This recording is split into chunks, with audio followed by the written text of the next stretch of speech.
everyone. Tony, would you please read the roll? Jimenez, Present. Perales, Here. Cohen, Here. Carrasco, Present. Davis, Here. Esparza, Here. Arenas, Here. Foley, Here. Mahan, Here. Jones, I hear. Liccardo. Present, thank you. Item 3.4 is hazard pay for retail food workers. I don't believe there's a presentation. So unless Dave, is there any presentation? No, Mayor, there's no presentation from staff. Okay, so why don't we go to the public and then we'll come back for council discussion and motion. So this is public comment on item 3.4, hazard pay for retail workers. Jay Nunes, welcome.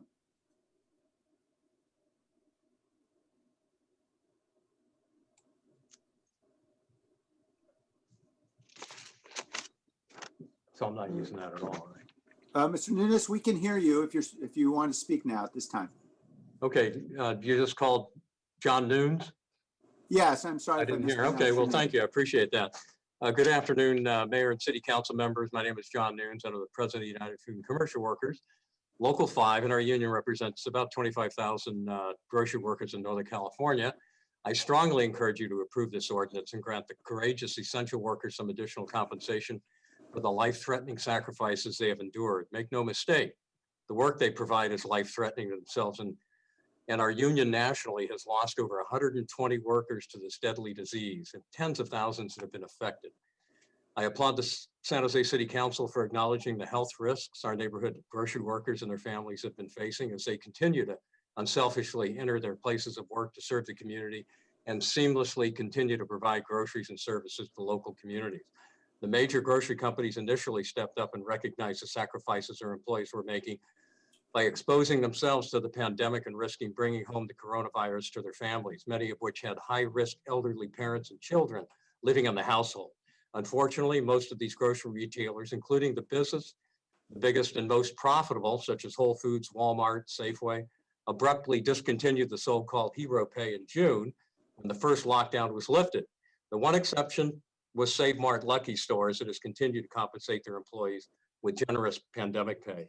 Nonetheless, the pandemic did not miraculously disappear in June. In fact, it has come back, roaring back. At the same time, big grocery companies have seen sales and profits explode without sharing their increased profits with the employees that have made huge sacrifices to the health and safety of themselves and their families. Instead, these profitable corporations have been buying back their stock shares to reward their executives and shareholders. It is unfortunate that these large grocery employers cannot voluntarily compensate their workers for risking the health of themselves and their families and must rely on public entities to do so. Fortunately, we have strong leadership on the local level to make rational decisions for the good and welfare of the community in which they serve. Please approve the ordinance and show your leadership. Thank you. Melissa Willett? Hi, thank you. My name is Melissa Willett, D7 resident, and I work for Santa Clara County. I'm a member of SAU 521, the local vice president representing 50,000 workers in California. I'm speaking today in favor of hazard pay for retail food workers. So retail food workers who have long lacked power in their workplaces, and as of late, we've been using the label essential worker as a justification for this social order that workers are abused, they're discarded, frankly, they're left to die. During this pandemic, we have relied on the services provided by an essential workforce to mitigate whatever suffering and hardship has been achieved. And the health, safety, and economic security of retail food workers is critical to our recovery efforts. But we can't do it by hyper-exploiting, by underpaying, by placing in danger, by killing, and not even getting close to fairly compensating essential workers. So the time for effusive praise is over, and hazard pay raise for $3 an hour is a good start for the necessary lifeline for workers in retail food. Already, this pandemic has been brutally efficient in continuing our society's norm of sacrificing the most exploited sectors of the working class. And while workers are risking their health, big employers like McDonald's, Amazon, others have profited during the pandemic while failing to adequately support workers during this time. The economic effects of the pandemic will be felt for years by low-wage workers, and I do urge this council to support hazard pay for retail food workers so we can support essential workers and not just call them heroes. Thank you. Thank you. The California Retailer Association.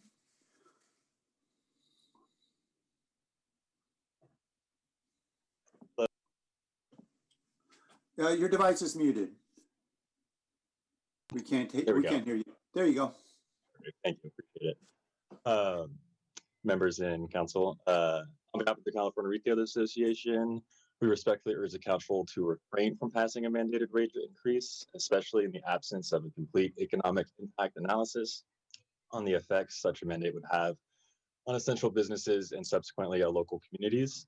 A mandated pay increase beyond what retail employers can tolerate without raising prices or cutting workforce hours for both consumers and our hardworking employees. This is the last thing our members want to do in the middle of a COVID-19 pandemic and economic crisis. A number of our members are already offering substantial increases in hourly pay and employee bonuses in recognition of essential work these employees are providing. An inflexible one-size-fits-all approach, risking increasing cost of food, grocery, and retail pharmacy drugs will disproportionately impact those in our communities who are already bearing the brunt of this pandemic. All of this comes on top of the recent minimum wage increase.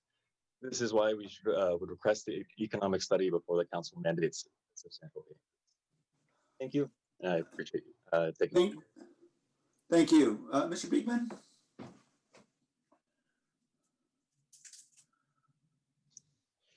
Hi, Blair Beekman. Happy evening session.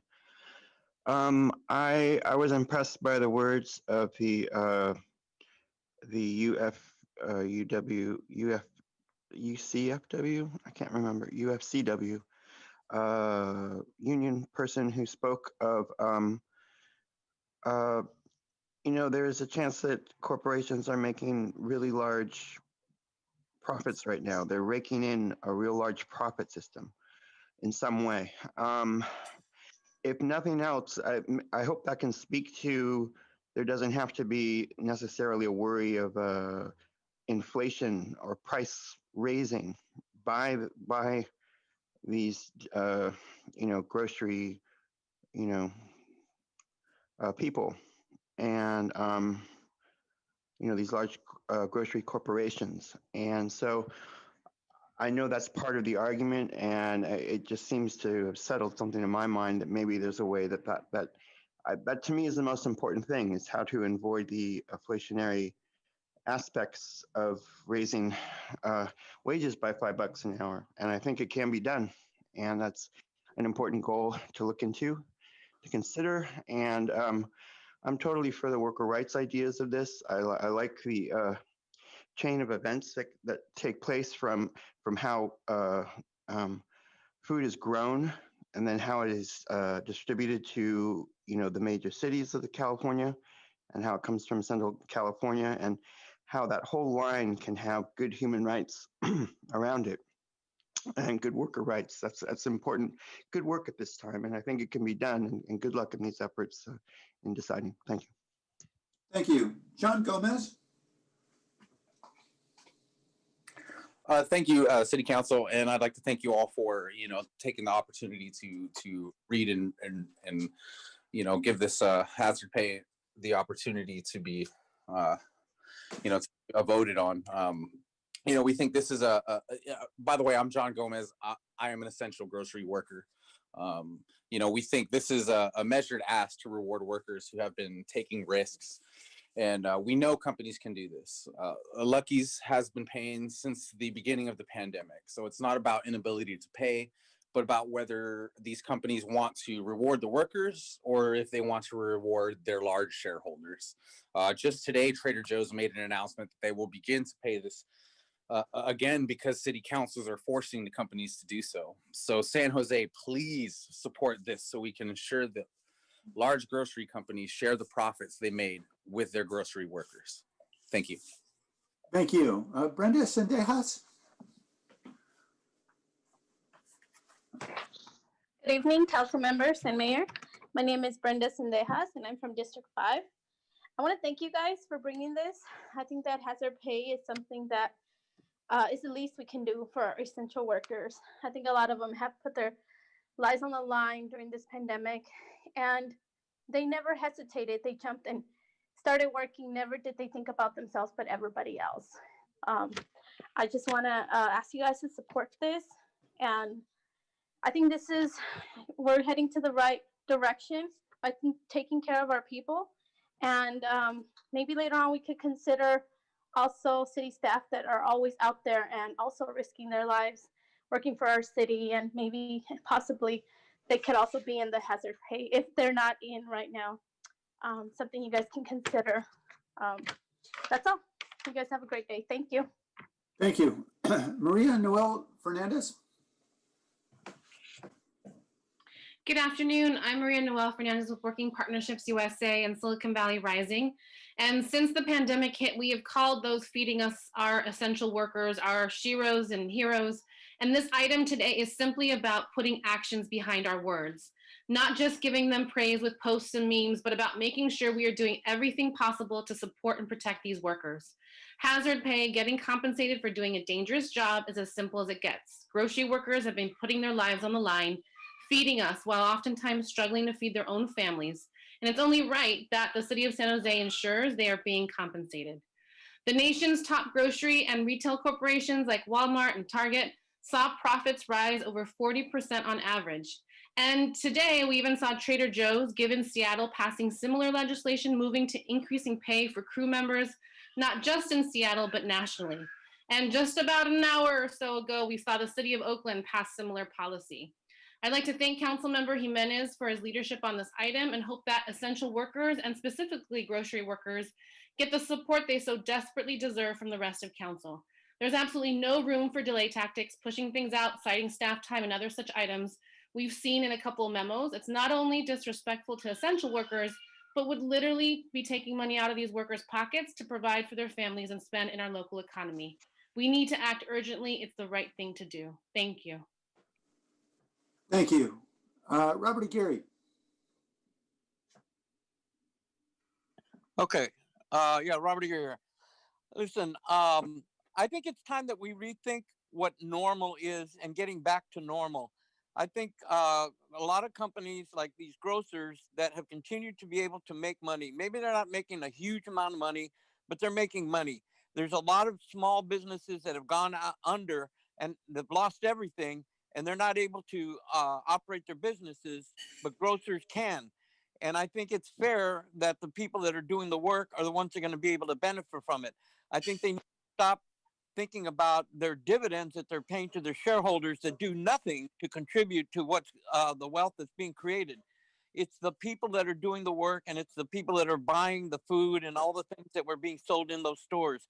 And as long as we keep looking at, oh, we need to make money and profit because we got to pay dividends to the shareholders, as long as we maintain that same train of thought, we're going to continue down the same nasty path that got us to this point. This pandemic has opened our eyes and allowed us to see how things are being done and have been done that we have ignored and not really paid attention to. And I seriously think that this is something that requires our immediate attention to be able to make sure that we don't go back to doing things the way we were. The Walton family, one of the richest families in the world, has made just tons of profit, and yet they don't pay their employees well enough. They cut their hours so they don't have to provide benefits to them, and those people end up having to go on the national, whatever it's called, the dole, in order to be able to get food stamps and everything else, all of their Medi-Cal and things that they need in order to survive. It's a shame that these companies continue to make huge profits and on the backs of the workers. I think this absolutely needs to change. And thank you, Sergio, for bringing this forward. Thank you. Vanessa, welcome. Hello, can you folks hear me? Yes, we can. Okay, perfect. Thank you. I want to thank you all for being here tonight and even having this on the agenda. I think we all understand, knowing that here in the Bay Area and of course in San Jose, our minimum wage is already at 15 or higher. So we fundamentally understand that many of our workers need the wage, the raises, because it's just fundamentally unaffordable here.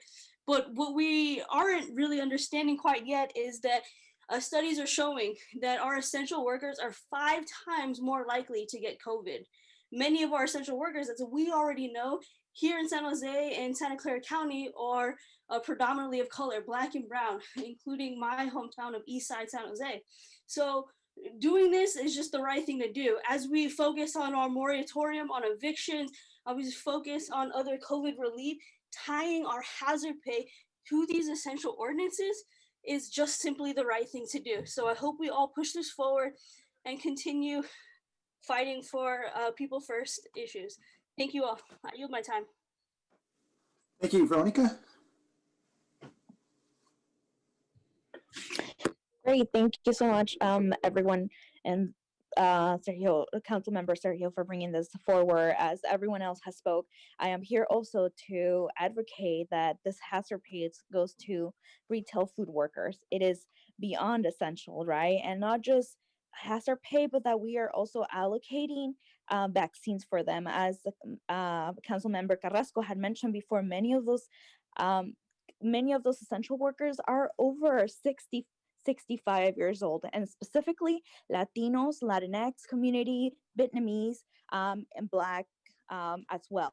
And so I definitely urge you all not to just do the hazard pay, but make sure that they are being vaccinated and they're at the front for it right now. And they have always been at the front for it. No matter what, we always have them at the front for. And now it's time that we actually, if we are talking about equitability, then we use that word how it is. And if not, again, just quoting our council member Magdalena Carrasco, take it out of your dictionary, take it out of your vocabulary if you're not doing it. If we want to be equitable, it is a must that we pass this hazard pay for retail food workers now, today. Thank you. Thank you. Cody?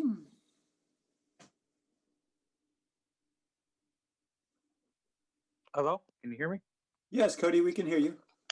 So I am a grocery worker in South San Jose and been working there for about 4 years. And ever since this pandemic has started, and I can safely say, well, on behalf of my coworkers as well, we've been left feeling unappreciated by our corporate. They keep calling us their heroes and essential workers, but they certainly do not treat us like it. We made our last year in 2020, we made the whole quota for the entire year, and yet they didn't want to pay us extra or give us extra hours. Instead, they would cut our hours so they can keep their record profits. So I urge City Council to do the right thing and pass this hazard pay. Thank you. Thank you. Peter Ortiz.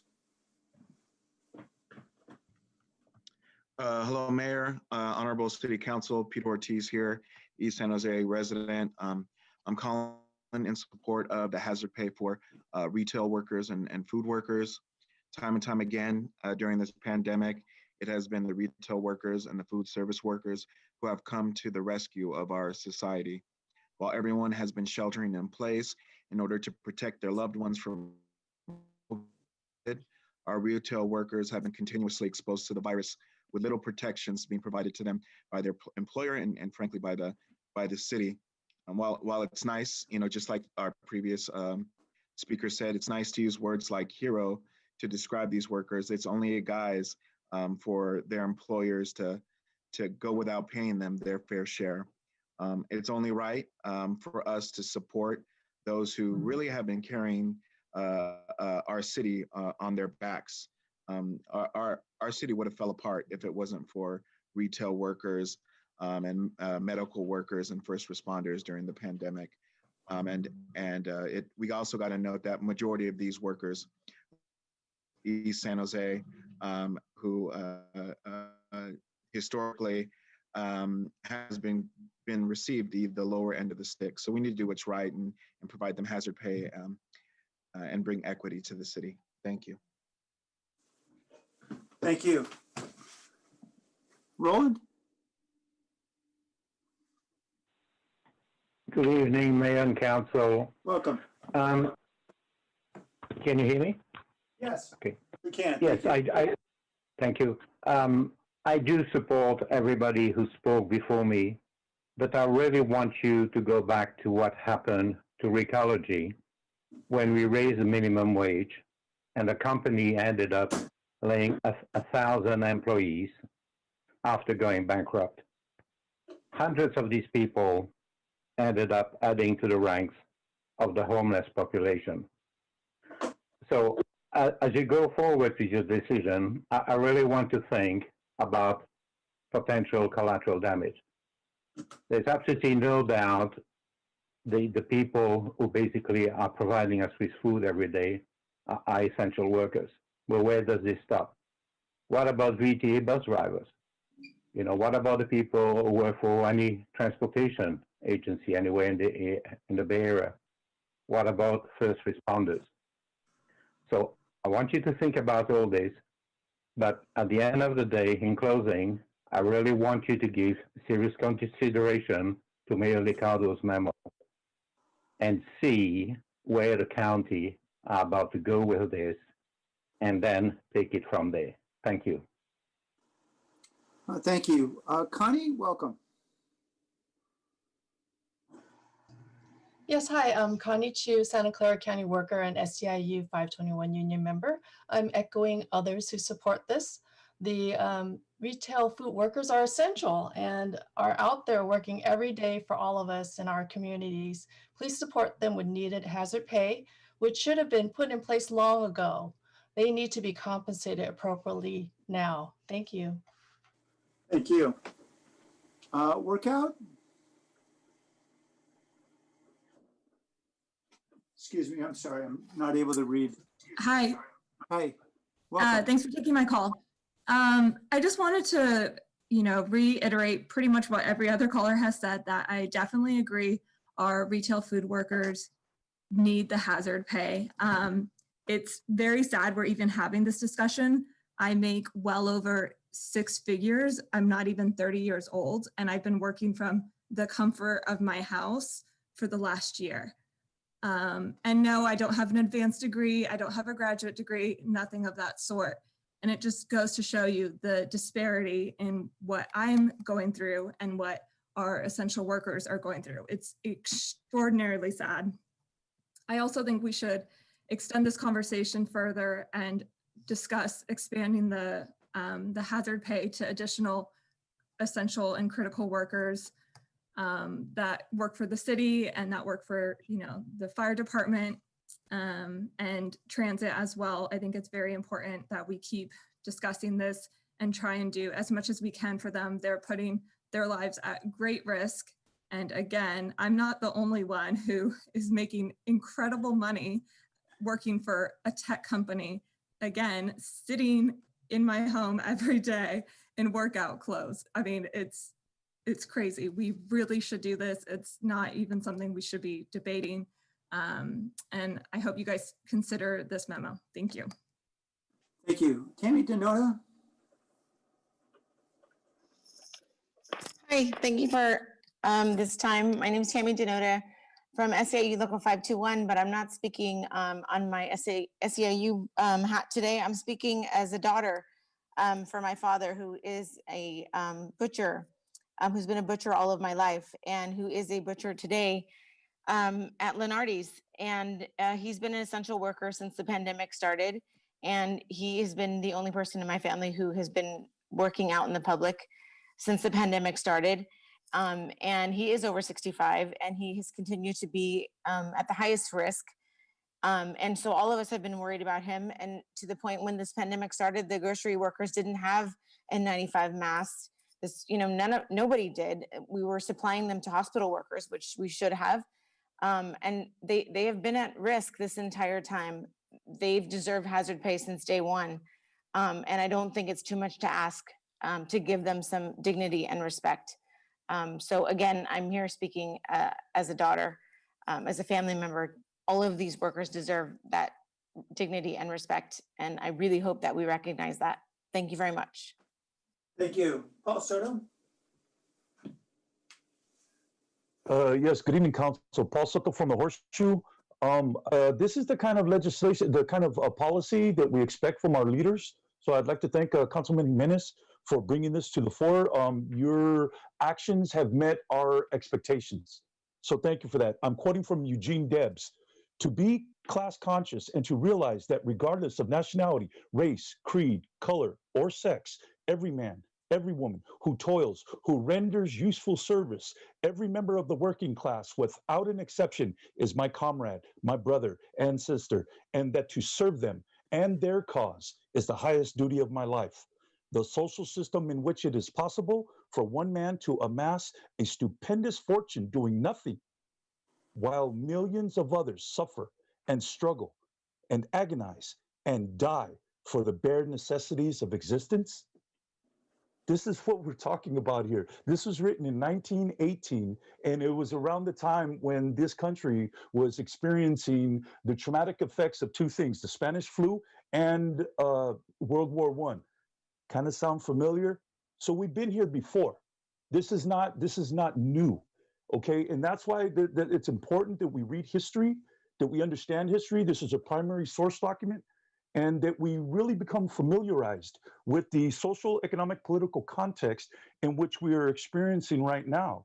And I think that it was very prescient for Councilman Jimenez to say, you know what, this was long overdue. You know, I'm sorry that we couldn't do it before, but there's no rule book on the things that we're contending with right now as a society, as Sanjoneros, and as Chicanos. And so I would like to implore anybody and everybody that's listening tonight, start reading Eugene Debs. He is an excellent author and a leader of the socialist movement. Thank you. Thank you. All right, we'll return to council now for comment and motions. Councilmember Menace. Yeah, thank you, Mayor. Can you hear me? I'm in my Yes. car, so my apologies Yes, we for can. not being on the screen. Well, listen, you know, a few things come to mind. I want to actually initially just thank some of the folks that made this possible, acknowledging some of the conversations we've had.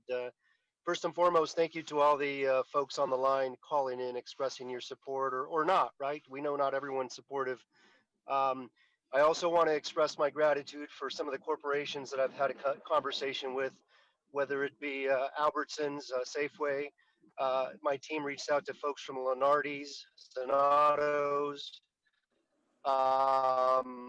We didn't have a chance to talk to the Grocers Association, but I know their sentiments were relayed to me. We also had a conversation with some of the small grocers, which we have narrowly tailored this policy to exclude, because we know they've been hit dramatically hard and quite frankly don't have the funding. But my council colleagues, I think, is very important, and quite councilman offering suggestions and you know, being sort of the sounding board for some of my crazy ideas. Councilmember Foley, Perales, and Esparza as well. So I just wanted to thank you all for that. So earlier today, my office submitted a memorandum that differed a little bit from the earlier memorandum we submitted to rules. The primary distinctions from the differences of the memorandum are few, so I just want to make sure I list those. And really the changes came from conversations we had, and really acknowledging that obviously I think that that these large retailers are doing just fine, but obviously it is going to have an impact financially, right? There's no way around that. I think they can weather that storm, just as, you know, many of us struggle to put food on the table. I think they'll survive. But some of the changes that were acknowledged in this recent memo is, one, we brought the dollar amount that was in the original memo from $5 to $3. Additionally, we changed the language related to tying it to the county orders and made it, you know, put a timeline of sorts in there in which the work and everything, the impacts and all that, the analysis that would transpire from the date of adoption to 120 days, that would be brought back so we can get a full understanding of the impacts. And so that was another primary change. The other thing to note is that, again, this policy was narrowly tailored so that it wouldn't impact the small grocers. It only is going to impact these corporate grocers that have more than 300 employees nationwide. I think it's also important to acknowledge that there are some companies that are already doing right by their employees, and I think it's important to acknowledge that. And so I know what's been mentioned by several callers has been the fact that Save Mart and Lucky's has stepped up, I think, since March. So it's been a little while that they've been stepping up and contributing to their employees' well-being and really recognizing the value that they bring to their corporation. So I know that since March, Lucky's has been paying full-time workers $3.50 an hour more. Part-time workers, they've been paying $2 an hour more. And I think it's important that we lift them up as a corporation that is really living out sort of what we're interested in doing in this policy we're moving forward.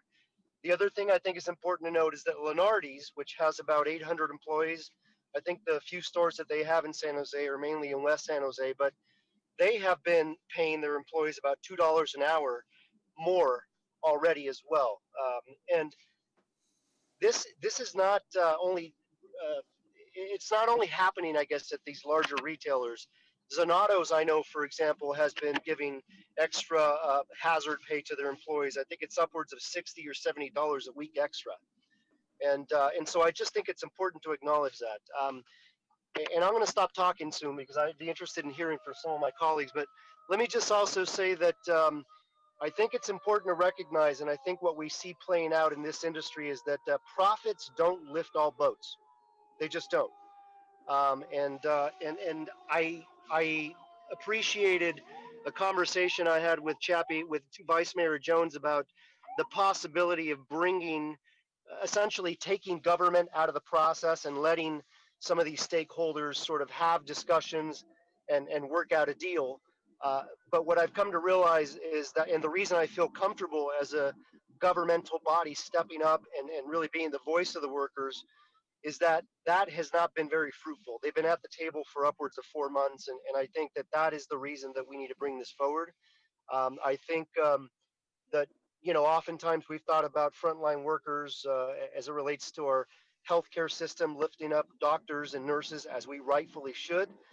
We also got to understand that there's many other folks that are working the front lines, and that's why I thought this was important. And so with that, I'll move my memorandum dated today, directing the city attorney's office to prepare an urgency ordinance along with everything else that's enumerated in the memo. Is there a second? Okay, second from Councilmember Esparza. Councilmember Menace, could I just ask a couple questions about the memo? Are you still with us? Yes, please. Okay, yes, great. I'm here. I know you're in transit here. You indicated that there were distinctions between full-time and part-time, for example, of Lucky's compensation. Would there be distinctions in the ordinance as well, or would it be across the board? That is not something that we've worked out. That just wasn't part of the discussions, but I think it's worth exploring. I mean, Lucky's is doing it, and I think it's well placed, and so I'd be open to entertaining that idea. I think it's a good idea. And I know that some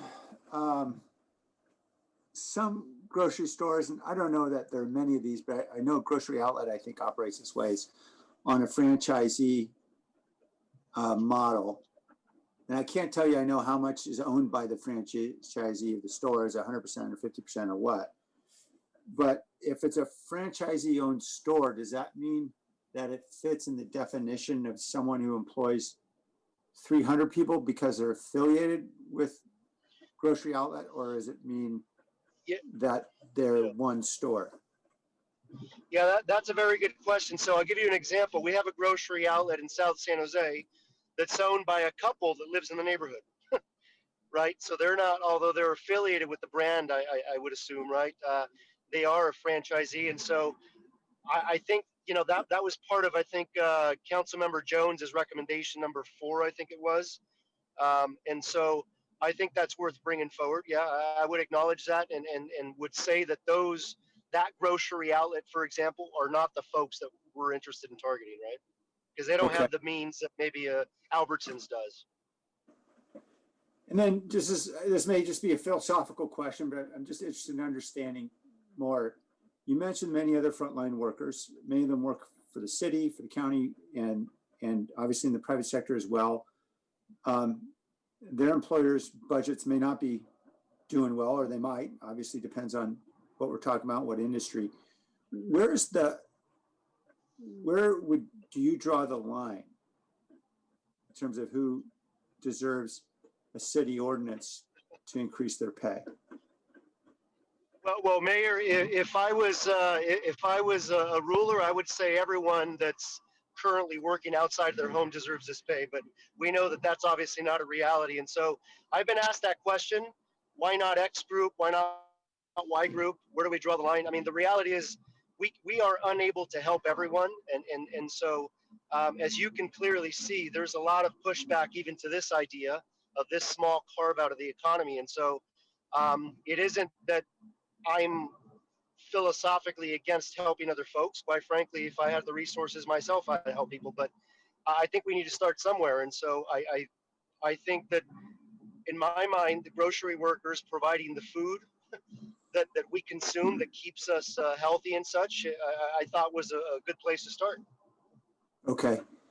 And this isn't meant to be an argumentative question. It's more actually a question to try to understand, is there a principled distinction that you would draw somewhere that would enable us to discern where such a mandate should stop or start? I sense that maybe the question is maybe tailored on the common sort of thing that we hear sometimes about slippery slopes and where does this end, right? Well, yeah, I mean, I don't pretend to know if the slope is slippery. I'm just trying to understand if it's not slippery, where exactly it stops. Sorry, I lost you there, Mayor. Yeah, I'm just looking to understand where the slope would stop. Well, I can tell you that this is the only policy I'm working on and bringing forward. I mean, certainly, I think that's a good question, but quite frankly, I don't have the answer to that, right? I think it stops where we decide it stops, and whatever's feasible within reason, right? I mean, I'll give you one example. I mean, I've taken to heart some of the comments that have been put out, increased grocery prices and all the stores are going to close, the sky's going to fall. And that's why I think it's worthwhile to have not just anecdotal type of information being brought forward, but that's why I think that 120-day period, for example, is a good time for us to reevaluate whether it's a good policy or not, whether it's doing what we think it should do, right? Like helping these individuals. And I know there's no perfect answer to what you're asking, right? Yeah, I guess I wasn't hoping for the perfect answer, just to understand if there's a guiding principle that would align our actions in terms of exactly who we can help and who we can't help. Because I think you're right, we can't help everyone. The question is, who should we try to help? And that's an important question for us, I think, to grapple with. And then last question I had was just for Nora to try to understand. I know there's litigation going on in Long Beach. Do you have any understanding whether there's any risk, for example, to the city, that if they were to lose that litigation, whether or not the city could be liable for the cost of the enhanced pay? That's one of the issues that we're going to look at, Mayor. Our understanding, we've been calling around and trying to get information. Our understanding is that that may be a concern there, but we're trying to do our own legal analysis to understand if there are some immunities that would protect the city and what risks in terms of financial risks stemming from a legal loss there might be for the city. Okay, appreciate that. I understand you guys have only seen this for about a week, so I understand you're not going to have it all figured out all at once. Just be interested in understanding better that issue. Okay, let's go back to the council. Councilmember, Vice Mayor Jones. Thank you, Mayor. And I want to first of all thank Councilmember Jimenez for one, inviting me to be in this Brown Act, and two, for actually engaging in a pretty robust discussion and conversation and listening to my input and even making some accommodations or changes in his replacement memo that incorporated some of the input that I was giving him. I have a memo that I'm trying to cover a couple of issues and concerns. One is my item number 3. We've heard a lot of input from the community as well as from my colleagues about racial equity, social justice, the members of our community that are struggling. And I want to have a robust conversation about what the unintended consequences or impacts are going to be. And that's why I want to look at and have staff look at the impacts of these rate increases on prices and how that's going to impact our communities that are disadvantaged, low income in terms of food prices, and the impact on their quality of life, as well as the impact on employment. Will these wage increases impact the number of employees that these stores are going to have? Are they going to reduce hours? I want to understand the ability for a retailer to change their product mix. So if you have a Target who sells produce and groceries as a small part of their product mix, will they stop doing it? Will they change their business model and their product mix to get around the ordinance? There's so many questions that I have that I feel that we should have a robust discussion. And so therefore I want to ask Councilmember Jimenez if he will incorporate my items number 3 to address those issues. And I want to defer to Lee Wilcox in terms of whether staff can do a high-level analysis on those issues that I raised in my item number 3 and get them back to us by next week. Yeah, Vice Mayor, I think Lee had to step away for an EOC issue. So although his picture is there, I think he's on the phone. So you got me. You know, when you say high level, let me kind of back up a bit. Hey, can I say? Councilmember Jimenez, Vice Mayor? Councilmember, your audio is not very good. Go ahead, right Dave. now. Go ahead. We're not. Okay, able I'll to wait. hear you. Let Dave talk. Okay. Okay, thank you. So, you know, you're asking, I think, Vice Mayor, about our capacity to do a high level analysis that includes these elements in the memo. You know, as you know, we've been greenlighting all COVID related items. And certainly I can tell you, we're not positioned very well to take on significant analysis work. I just have to be honest with you. Especially if the expectation was that we were going to try to do this within a week, unless we could kind of bring some clarity to what high level means. And I think it would need to be very, very high level. But even then, like I said, just don't feel like we're positioned well to do, you know, any type of true analysis on this. And as I said earlier, we've been greenlighting the COVID related items. I understand it. And what I mean by high level, Dave, is there is publicly available information out there. I'm not asking staff to do a deep dive or extensive analysis, but to access a lot of the publicly available information, maybe reach out to some of the key stakeholders, some of the retailers that we're targeting, and other sources of information that you can gather in a week. And I actually have talked to Lee about that. And that's why I was hoping he would be available. So he seems to feel that they can do that type of high level research and get it back to us in a week. I don't want to speak for him, obviously, because he's currently not available, but that was my understanding. Yeah, so fair enough. And I don't want to undermine my chief of staff. And if you and him came to an understanding of what high level is, I guess I'm just a little skeptical that we might not meet the needs of the council in this time frame. But if you and Lee came to an understanding of what that high level is, and we presented that, I think I'd like to maintain whatever commitment Lee made on that front.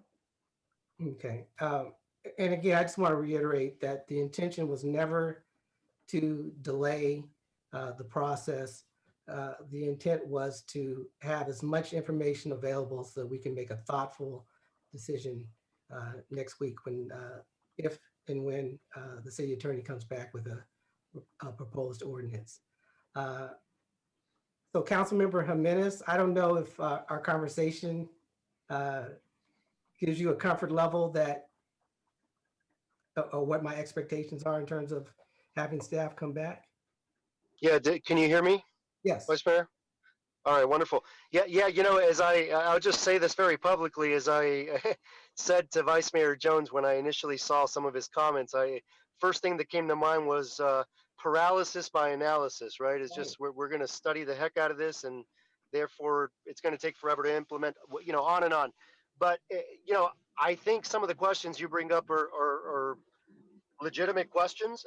I think, as you well know, assuming we get some of this information in a week, it's going to be, you know, it'll be relatively easy, I think. And I think if we're speaking honestly here, for everything that we do on city council, we can find someone to speak contrary to whatever report comes out, right? I mean, that is the reality of sort of the world we live in, right? And so that's why I thought that your recommendations in item number 3 fit well within that 120-day period, in that we would have real data there, right? As opposed to, you know, studies from this group or studies from that group. And so I don't mind getting to the bottom of some of those answers. I think they're legitimate questions. I don't know. I don't know if we're going to get all the information you desire in a matter of a week, right? Or even 2 weeks, or even 3 weeks, right? We may be in the same exact place, and that's what I fear. So I'm open to that, but I wouldn't like to see this delayed. You know, we can't, as we often say, we can't let perfection be the enemy of the good, or something along those lines, whatever the heck we say sometimes. But yeah, I mean, I'm fine with it. I guess I just don't know what your expectation is, right? I mean, we accept this amendment. It goes out for a week. It comes back, and then we hear some of this information. Is that your thought? Yeah, Sergio. So my expectation is not necessarily that this is going to change minds or change votes, but however the vote goes, if we can have, at least at a high level, these what I consider to be pretty critical potential consequences of our decision, if we can at least have that out on the table, have that conversation, have that debate, and however the vote goes, and hopefully if it's adopted and these things never come to pass, then it's all good. But if those things do happen over that 120-day period, or however we're measuring it, I want every person on the council to have a clear understanding of what they're voting for, what they're voting on, and the potential ramifications of that vote. And this is something we should do on every major vote like this. And again, it's not necessarily that it's going to change hearts or minds, but I think it's going to contribute to the decision-making process that we go through in terms of truly understanding what these impacts are and what the ramifications are. And that's my intent. And that's my goal. Yeah, I guess the only thing will not worry about, but the only thing that comes to mind for me is that, I mean, effectively what we'll do in in a week is bring forward, quite frankly, information that you and I have seen from some of the grocers or folks that maybe not be supportive of this, right? I mean, and I think it seems to me that's readily available already. Um, and that's why I thought the 120 days, and that was sort of your idea, right? But I thought that was a good idea because that would give us the real life sort of impacts of some of these things, right? And I don't mind framing it as 120 days, bring back, these certain sort of parameters and things to report back on, right? I'd be okay with it. And so I'm supportive of your amendment. I just wonder, I feel like it's not going to make much of a difference, to be honest with you. I understand that actually Chris Burton is going to be able to weigh in. So maybe he might add some clarity to our discussion. Is he here? Hey, Vice Mayor. Yes, thanks. Chris Burton with the Office of Economic Development. Obviously, in reading the proposal, we've done some similar outreach to, I think, some of the council members to understand, the position of some of the grocers and just get a sense for some of the concerns they're raising. Obviously, there's some work that we've also done in the past couple of years in understanding the retail environment throughout the city that we can provide to council just to give you an understanding of what grocery distribution looks like throughout the city, where stores are, how they stack up against sales by volume, and then sort of the potential spending power of surrounding areas. So you can see that those stores that could potentially be affected where they are, and how that works from a distribution standpoint. And then I think, as Councilmember Jimenez is saying, then sort of reiterate some of the things that we're hearing through our direct outreach. Yeah, well, listen, Chappie, I'll go ahead and accept the amendment, but I think let me just express this, that I think it's obviously in, this company or that company's interest to paint a doomsday scenario, right? And so I don't have much faith that what comes back and whatever information OED provides is going to change any minds. But so be it. Yeah, we can do that. I mean, it's fine. Well, thank you. And then my item number 4, there's been a lot of discussion, obviously, on the pay, but we need more discussion on the hazard part of it. And that's why in my item number 4, I really want to focus in on what the retailers can do to really create a safer environment for the employees. It's great. It's one thing to get additional pay, but the ultimate objective is for people to be able to go home, be healthy, have their families healthy, and stay safe. And I want to see these companies spend more time, more money, and more resources on keeping their employees safe. So I want you to adopt my item number 4 as well, because it's focused on safety and hazard mitigation. Yeah, thank you for that, Vice Mayor Jones. Some of the information that I read, the information I read that you put out on that area, it seems to me, based on some analysis that we did, is that the county is already handling some of that. I think they maybe even pay weekly visits to some of these stores to analyze whether they're doing right as it relates to PPE and protection of their employees. And so that's the one thing that comes to mind. So I don't have a problem this city sort of walking into the space to try to figure out how we can improve that, whether it be a separate ordinance on PPE and protection, whatever it may be.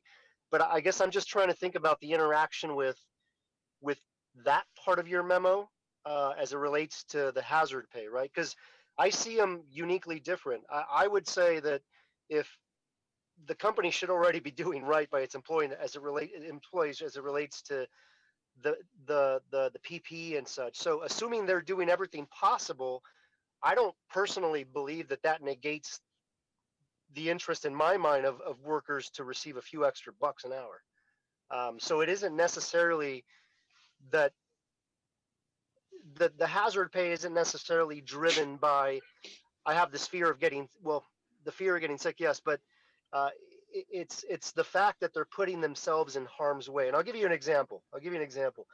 We have the military provides hazard pay or an incentive pay. They send military personnel around the world. They provide them with all the machinery, all the equipment, everything necessary to perform their duties and try to keep them safe, obviously. But when they go into some of these spaces where there's the potential to be harmed, they give them hazard pay. They give them incentive pay. And so that's why I see it as a little separate. But I guess, again, I'm not sure how you envision that interacting with the direction for hazard pay. I envision it as a and, not a or. Yeah, so I have no problem with that. I mean, yeah, I think we're stepping into the county space, but yeah, I mean, of course, supportive of anything the city can do to protect workers throughout the city. Of course, yes. Okay, and then finally, my item number 5, which you already referenced, the exemption for small business franchises. Yeah, I'm okay with that. I think the purpose of this as when it was put forward, it was never to capture, as I mentioned, that couple that owns the grocery outlet in my district, who took on that space, took on that responsibility, and don't have tons of workers either. And so, yes, I would be okay with that.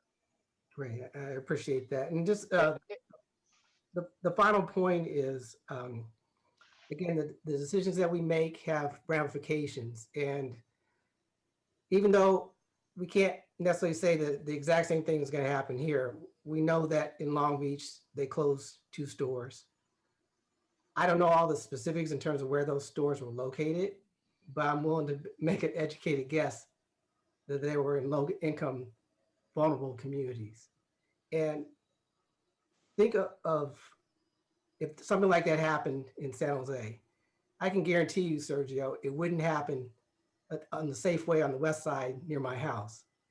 It would be a critical store that the community depends on the east side that would be impacted. And I do not want to see something like that happen.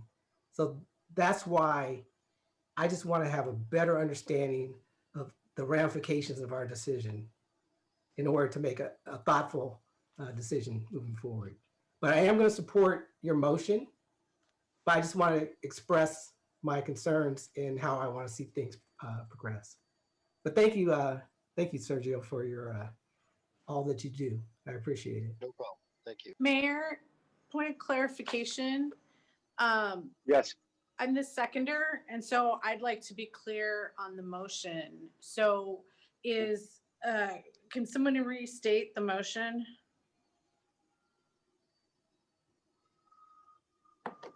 With the Either amendments? Councilmember Jimenez or the maker of the friendly amendment, Vice Mayor. So it's Councilmember Jimenez's motion, his memo, incorporating my items number 3, 4, and 5. Okay, and so number 3 being the high-level analysis that Lee Wilcox promised Vice Mayor Jones, is that correct? Yes. Okay, and so there's already an understanding of what that is. As outlined with what Chris Burton stated earlier. Okay. And then on number 4, so I'd like a clarification on number 4. Does providing additional ways the city can support and help frontline workers, I'm assuming that that's for all businesses, right? Like, isn't this a concern for us all, for every business in the city, not just the largest food retail employers who hopefully have been doing this for 10 months? Yeah, well, it's definitely a concern for all retail employees. Specifically, my memo is targeted and directed towards addressing the concerns with the grocery stores and those workers. But yes, it's something that should be expanded and focused on all workers that have to engage with the public to keep them safer. So would that be a part of Friday's study session? That's a question that I'd probably have to defer to Dave Sykes on. So should we defer this item to Friday, or will this be included? Item number 4. Yeah, thank you, council member. I'm not seeing it as so much as maybe a discussion for this Friday, it will definitely have to be part of the discussion that we have on the roadmap discussion. As we continue to add more things to our plate, that's why we're scheduling the session with you all, to kind of put it all out there, everything we have going, and hopefully achieve some consensus with you on what's most important and what do we continue doing and what do we don't. So it will absolutely have to be part of that discussion with the roadmap at the end of February. Okay, I'm comfortable with the motion. So if we're going to do a high level analysis, does that include, for example, essential workers who've gotten COVID or have passed away from COVID? Are we including that in the analysis? That wasn't the direction. The direction would be the fiscal and operational impacts of the ordinance as proposed by Councilmember Jimenez. Okay. I'll accept it. I'll add something later. Thank you.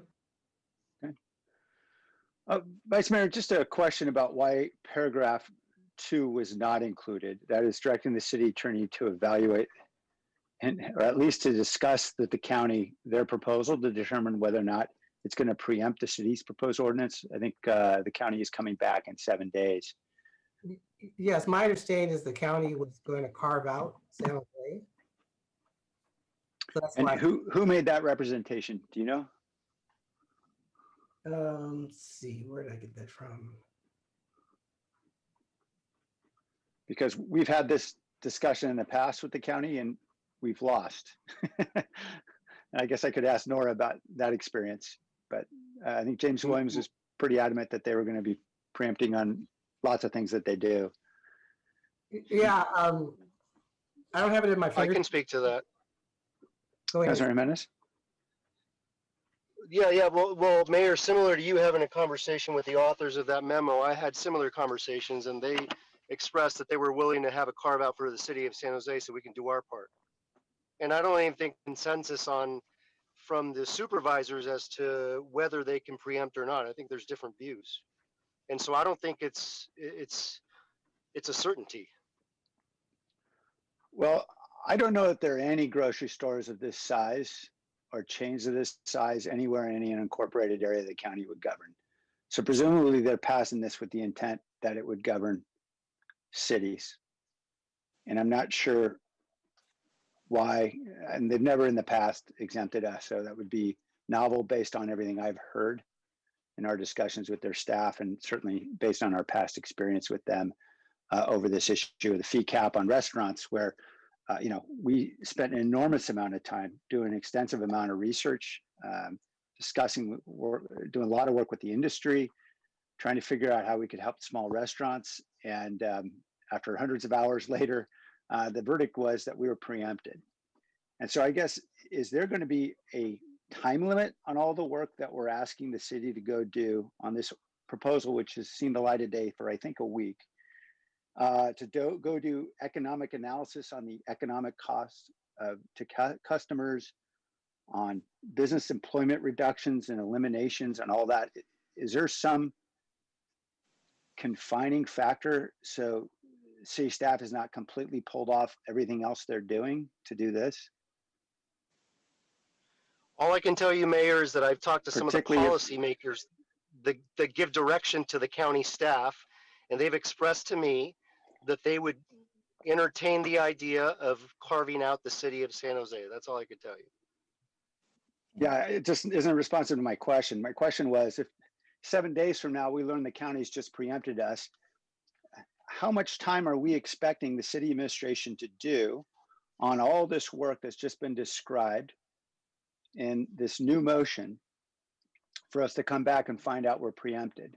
Are we going to put a time limit on the amount of effort that the city staff is going to expend on this if all this is going to be for naught? So I don't think we are going to be preempted based on the conversations that I've had, but even if it did expend some staff time, I think the thousands of workers in the city of San Jose that are going to benefit from this are worth it. And so if the city attorney's office needs to expend an extra few hours or whatever it may be, in my view, to get this done. And I think it's worth it. And may I just And say Vice one Mayor, thing? I'm sorry. Oh, Yes. just one point on that, Mayor. Our office is meeting with the county tomorrow. My understanding is that they aren't going back to their board until the 23rd. And I think that they are also of a mind that the city, that they are not going to try to adopt something that will affect San Jose. But we will know more about that tomorrow. Okay. Well, I can understand why if Long Beach got sued out of the gate, they'd probably be happy to have us sued first. Okay, so just to understand then, there's no constraint on the amount of time, Vice Mayor, since you were the one who asked for the friendly amendment, no constraint on the amount of time city should spend on this. I will put a constraint on the amount of time because obviously I don't want this to be an issue as it relates to the county. So a constraint of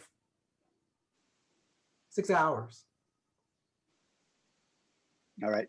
Is that all right with the maker of the motion? No. I couldn't hear, but I think the answer is no.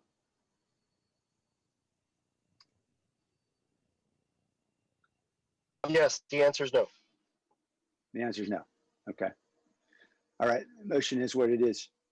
And Chris Burton, I imagine, for example, just to understand what the increased cost is to customers, to understand what the increase to price would be of a supply shock, you need to understand the elasticity, price elasticity of demand and the price elasticity of supply on all those goods that grocery stores sell. Is that right?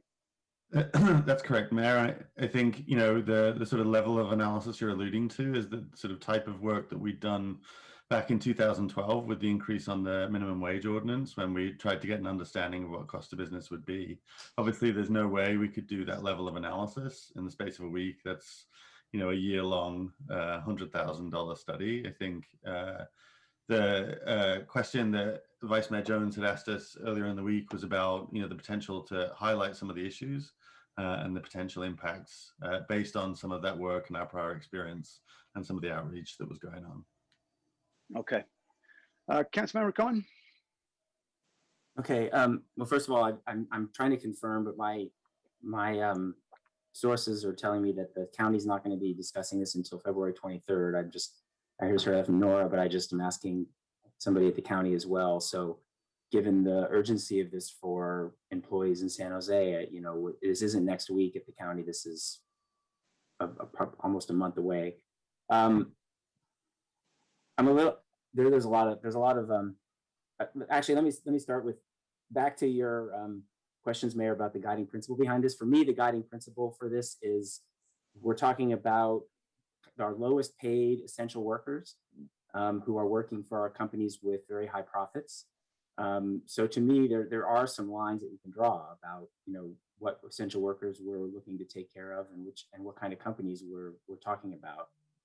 You know, I did some research in the past week about the large publicly traded grocery companies and the companies like Target and Albertsons.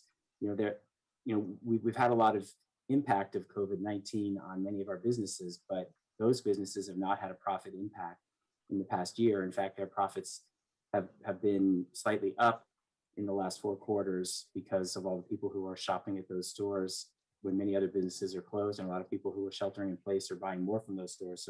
So those large companies have increased profits, $5 billion profits in each of the last few quarters. So, you know, what we've learned in terms of impact on their business, we've seen the company that Lucky, for example, is a good case study of the fact that they're able to pay their employees more and not raise their prices and continue to be profitable. So given the increased profitability of these large companies, certainly I believe that the large companies can afford to reward the employees who have stuck with them and who have put themselves at risk and done so for low pay during the past year. You know, many of these companies talk about how their most important asset are their employees, but you know, to me, the companies who really believe that reward their employees appropriately. And many of our really strong companies in this area have stepped up during the past year and provided employees bonuses or extra pay, recognizing the fact that there's been a lot of hardship during this time. People working from home, people having to deal with their kids at home, people having to find extra ways to support children who are distance learning while also working. And it's true that many people who work in certain industries are able to work at home while their kids are distance learning. But people who are working in these essential businesses are working from home, but their kids are distance learning and they're having to find other ways to support that. And to me, these businesses, these large publicly traded grocer chains should be able to share some of those additional profits with those employees. And I want to thank Councilmember Jimenez for bringing this proposal forward, but for also making some adjustments to that proposal based on conversations he's had, making, I think, what are reasonable changes, making it $3 an hour, making sure that there's some time certainty on it so we can see the effects of those changes and make some adjustments if necessary after 120 days. I'm not convinced that Vice Mayor Jones's suggestion that we do an analysis in a week is going to teach us anything. I don't know that a company with the supply chain of Target is going to be able to adjust their supply chain and change their store makeup in a short period of time due to this kind of a change. It would take months for a store layout to be changed due to having due to this kind of adjustment in order to bring their grocery sales, grocery area down in order to no longer qualify for being under this arrangement. So I don't think we'd be able to judge in a short period of time how this might impact, the supply chain of a company like Target, which is pretty uniform from store to store across the country. So I don't suspect we're going to be able to tell something from analysis in the next week. I'm all for trying to learn something if we can with a short amount of staff time in the next week, but I wouldn't want to put a lot of staff time into trying to predict what the outcome might be. I do want to ask one question for Councilmember Jimenez. The county proposal originally suggested that this would apply to stores that had over 300 employees nationally and were publicly traded, but yours doesn't specify publicly traded. I know that there's some businesses that are kind of on the line about whether they would fall under this and maybe unintentionally so. Is there a reason you didn't continue to make it just for the large publicly traded companies? There is no reason. I mean, we had to draw the line somewhere. And so I didn't insert the language publicly traded, but willing to, I guess I'd be curious what companies fall on there. An example of that, I guess. I mean, I assume companies like Sonatos are not publicly traded, although they're already treating their employees well, as you pointed out. And they're smaller, right? So they wouldn't even qualify for the three. They just don't even meet the threshold either. But yeah, I'm not sure. I mean, I'm not sure if Ranch 99, I'm not sure which stores might end up falling under this if we don't include that language. And I want to make sure we don't inadvertently include something that we shouldn't by not including the publicly traded language. So that may be something we could consider. And maybe we ought to leave that as a question for the ordinance when they come back next week, rather than make a decision tonight without knowing the details of what businesses fall under that distinction. yeah, and to be honest with you, I mean, what my expectation is, just based on some of the conversations, is that when this comes back next week, that we're able to do some cleanup actions, right? Maybe the city attorney's office discovered something related to their conversation with the county. Whether maybe it's, I don't know, something comes up. I'm open to addressing it then as well. So I think we have some time. I don't think this is the last sort of bite at the apple, so to speak. So I think that's a good question. So maybe a friendly amendment could be to sort of be a little less prescriptive and leave it for crafting this, partly talking about part-time versus full-time employees, partly talking about the question, some people, some businesses might decide to pay bonus rather than increase pay, but something equivalent, so that it could be easier for them to manage. And then the publicly traded versus non-publicly traded question. So we maybe put some flexibility in in the prescription that's in your memo to allow city staff to figure out the best approach as they bring back their ordinance next week. Sounds fine with me. Yeah. Okay. So I'll make that suggestion then as a friendly amendment to the proposal. Councilor Cohen, you just want to specify that amendment so everybody's clear. Okay, yeah. So my friendly amendment is to allow some flexibility on full-time versus part-time, on bonus versus actual salary in terms of how employees are compensated, and leave open the question of publicly traded or not as far as the ordinance is crafted. Okay, and is that accepted by both Councilmember Jimenez and Councilmember Esparza? It's fine with me. Yes. Okay, I think those are all my points. Thank you. Okay, thank you. Councilmember Foley. Thank you. This is a really good debate and an important issue to bring forth today. And I want to thank Councilmember Jimenez for including me in your Brown Act, and which allows me to have conversations with you and the Vice Mayor over this issue. You know, I'm a small business person, and typically I don't like the government telling me how to pay my employees, because I feel as an employer, it's my job to do the right thing. It's my job to pay them the right wages that will keep them giving them an ability to pay their rent, to put food on their table, to take care of their families. It's also my responsibility as a small business owner to provide them with medical benefits, vacation pay, PTO, etc. But I also realize that a lot of companies don't do that.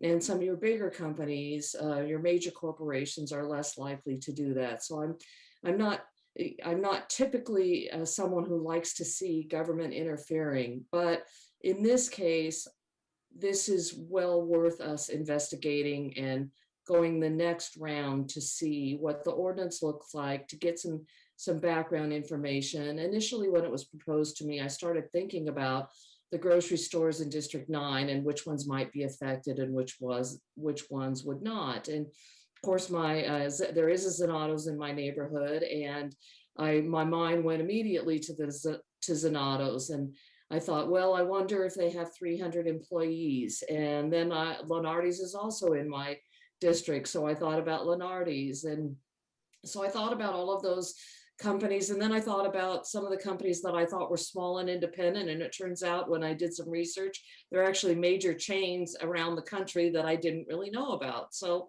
I think it's really important when we think of, I don't like calling it hazard pay.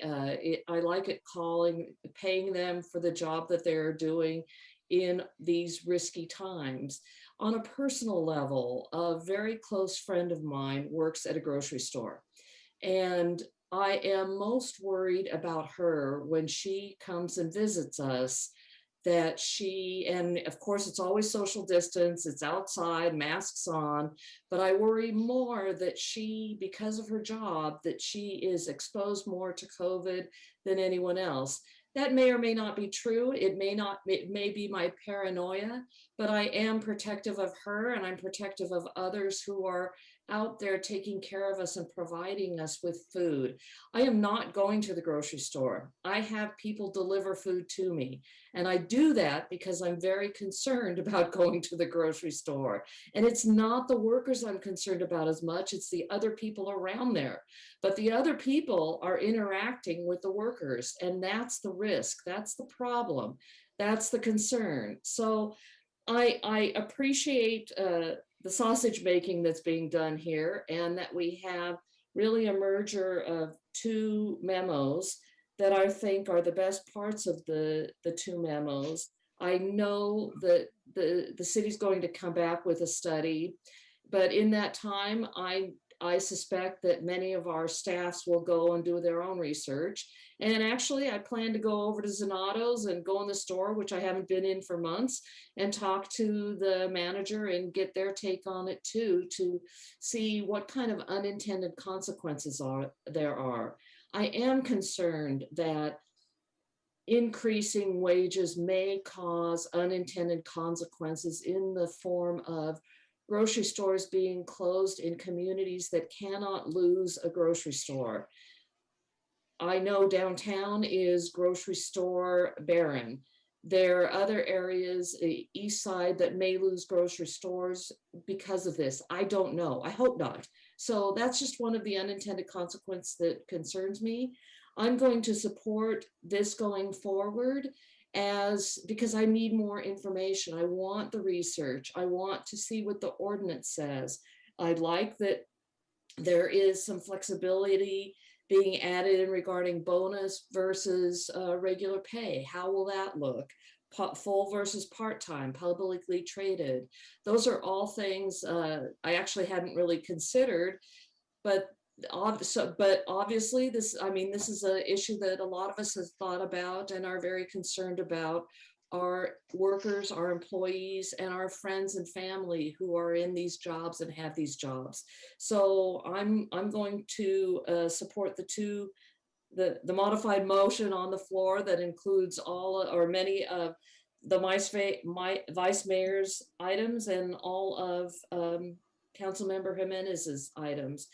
But I am concerned about the effect on number of hours for employees, number of whether stores will be reduced. And I don't know if we'll get that in an hour or not, or in a week or not, but hopefully we can get a little bit more information.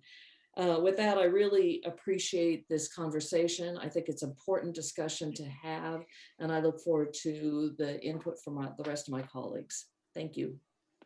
Thank you. Councilmember Perales.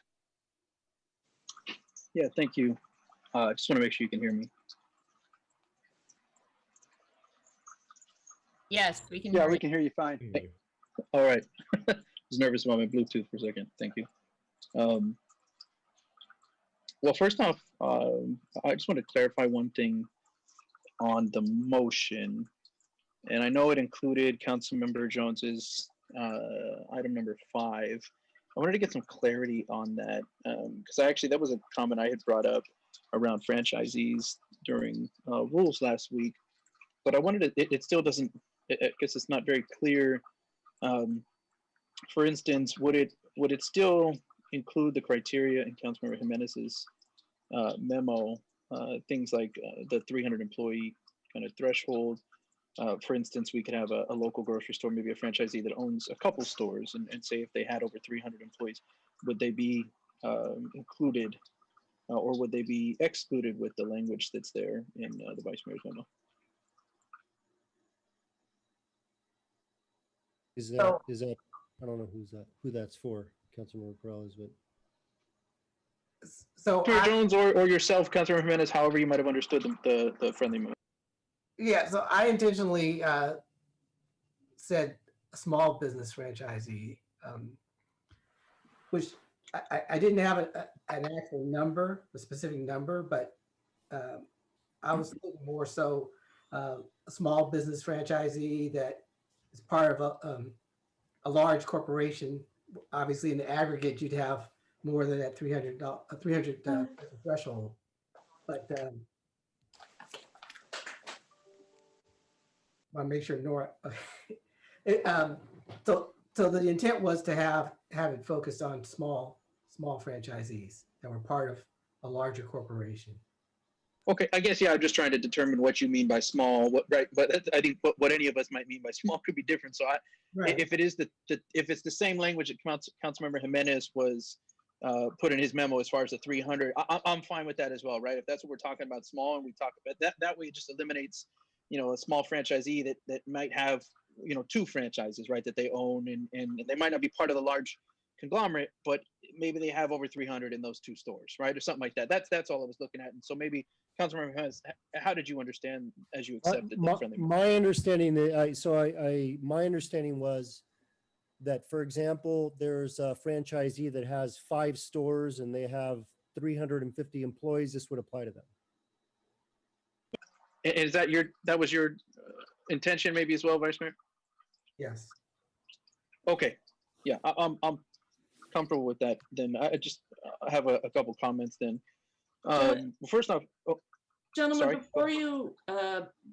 before you continue, I just need to interrupt this for a second and recuse myself. I didn't realize till just now that I own Amazon stock, which owns Whole Foods. So I cannot vote on this issue and I have to recuse myself from the vote. As Okay. notified by Nora. Thank you, Councilmember. Okay, Councilmember Perales, did you have the floor? Yes, I still do. Okay. Thanks. Councilmember Perales, Go ahead. before you continue, I own Amazon stock as well.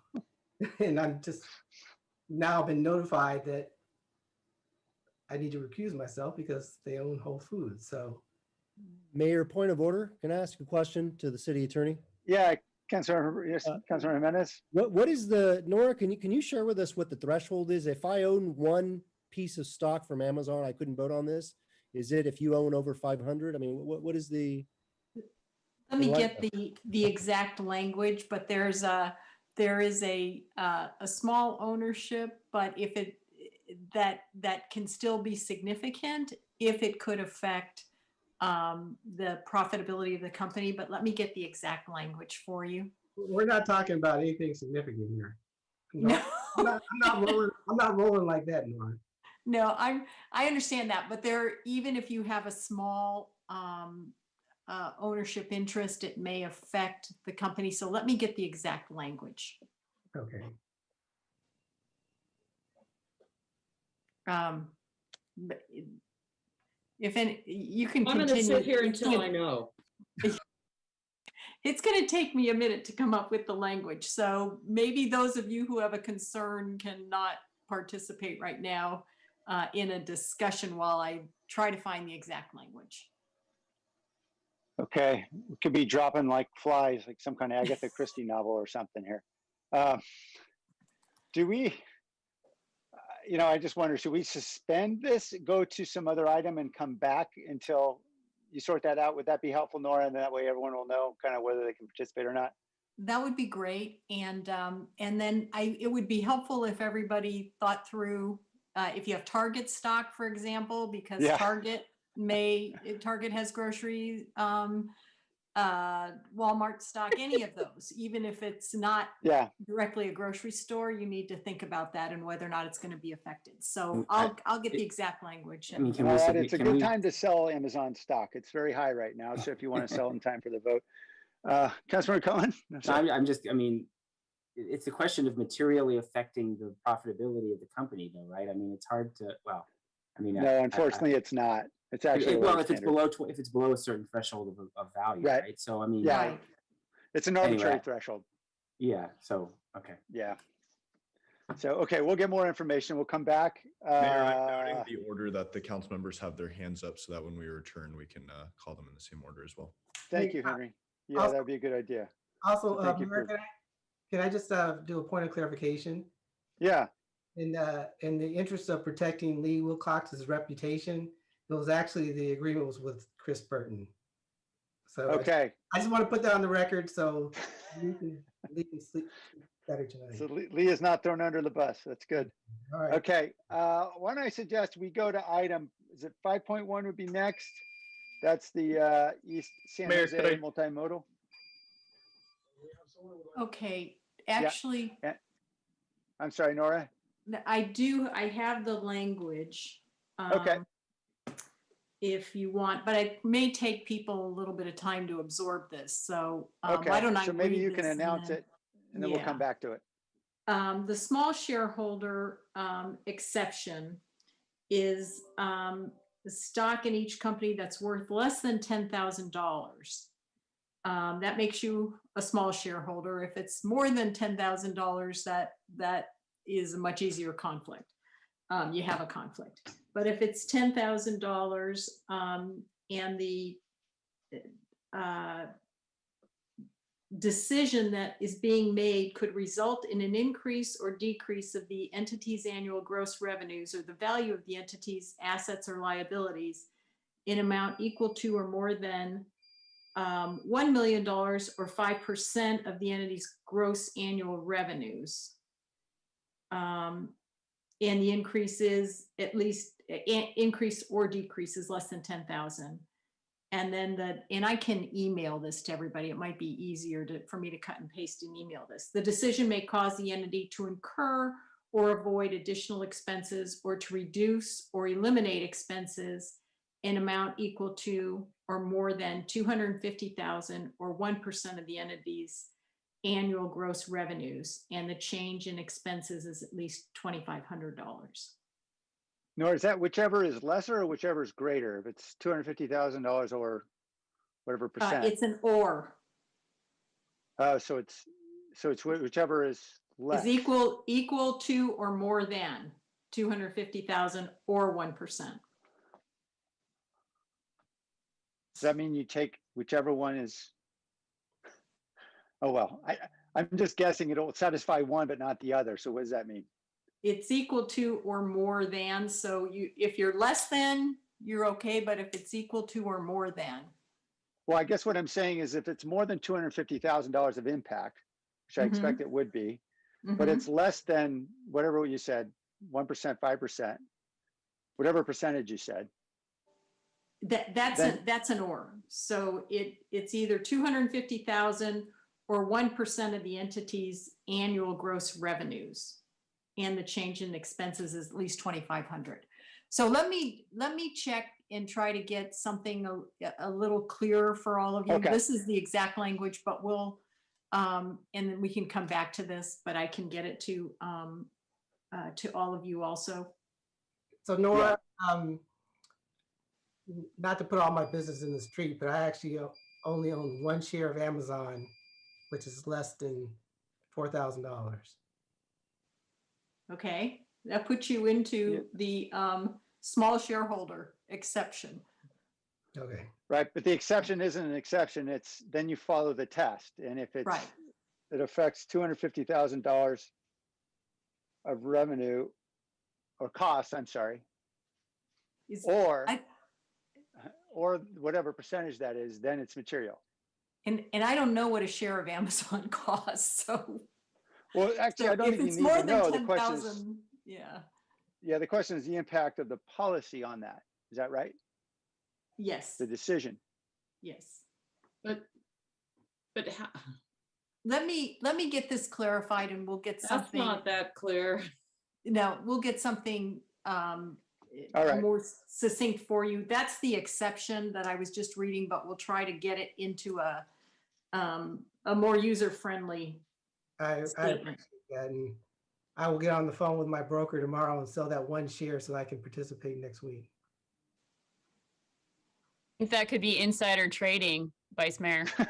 I don't think you can do that. If you know you're going to impact them by voting. No. I want to be careful. We won't need to get. We won't have any more legal debate over this issue. Well, all right. The city attorney will tell everybody what the truth is. Okay, let's go to 5.1 so the information can go out. Jump ahead, Mayor. Sorry, I just wanted to clarify two things as I had the floor. Sorry. All right.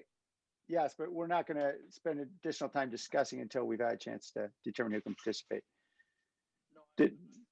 I was just waiting patiently as everybody else jumped in. Yeah. So, Councilmember Perales, if there's something that you want to clarify in the motion, go ahead. But I think otherwise we should come back to you as soon as we can figure out who can participate.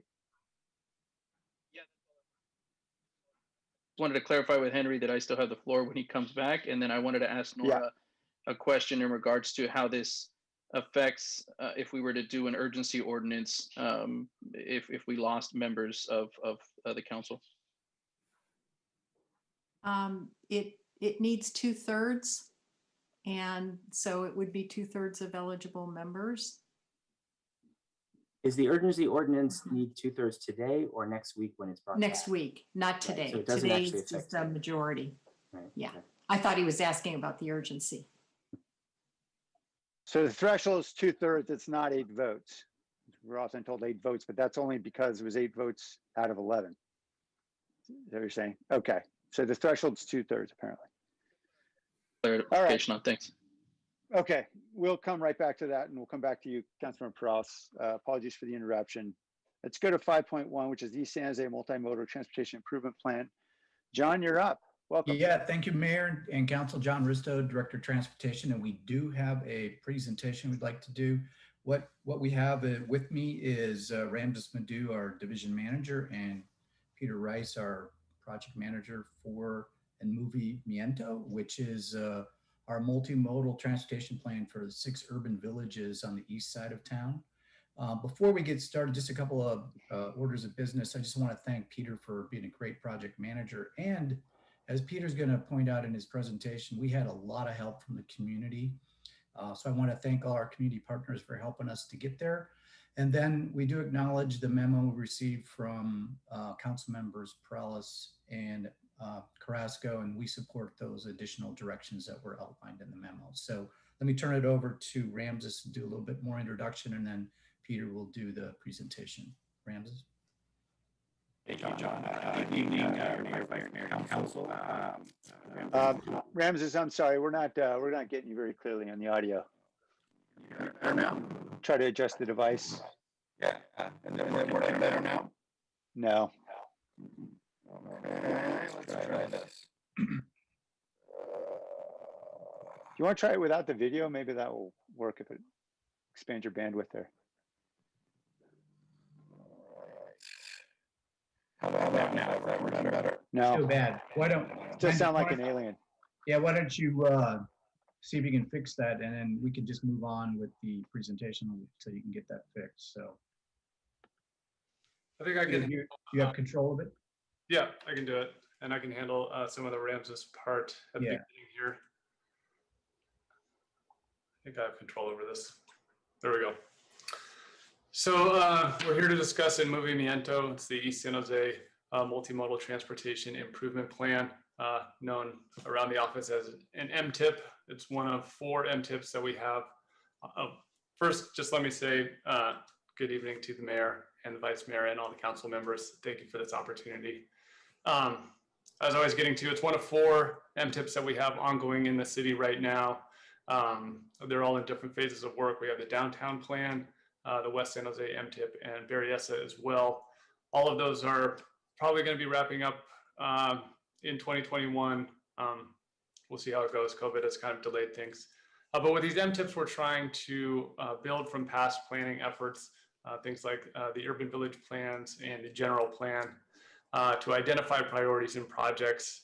And we really have this focus on implementation. So it's a little different than your typical high concept area plans. We're really getting into some design work and producing cost estimates and implementation strategies so that we can end up with projects that are closer to ready to build. This is just a little bit about why we're doing that. You know, the general plan is a really ambitious document, and we also have Climate Smart San Jose that sets some ambitious goals as well. And we're trying to create a transportation system that aligns with those 2 planning efforts. So we have the urban village strategy that directs growth into you know, these higher density mixed use developments along transit corridors. And you know, to manage that growth, we're trying to facilitate mode shift, and also we're trying to facilitate mode shift to reduce our greenhouse gas reductions. Of course, transportation is the single biggest cause of greenhouse gas in California and in San Jose.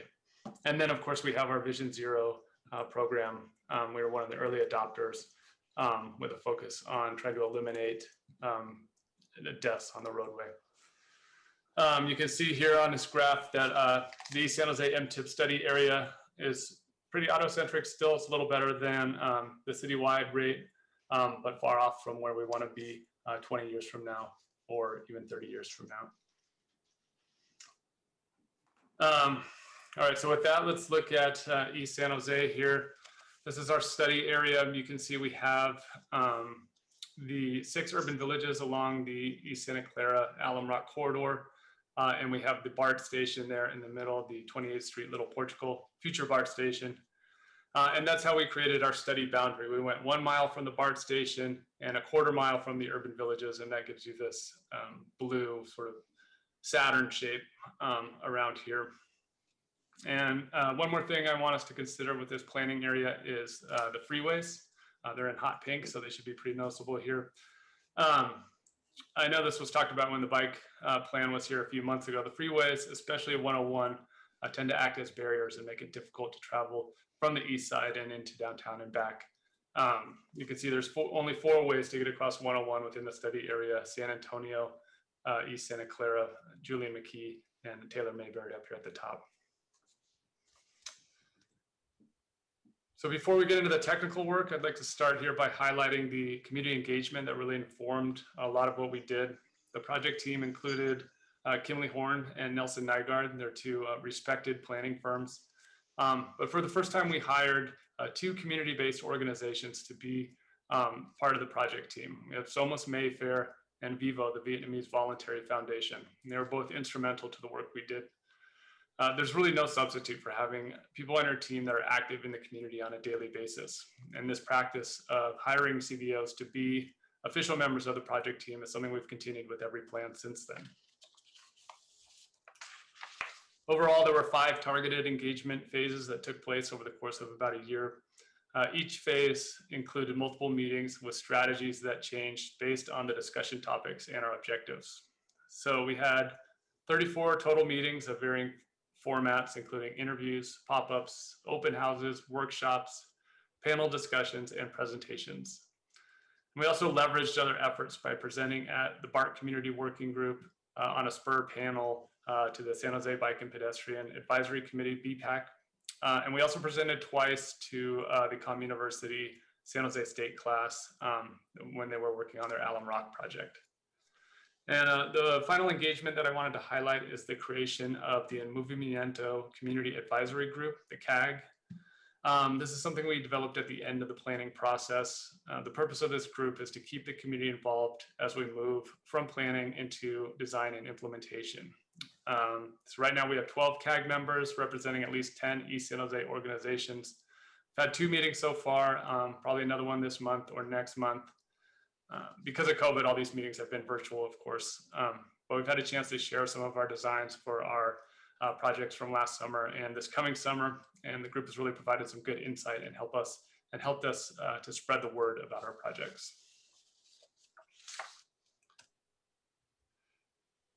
So I mentioned earlier that San Jose remains fairly auto-centric. And early on, we engaged the community to learn about the transportation issues they face and understand why this may be. So here, we asked the people to identify areas in need of improvement and to indicate where they don't feel safe or comfortable walking, biking, or riding transit. And so you can see they pretty much identified 3 corridors: East Santa Clara, Alum Rock, the entire stretch for the most part, 24th Street and San Antonio Street. And then we've listed off some hotspots as well. You can see right at Coyote Creek on Santa Clara, and then the 3 101 overcrossings there at San Antonio, Santa Clara, and Julian.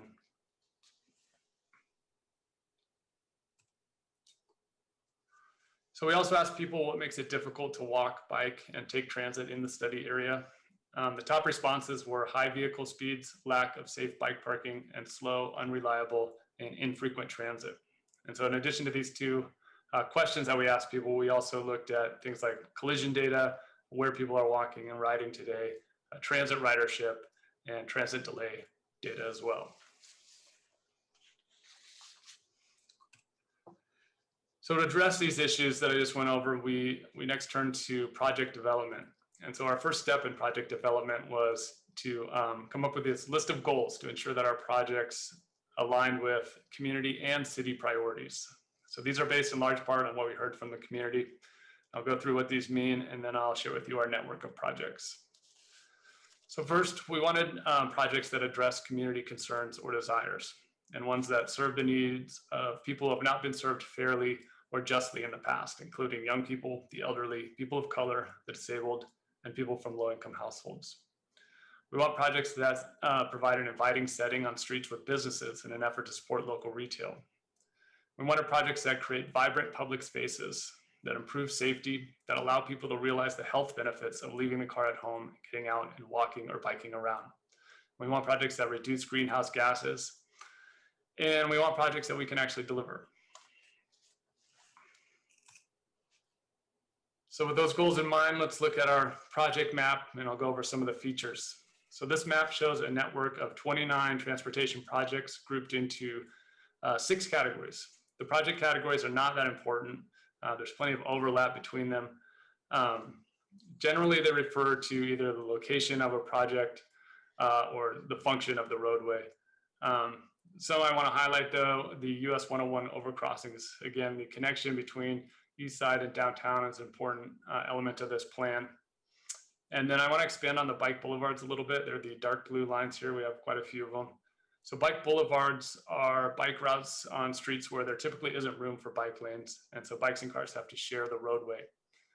These tend to be smaller, slower residential streets, and we'll install traffic calming to make the route feel safer and to be safer and more comfortable.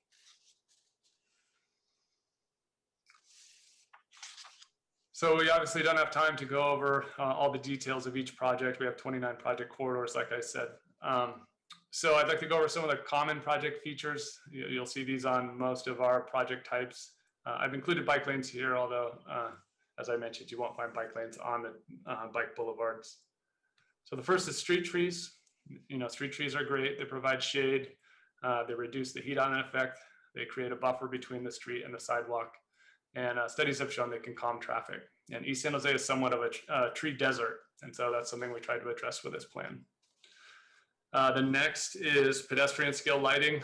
That's exactly what it sounds like. It's lighting at the scale for pedestrians on the sidewalk. And it's lower than your typical street lights that are designed for cars on the roadway. And they create a safer, more inviting environment for people to walk around. Then we have high visibility crosswalks.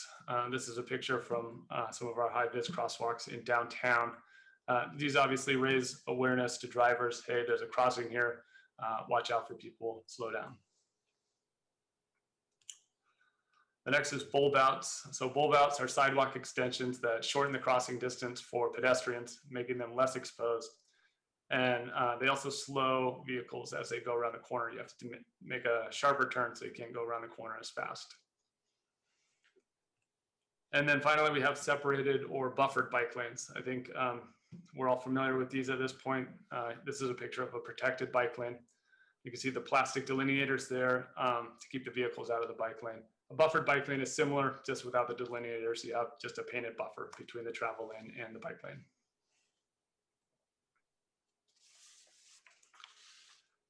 So next, I'd like to go over some of our category-specific features. So these, the ones here are for transit priority projects. We have 2 transit priority project corridors in the plan, East Santa Clara and King Road.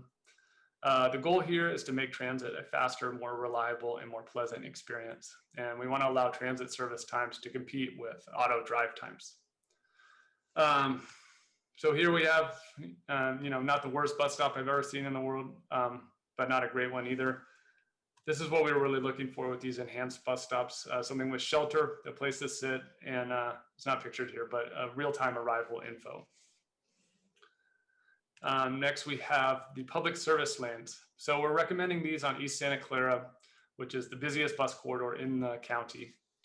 Our designs, they call for public service lanes between 34th and 17th, just on the other side of Coyote Creek.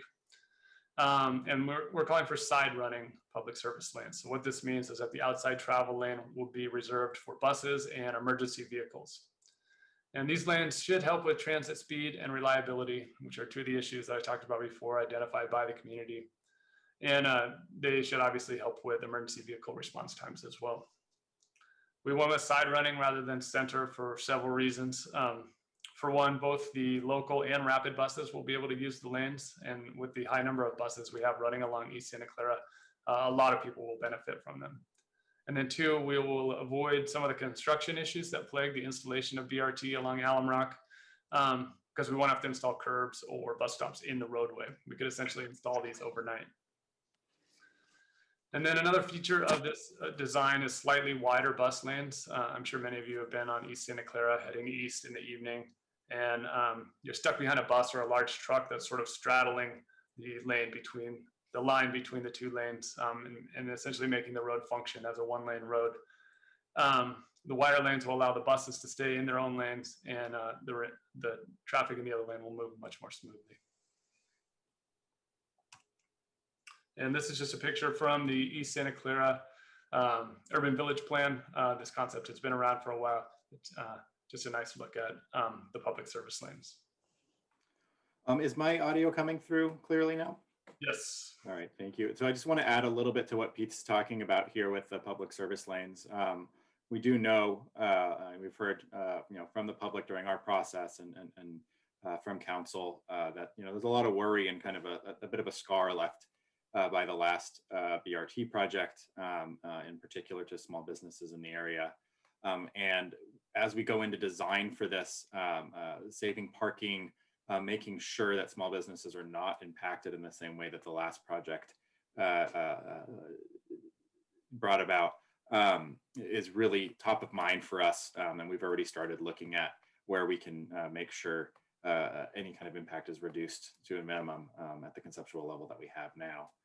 So just want to make sure that gets reflected right away as people start kind of digesting the information here.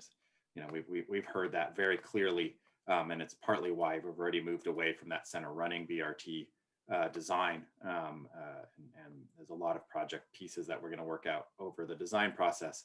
But top of mind will be, the business equity considerations that I know are out there. Great, thanks, Ramses. All right, moving on. Just a few bike boulevard features. So I defined this a minute ago. Streets where bikes and cars share the road, and we implement traffic calming to create a safe, comfortable route. The traffic calming feature I want to highlight here are traffic circles. These are common in Europe. They're becoming much more common around here. This is a quick build version. These are great for bike boulevards because they reduce vehicle speeds and they reduce some of the more dangerous collision situations with the cross traffic. But they don't require full stops, which is great for bikes that rely on momentum. And so here we have the quick build version, and then this is the longer term version. Looks pretty nice with the trees and the vegetation there in the middle. So I mentioned though, there are 29 projects on that network map that I showed you. But if you were to look at the full project list, you would see that we have 47 total projects listed. This is because wherever possible, we created a quick build and a long-term version for each project. So quick build projects, they tend to be easier to implement and relatively inexpensive. They allow us to enjoy many of the benefits of the full build projects, but much sooner. This doesn't mean we should stop at the quick build version. I think long-term high quality infrastructure is preferable. You see this nice bike lane on the right here, it looks great. In the near term, you're likely to see quick build. Our pavement maintenance program right now is our most reliable implementation mechanism. We're going to continue to pursue grants. I'm sure many of you are aware we won a grant to turn San Fernando from a quick build version into a full build version. We're going to continue to pursue contributions from developers, and we're also exploring a citywide TIF program through the Access and Mobility Plan, which is a plan that Ramses is leading. So with that, I just want to end by thanking you all again for this opportunity. We're recommending that council adopt our plan. In total, this planning effort resulted in a prioritized list of transportation improvement projects for 29 project corridors. We have conceptual designs and cost estimates for each project. The planning horizon for this plan is 2040, so it aligns with, it's a long-term plan and it aligns with the general plan timeline. That said, there are a number of projects that are ready to go. And there's a real need here for these improvements. So the last thing I want to touch on is just about continued engagement. This, the planning part is really just the first step in the transportation improvement process. After the planning is done, we still have to design and fund and build out our projects. I mentioned earlier, we have the In Movimiento Community Advisory Group. We're going to continue to work with them on design and implementation. And then we also have our new Move San Jose website. I put the address here at the bottom. We developed this site in response to COVID and the limitations on in-person engagement, and it's still a work in progress, but I think going forward, it's going to be a great resource and a place where people can find out about our plans and our projects and provide some feedback. So with that, thank you. That's it. I'll add one last little bit before we go into discussion. we've been able to already move one of the east-west bike corridor projects forward as part of this year's pavement project across the San Antonio Bridge, trying to address that critical connection over 101.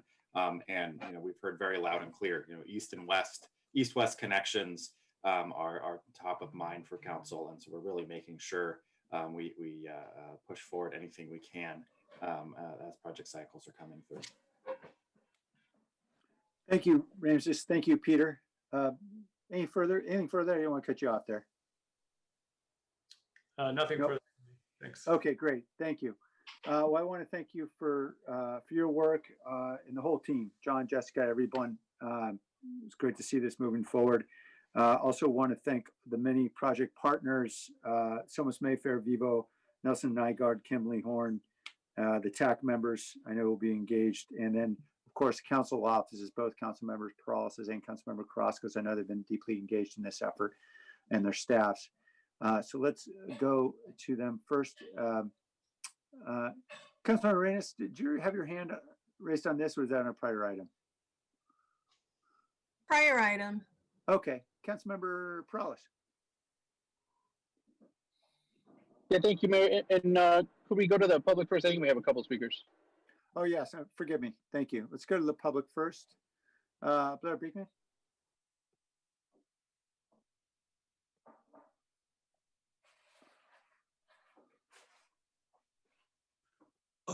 This is Paul Soto. I'm a son, the proud son of a campesino de Salsipuedes in that neighborhood. I am quoting now from The Dubious Battle in California. I quote, written by John Steinbeck. The small farmers are not able to maintain camps of any comfort with any sanitary facilities except 1 or 2 holes dug for toilets. The final resource in the squatters' camps, usually located on the bank of some water course, the people pack into them. They use the water course for drinking, bathing, washing their clothes, and to receive their refuse, with the result that epidemics start easily and are difficult to check. The people in these camps, because of long continued privation, are in no shape to fight illness. It is often said that no one starves in the United States, yet in Santa Clara County, last year, 5 babies were certified by the local coroner to have died of malnutrition. The modern word for starvation, and the less shocking word, although in its connotation, it is perhaps more horrible, since it indicates that the suffering has been long drawn out. In these squatters' camps, the migrant will find squalor beyond anything he has yet to experience, and intimidation almost unchecked. At one camp, it was the custom of deputy sheriffs, who are also employees of the Great Ranch nearby, to drive by the camp for hours at the time, staring into the tents as though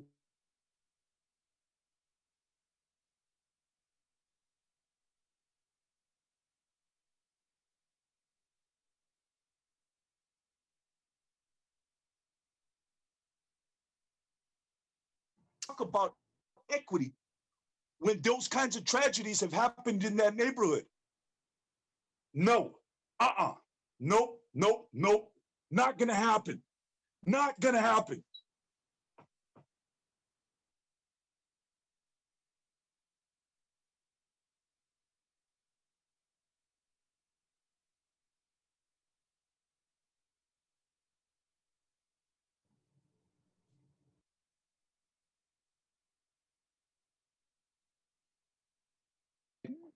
Roland?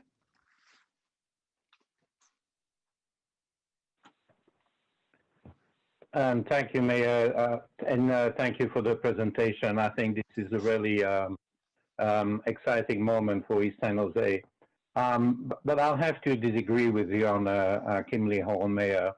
And if you don't understand why, I would suggest that you try taking the light rail to Milpitas and transferring to BART. And you're going to find it very surprising that it's going to take you 4 minutes to achieve the feat, which is quite remarkable when you consider the light rail platforms are essentially on top of the BART platforms. And these people are about to repeat the same kind of catastrophe at Deridan. So I'm really happy about the rest of the team, but frankly, as far as I'm concerned, Kingley Horn should not be part of this exciting development. Thank you. Thank you. Mr. Beekman? Hi, Blair Beekman here. This sounds like a really interesting project. Thank you for the community advisory group that you created for this project. Please don't take good open public policy ideas for granted. As projects like this at this time will include neighborhood safety, the use of Vision Zero, how to better bridge the digital divide, and green neighborhood sustainability to address the lessening of greenhouse gases and fossil fuels. I'm hopeful how this current East Side Bike and Pedestrian Project can bring together recent good ideas and begin to raise all boats of a community again. There should be a time in the not so distant future when talking about open public policy should be just as easy as talking about the projects themselves. These concepts should not have to continually work in mutually exclusive terms. It is interesting how good ideas can remain constant, consistent, and permanent to help us through times of disaster and pain. Open public policies offer community respect, sustainability, and harmony, and give us a way to immediately return and continue our good practices after natural disaster events or pandemic diseases. With the help of the ideas of equity and reimagine, it is open public policy ideas and accountability that can directly address how to move forward into a more genuine, positive ideas of peace, more open democratic practices, sustainability, and better reasoning for this society and our technological future. These are the ideas of innovation, inventiveness, good civil rights, civil protections, and responsibility. With green sustainability ideas of this project, these are the examples of how individual local communities can work towards and share ideas of peace, sustainability, and a better world. To conclude, and that how we can rely on how to address good progressive ideas throughout the difficult times of COVID-19 and possible natural disasters in the SF Bay Area in the upcoming decade. Thank you. Thank you. All right, back to council. Councilmember Peralta. Yeah, thanks, Mayor. I don't know if it was my audio or if it was Paul Soto's, but like the last 30 seconds of his comments were cut off. Could we invite him back up to finish it, Paul, if you wanted to repeat your last 30 seconds? I believe he spoke for a full 2 minutes. Am I mistaken? At least I heard the audio. Yeah, I don't know if anybody else had that issue, but I'm No, there was a stall because my device was muted and I thought I was talking and I wasn't. So if you didn't hear anything, there was a stall. I think he was. Oh no. Yeah, it wasn't the stall. I did hear the stall. It was actually the kind of the breaking in and out of his comments on the last. It might have been the last 20 seconds or something. So I just Mr. Soto. I'm here and thank you, Perales. Yeah. People in these camps, because of long continued privation, are in no shape to fight illness. It is often said that no one starves in the United States. Yet in Santa Clara County last year, 5 babies were certified by the local coroner to have died of malnutrition. The modern word for starvation and the less shocking word, although in connotation, it is perhaps more horrible since it indicates that the suffering has been long drawn out. In these squatters' camps, the migrant will find squalor beyond anything he has yet to experience and intimidation almost unchecked. At one camp, it is the custom of the deputy sheriff, who are also employees of a great ranch nearby, to drive by the camps for hours at times, staring into the tents, though trying to memorize faces. The communities in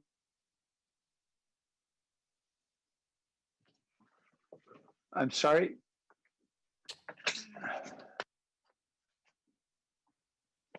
Henry, I'm not hearing anything. No, I didn't mute him. I think he's losing connection, Mayor. Yeah, he's losing connection. And I think you know what's shocking about it is I think that's exactly where we lost him before. So that's kind of so I'll tell you what, I'll give my commentary, and then and Paul, if you're hearing us. If you have that, it sounds like you may have put something in writing. I don't know if it's typed up, but if you wanted to submit it, I think we lost you at the same exact spot your first time around, and so your audio is cutting out at the end there. Just wanted to give you an opportunity to kind of finish your thought. So if you if you do have something in writing you want to be able to submit, obviously I'm interested in hearing kind of the end of your thought there. Thank you, Mayor. I just wanted to be able to see if we could wrap that up. I was stuck and anticipating, kind of wanted to get the conclusion there, and now I'm just double stuck wanting to get the conclusion there. So so let me move on to my comments. So first off, I want to thank staff, Ramses and Peter, for the presentation, and all the community participants. Mayor, as you already pointed out, Somos Mayfair, Vivo, and the volunteer representatives in our community advisory group. I personally think this plan is long overdue. And as we shared in our memo, this area has often been historically overlooked when it comes to multimodal improvements, and for that matter, when it comes to really other improvements and investment. As we know, there are areas of our city that have been overlooked or have been last. And this is a welcome step to make it a safer area for families living there to bike, to walk, and specifically to take transit, as we know so many families there are dependent on transit in the area. Did have a question for staff, and that is, what is the community outreach in terms of neighborhood associations within the project boundary that we did? Pete, you want to take this one? Sure. So we had a number of neighborhood associations on our stakeholder list, and so they would have been included on all our regular emails to update the community on our projects, and they would have been invited to our engagement events. We recently hired a new staff member on our team who has experience in engagement, and I've been talking to her recently about how I thought maybe we could do more with the neighborhood associations. And so that's something that possibly was a bit of a missed opportunity here, more going out to where people are going to meet anyways. We did some of that with our pop-ups, but not necessarily with the neighborhood associations. So we did do some outreach, but I think going forward, we could definitely do more. And I think we will be doing more. And there's always lessons to be learned. Pete, do you have the list of the major groups? I know it was Communiversity and some other groups. Would you mind just reading that out? Yeah, let me. So this is our entire stakeholder list. So I just have to. So Park Pleasant, District 5 United, 5 Wounds, Brookwood Terrace Neighborhood Action Coalition, Mayfair Neighborhood Association, Roosevelt Park Neighborhood Association, the Plata Arroyo Neighborhood Association. And I think that is it. Neighborhood Commission 5B is on there as well. Those are the neighborhood associations. Our stakeholder list is way longer than that, but those are just the neighborhood associations. And I will make a note that the new leadership at Roosevelt Park did notify us that they hadn't got a chance to click in on this, though we did reach out to the former leadership of that group and make sure that they got our messages. Okay, great. Yeah, I appreciate that. Actually, that was going to be my other comment, was just as there was leadership changes there, wanted to make sure you could reach out to them, but you already did that. So that's perfect. Thank you. And in regards to project funding, at this point in time, what funding is available for particular projects, and what funding sources are staff planning to pursue? Yeah, thanks for the great question, Council Member. So as I said, we've already started moving on what we can. We have the San Antonio project already going in the pavement program. So where we can, we'll use pavement projects to go forward this. I'll also mention the crossing of 101 on Santa Clara is going to be seeing some improvements as well through the pavement program. Other sources we'll be looking at are incoming development fees. Once we have a plan like this, that whole local transportation analysis piece of a project that you guys have wrestled with in the past with us becomes a lot easier because we have projects to directly associate with the project. We also have grant sources that we'll be going for. As soon as you guys adopt this, we can then start writing grant applications for construction. And lastly, I'll mention the 28th Street Little Portugal BART station will be improving the 28th Street frontage, including a Five Winds Trail.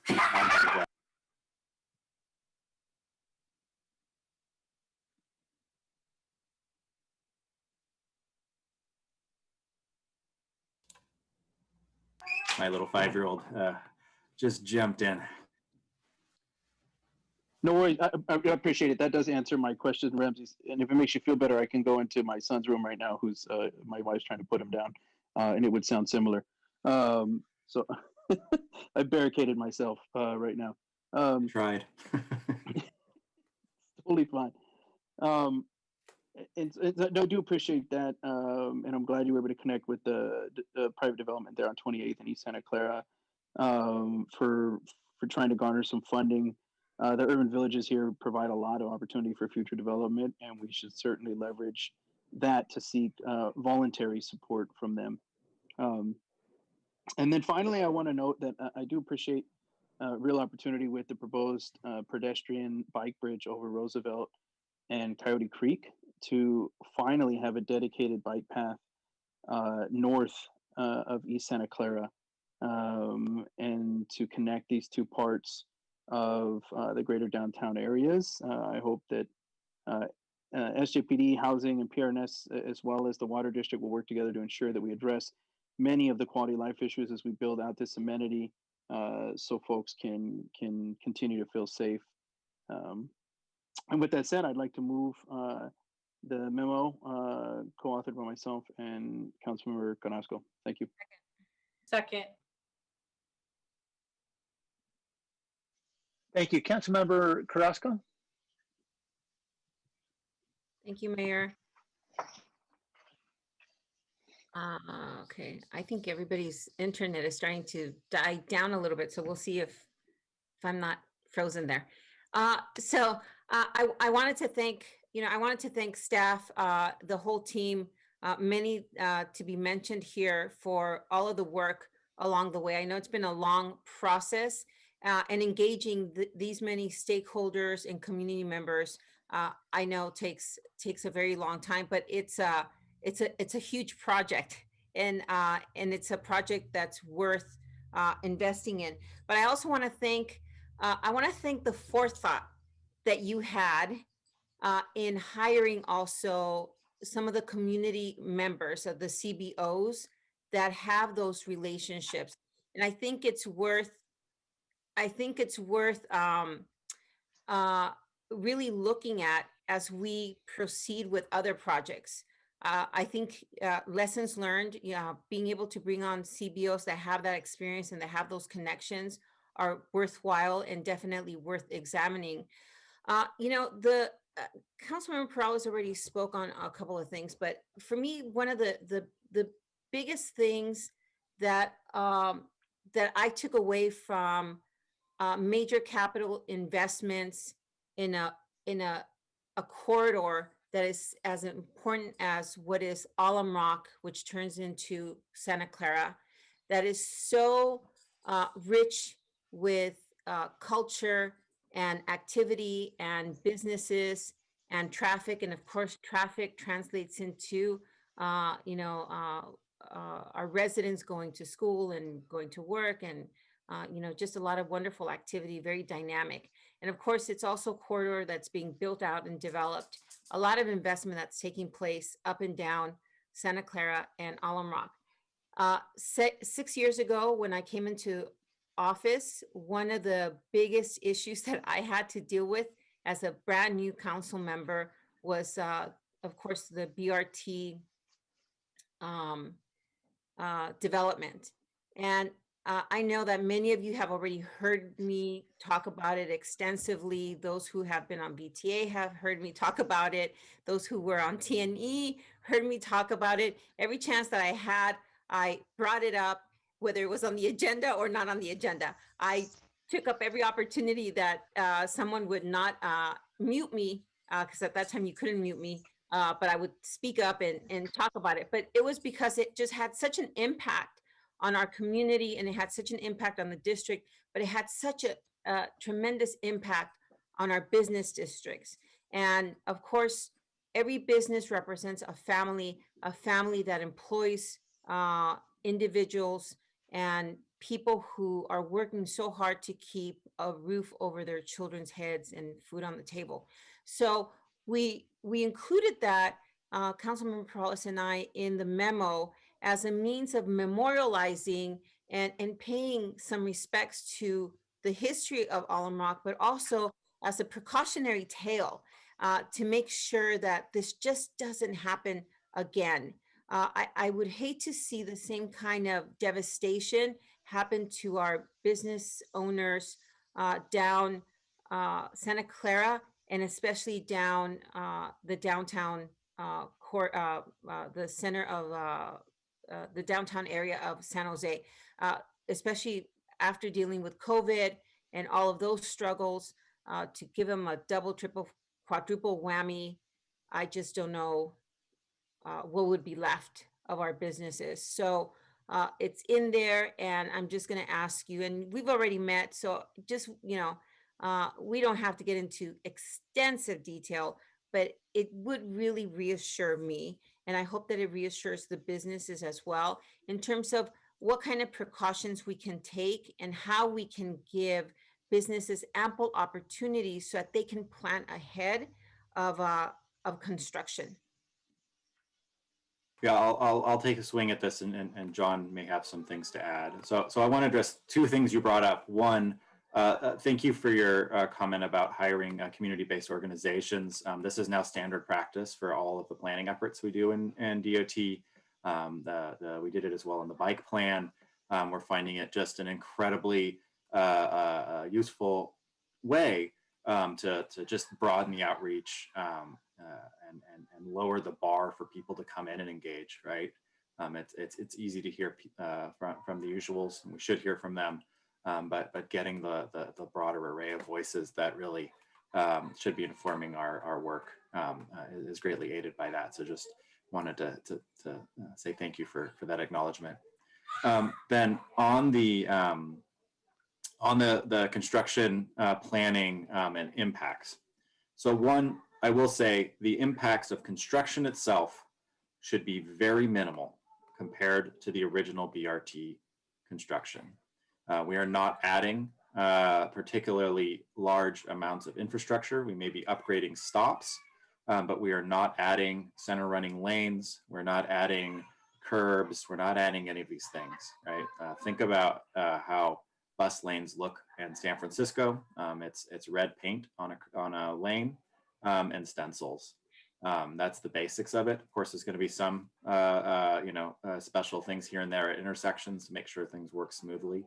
So I hope that reassures you a little bit. But then the other part of your question is, how are we going to ensure we engage with businesses during the process, right? And so as we go into design, we're going to be going to the businesses along the corridor and working with them on the design to understand where there is places where parking should or shouldn't be removed, or cannot be removed, and where travel lanes, because there's going to be a trade-off between parking and travel lanes and where that happens through the corridor. And we're going to really need to work that out with local businesses and, of course, the council offices as well.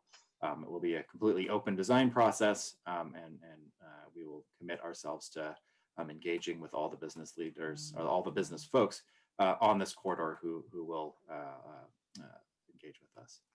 Right. And so you said a very key element, which is parking. And if you all recall, many, I can't remember the exact number right off the top of my head. I think it was like 87. John, I don't know if you remember exactly, but at the end of the day, many of them were returned. But in the meantime, those that were removed, it was devastation for those businesses. And we had to really put in place a lot of mitigating efforts, time parking spaces and all kinds of stuff. And then we had to go back and restudy the corridor in order to replace or return those parking spaces. And then we had to, of course, go to VTA and then have the businesses apply for financial assistance and support. It was really quite a feat. Thankfully, we had the support of the VTA board, with a lot of support and a lot of leadership on behalf of the mayor and Supervisor Chavez, who really saw also what was happening to those businesses. Again, I can't emphasize enough, and as I said, I can't emphasize, italicize, highlight, and underline truly how much our businesses mean to us, and there are other reasons why sometimes businesses don't continue forward. I just don't want to be the reason why they don't continue forward. I don't want to, I want to make sure that we do everything we can to not have the fingers pointed at us as to why they had to close the doors. And so, John, I don't know if you wanted to add anything. Yeah, council member, it's really good to hear that. And unfortunately, those bring back some pretty tough memories for you and your office as well. You did a great job of trying to sort through a lot of very difficult issues on that corridor. I come at it from two places. I was at VTA before coming to the city and had been some involvement in that project. Besides the things that Ramses is mentioning, one other big lesson learned was that to have better control of the contractor. Yeah. And this was a VTA project and controlled by VTA and their inspectors. And that got out of control. And the city, because we did not have control of that contractor, was VTA, had to learn a lot from a contractor that was not very good. And the specifications that control the work of that contractor were not tight, and they weren't in the best of shape that we could actually make the contractor do what we needed to do. So they had to replace the contractor twice to do that, if you remember that. So it was tough. So, and the things that we have lessons learned both from what BTA and what the city does, that when we're doing construction projects, we're trying to apply those best practices in any one of the council districts. So as ourselves, both the DOT and Public Works have managed a lot of these contracts, we learn a lot from these kinds of projects, this one particularly. So Ramses is right, the list of projects that we have here in this plan is not to the scale of disruption that BRT project was, but nevertheless, whenever you're in somebody's front yard or front of a business, that is some disruption, whatever as minimal that might be. So we have to be out there early and often talking to property owners, businesses, have the proper plans, and be able to control the contractors to do the better job, and then to be communicated and be on top of that job. So it's all the way through a project to be able to get it to a successful completion. And I appreciate that. And I appreciate those of you who went down that journey with me. It wasn't pleasant. We dealt with it for several years before we were able to put kind of a period to that one. But, we have other projects that are coming through different neighborhoods and different business districts. And of course, we have BART that's coming all the way through. And we have to make sure that we always keep in mind what happened. And so my apologies if I'm going to sound like a broken record, or if I already sound like a broken record, but I have a little bit of PTSD, honestly, when I think of these major investments that come through these corridors.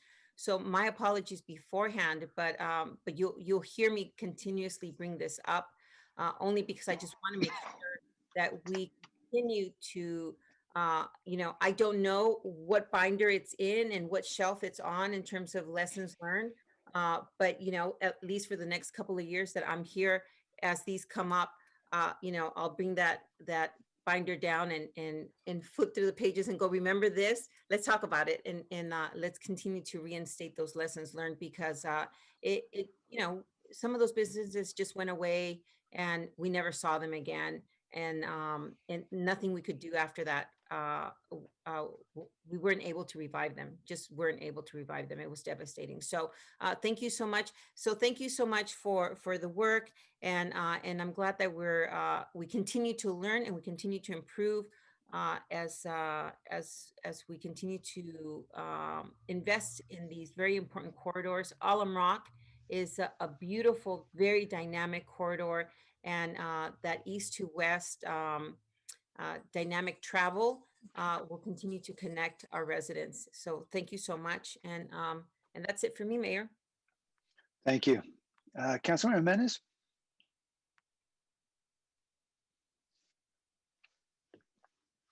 Mayor, that was from the last item. My apologies. It was, okay. Councilmember Cohen, you have your hand raised too. Is that on this item? Yeah, just quickly. Okay, This is a sure. very exciting plan. I do have one quick question. I saw that the multimodal plan for the Berryessa BART station kind of extends down, so there's a big overlap between the two plans. Is there some, is there some benefit in terms of funding or anything else in terms of that overlap? And will that help with some of the projects maybe on King Road down, the fact that there's some overlap of the two plans, or is that just a geographic anomaly on the map? Yeah, I think it's just the way we drew the lines.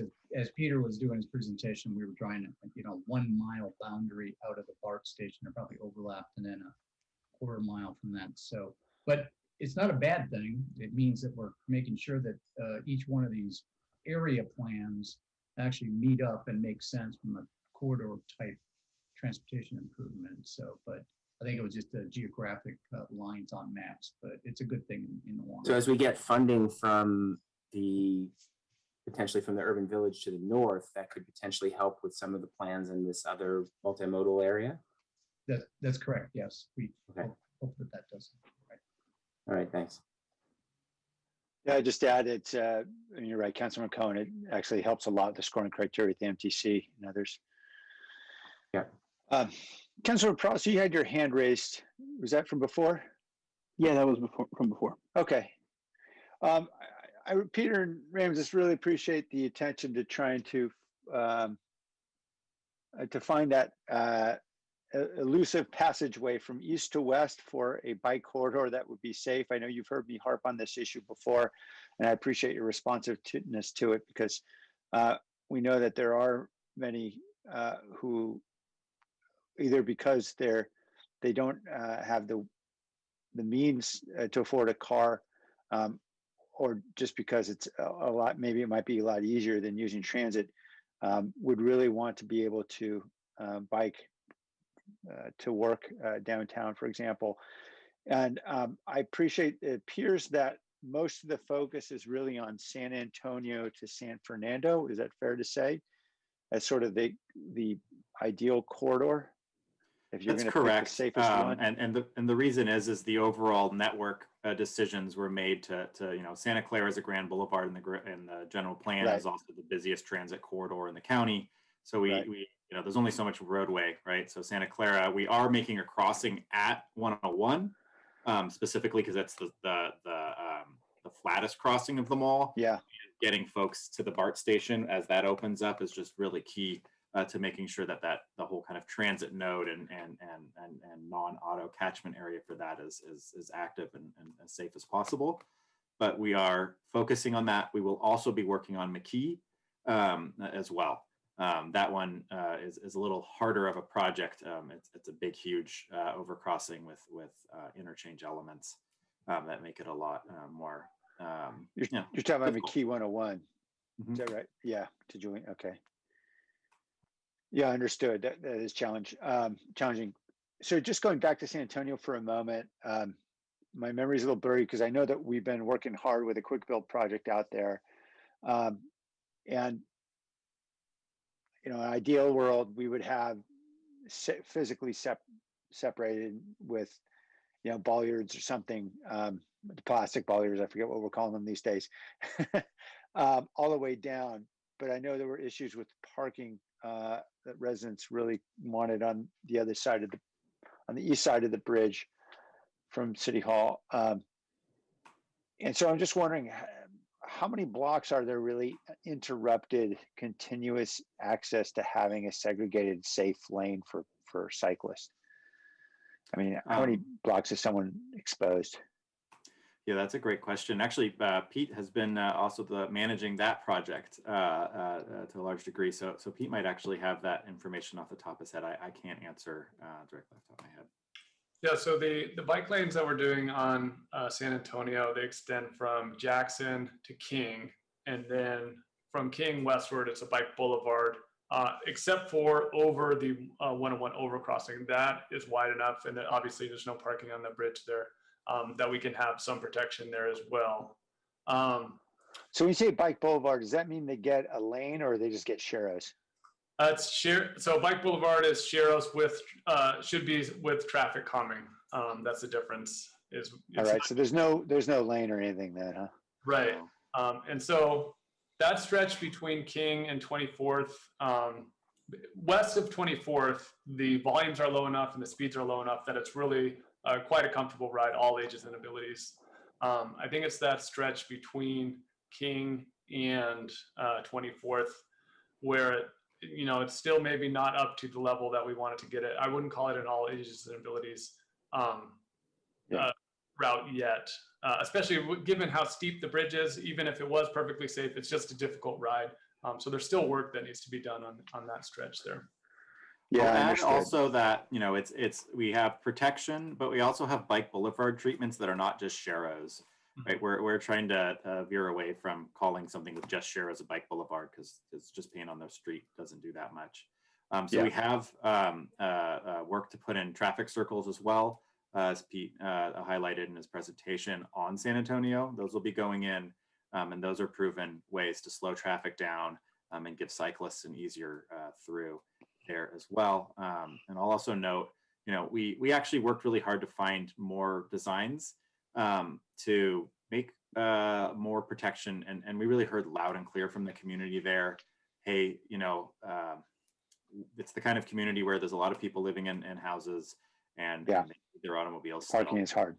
Yeah. So, we're at that pivot point in history, but we got to kind of walk down it and we can't just. Yeah, I understand. I mean, it's these connections that are hard, but they're so important if we're just trying to provide access to people, who need economic opportunity, and this is so important. And so if we then shift from that corridor back to McKee, I know that's a very busy boulevard there, a very busy road. Are there any opportunities for us to do something courageous that might both be attractive for regional funding and enable people who are significantly east of 101 to be able to get to really either of those BART stations? Think about it. I mean, I think McKee would be the logical route. And that's obviously opens up a whole world for them if they can get to either Berryessa or to the Five Loon station. I'll let Pete say what we actually pulled out in terms of that McKee crossing, but I will put in a quick note on, we do have the Berryessa MTIP coming forward as well, which has looked at that area and access particularly to that transit station, to that BART station, right? And so we'll be also addressing access there, both through transit and biking. And there's actually quite a lot in there as well in terms of that. Yeah, I look forward to that. I'm just not optimistic about King Road. It looks pretty scary. And like as you know, I'm a cyclist. I don't mind riding it. I'll ride all the roads, but lots of folks who don't wear spandex won't. And that's who the folks we're trying to reach. Absolutely. And then one other thing just to put on your radar in terms of that kind of thought, we are putting in a big grant application to upgrade King to a safer corridor for about half of this segment, and then going quite far south past 680. Okay. I appreciate this is hard. I'm sorry, go ahead, Ramses. And I was just going to say, Pete, if you want to talk about what are the treatments we were looking at the McKee 101 crossing in this plan. Yeah, so I do think there's opportunity there. All of the overcrossings have different challenges. Of course, McKee and East Santa Clara, you have the off ramps and the on ramps, and then San Antonio is really steep. But what we have for McKee is right now there's a sidewalk with a fence. It's pretty narrow, and we're talking about extending that out. We believe there's enough room for what would be a shared use path. You would have to build sidewalks, so it's relatively expensive compared to some of the quick build treatments. But it could be a pretty good route. Shared use path that's maybe only 8 feet wide is not the greatest, but to get across the freeway and feel safe, I think it would be pretty good. Okay. All right. Thank you. Thanks for all your work on this. I know this is hard, but it wouldn't be important, I guess, if it weren't hard. All right. Any other questions? All right, let's vote then on the motion. I believe from Councilmember Perales, is that right? Yes. Jimenez, Yes. Peralez, Aye. Cohen, Aye. Crosco, Aye. Davis, Aye. Esparza, Yes. Arenas, Aye. Foley, Aye. Mahan, Aye. Jones, Aye. Ricardo. Aye. Thank you. Okay, thank you. All right, I think, Nora, should we return to the earlier item relating to, Sure. okay, to supplemental pay? So why don't we start off with an explanation from you about what you believe? As I understand it, there's 6 votes that are needed to move forward today and potentially 8 votes on the following week. Is that right? Yes, under the charter, that's true. Yes. Okay. And so let me clarify one of the numbers that I was giving, and Councilmember Cohen, thank you for letting me know this. The analysis I was given was for somebody in our office who had a $10,000 interest. So that was the $10,000 number in the analysis that had been done. But the basically the parameters are if you own less than $2,000 of a company that might be affected, you're okay. And if you're between 2,000 and 25,000, you are subject to the small shareholder exception. The difficulty, and I think this is going to take a little bit of analysis over the course of this week, depending on what happens here. But there's a conflict if the decision would, I think in this case, the issue is if it would cause the entity to incur additional expenses in an amount of $250,000 for large entities. If it's a smaller entity and publicly owned, 1% of the entity's gross revenues. But I think we're talking about companies that are larger and we're just triggering that $250,000. But the difficulty is we need to know how many stores they might have in San Jose and how many employees and whether or not it's triggering that 250,000.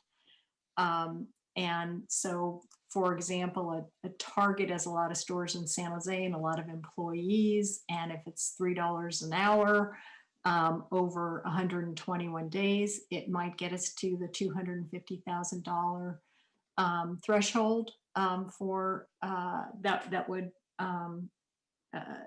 constitute a conflict. If it's a company that has, maybe one store, so it's an Amazon, but they've got one grocery store. We know they have more than one grocery store, but in San Jose. But if it was something like that, then we'd have to just try to figure out and do the math. How many employees do they have, and this $3 amount, and whether or not it gets it to a $250,000 difference. So that is going to, for those who own stock and have a potential conflict, we're just going to have to look at that through the course of the week, how many employees they may have and whether or not we're triggering these thresholds. Okay. So it's apparent it's complex. I'm not sure it's going to affect the outcome anyway. I suspect that there are probably 6 votes to go forward in any case, but I'll leave it to council members to determine whether or not they believe they should vote or not based on wherever they fit under that standard. Well, right now, I think the Amazon issue, because there's more than one store in San Jose, and the Targets and the Costco's, they probably have enough employees in San Jose that if you're putting $3 an hour on most of those employees, I was trying to do some quick math. Over the course of 4 months, you might get there. You have to scale it. 100 employees may not get you there. 200 might. It's not entirely clear. Okay. All right. Councilmember Peralez, you had the floor. Yeah, thank you. Okay, but before he starts, I do need to recuse myself based on that information. Okay. Yeah, that's So, okay. That's a good point. Let's and try to I don't clarify know that. how much I need to disclose, but I will disclose that it's held in my company profit sharing plan of which I am a trustee and a beneficiary along with my other employees of the Foley. Actually, you don't have to disclose all that stuff. Too Just late. the fact that you have a financial interest is all we need to know. Okay, so I'm leaving for now. Could someone maybe text me when you guys are done? Okay. All right. Yes. And I'm going to recuse myself as well because of my whopping 1 share of Amazon, which I've already gotten a lot of grief on. Is Amazon worth more than $2,000 a share? I don't know. Yes, It is. Okay. So I will. Councilor Vice Mayor Jones did pretty well on that 1 share. He owes us all lunch. All right. All right. So Vice Mayor is also recused. So that leaves us with 9, I believe. Okay. Councilmember Perales, does anybody else want to declare a conflict before we move on? Okay. Councilmember Perales, you have the floor. Yeah, I appreciate that. I was going to ask that as well, if we could kind of clarify any of the conflicts. Sounds like we just have the 2. Can you clarify then, Nora? So is it still 6 votes that we need today? And if we were to vote on an urgency ordinance next week, it would still be 8? Yes. Yes. So it doesn't change with the recusals? It does not. Under the charter, it's committees are different. Council committees are different, but for the council to vote on a motion, an ordinance or a resolution, you need 6 members of the council. And hypothetically speaking, would we, I guess, if we had recusals that got us down to 7 council members, I'm assuming that we'd be in a bit of a problem there, right? And so anyways, it sounds like something we need to maybe address in regards to the charter, but we don't run into these situations too often. But just came a bit as a surprise. The other question I did have in regards to, I think the nature of a recusal, there's a couple things. I think in this case, it's obviously at this point, the advocacy has kind of been done, and even we even have a memo, right, from Vice Mayor Jones. So maybe the voting and the remainder of the commentary they won't necessarily participate in. But what is there any sort of issues there that we run into? Because I know it's not just obviously the voting, right? It's actually the weighing in part that becomes the challenge. Yes, but we're going to look at that also. But I think we're okay once it was known and the potential conflict was raised and there's not a vote. I think we're going to be okay, but we have to look at that too. Okay, is that something you could, I guess, give us an update on in closed session next week? Yes. Okay, thank you. So I will return to my commentary then, where I had left off last time, and I was just kind of beginning actually. And so I was just starting off wanting to thank Councilmember Jimenez for his thoughtful and what I feel is a very reasonable policy proposal. Pushing out these types of policies can be a lot of work, especially when you do it well, because it includes having many conversations, including most with people who don't agree with your position. And it's clear that he has taken the time to consider the impacts of such a decision, and he's responded to that by even adjusting his initial direction. And I appreciate him keeping me apprised of the conversations he was having and being invited into the Brown Act with him. A lot of the commentary in opposition that we've heard today has been due to concerns for really what is yet to be determined, as is stated, would be potential unintended consequences. And we heard consequences like potentially employees losing their jobs. And for me, I think it just brought to mind the number of employees that we know that have already lost their jobs simply because of the pandemic. And what we're talking about are individuals that have remained working in essential roles with a narrow focus on uh, large grocery retailers that we know have actually overwhelmingly performed even better, at least based on the major sort of reports and analysis from last year, have performed even better this past year, unlike many other industries that we know extremely suffered. And other consequences we heard were things like the cost of groceries going up and how that might impact communities. And this was already stated in the commentary, but I think we certainly should note and be reminded that grocers can already and do already raise their prices on goods. I think it was Councilmember Foley that mentioned that whenever they want. Those prices are driven by a variety of factors and conditions like supply, the supply chains, consumer demand, and most importantly, because any business needs it, a profit. And they have to consider that profit in their formulas for pay of their employees and cost of goods and numerous reports from last year have shown big retailers at least seeing anywhere from 20 to 50% increases in sales, especially through the series of spikes of where we saw stores literally selling out shelves of goods. In many stores, as we have heard, even took the initiative on their own to offer hazard pay. And others, early last year, like Trader Joe's, was being pressured to implement a hazard pay. They rejected that idea, and not because they weren't doing well. In fact, they were doing very well. Rather, they opted instead to offer a series of random bonuses, depending on a number of internal analyzed factors with excess profits. And I think we shouldn't fool ourselves if we don't believe that those bonuses also went to all levels of upper executive management as well.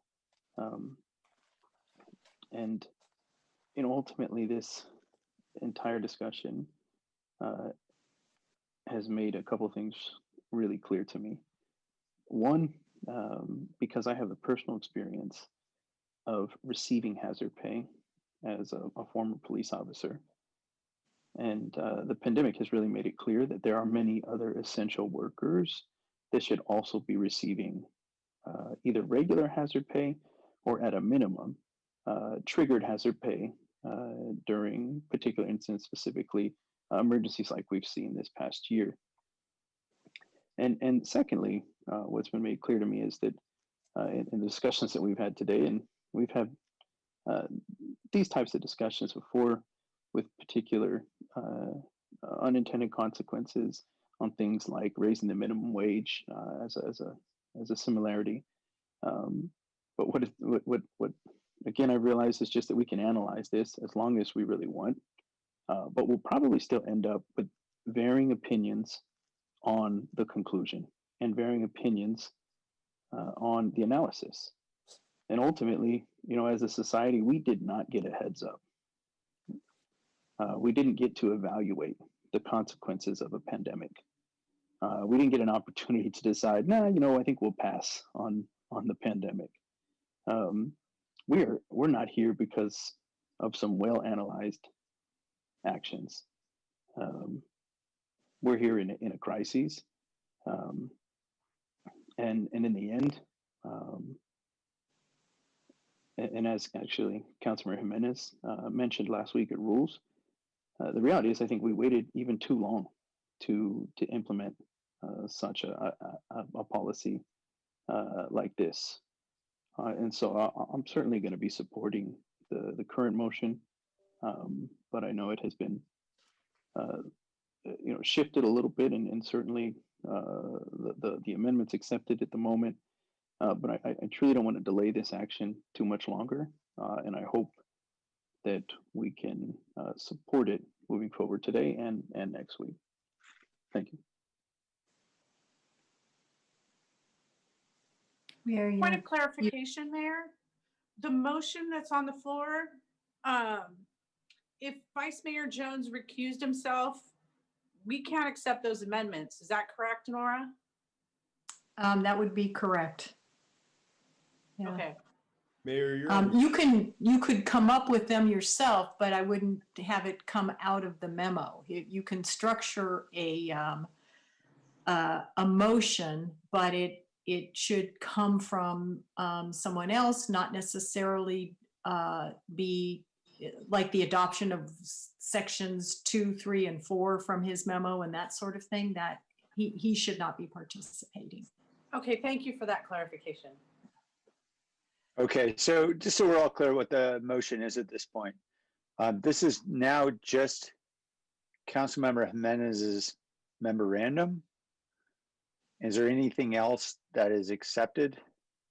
Yeah, I had my amendments, which had to do with the flexibility, part-time and full-time, and the bonus pay. But I would also add that included that there was a question about publicly traded, and that should probably include franchisees and publicly traded.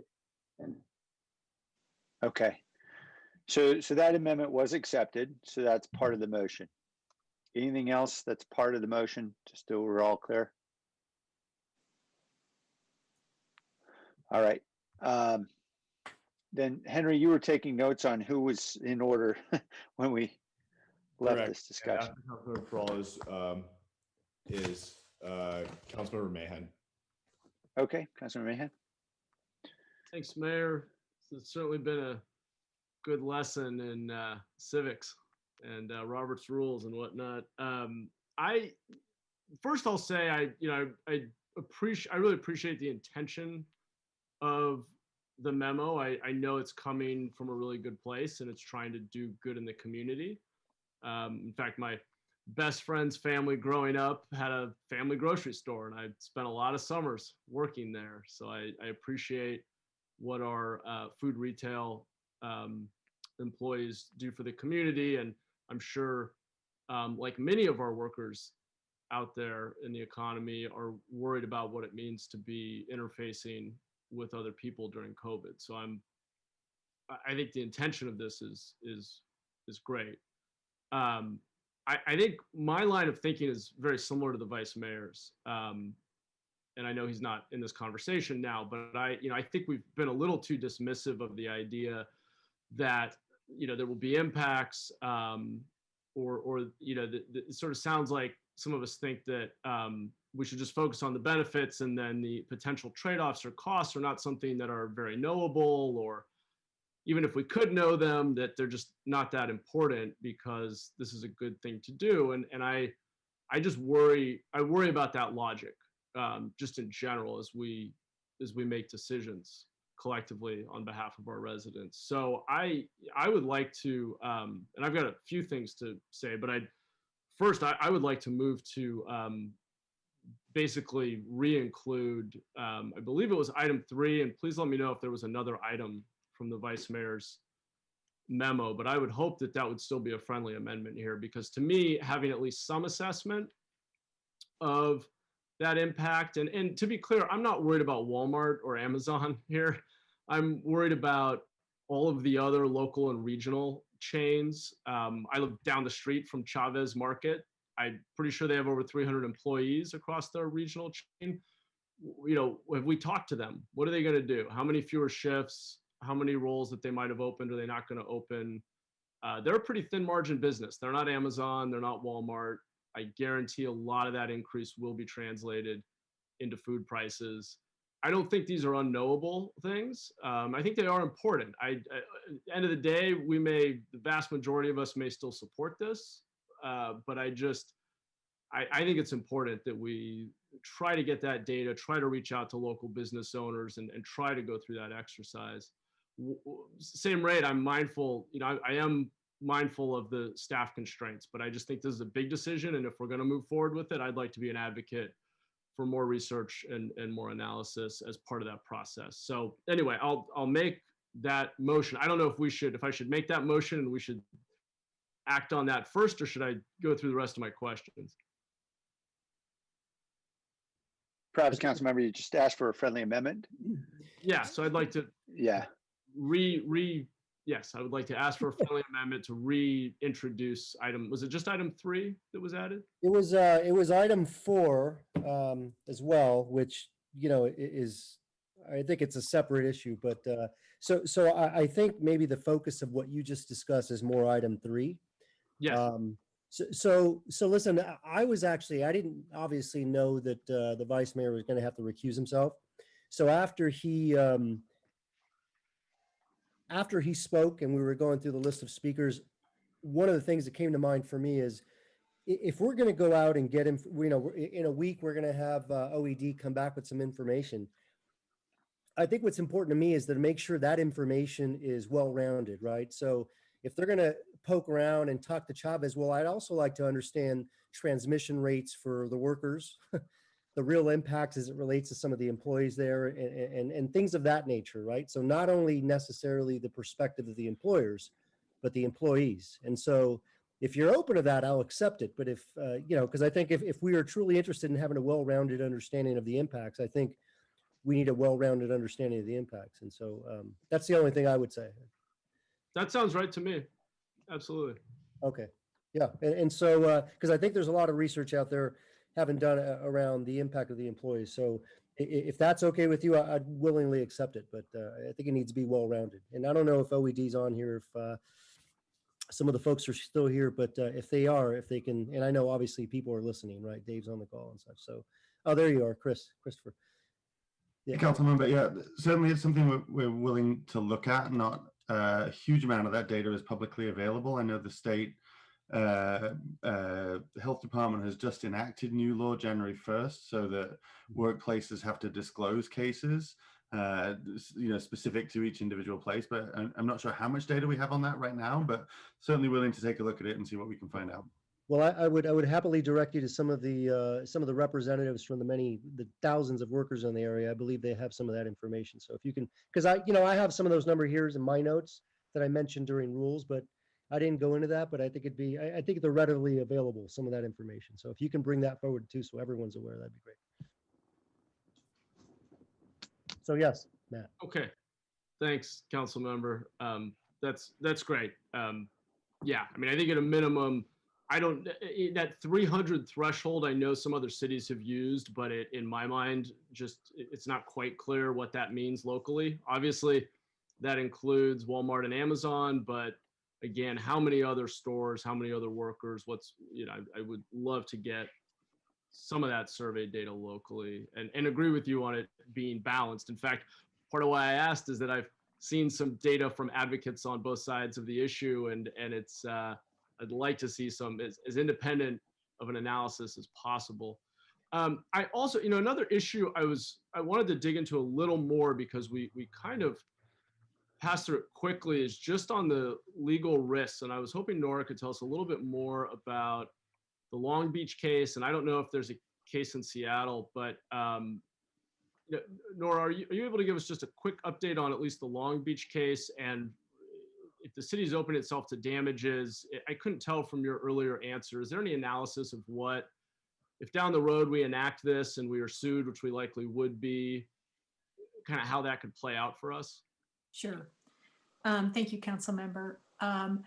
What we know about the Long Beach case right now is based on pleadings and some discussion with their counsel. They were sued by I think the American Grocers Association or something like that, but a grocery group. I think the day after they enacted their ordinance, a lawsuit was filed. The grocers group went into court, what we call ex parte, but without a noticed motion. They have to give notice to the city and to get a temporary restraining order. The judge did not issue the temporary restraining order, and the matter has been put over for a hearing on a preliminary injunction, and that will be heard on February 19th. So we'll know more then what what a court down there at least thinks about the action. To get a temporary restraining order, you typically have to show that you more likely than not are going to prevail on the merits, but it's not always known at that level if a court is able to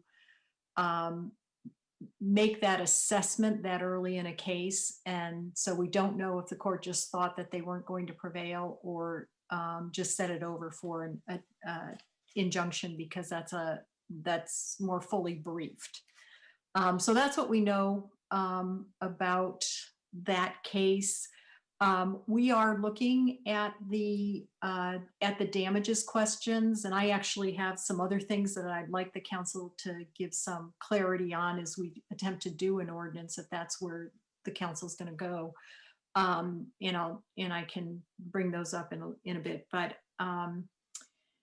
the issue of whether or not Long Beach would have to pay back any grocery stores that had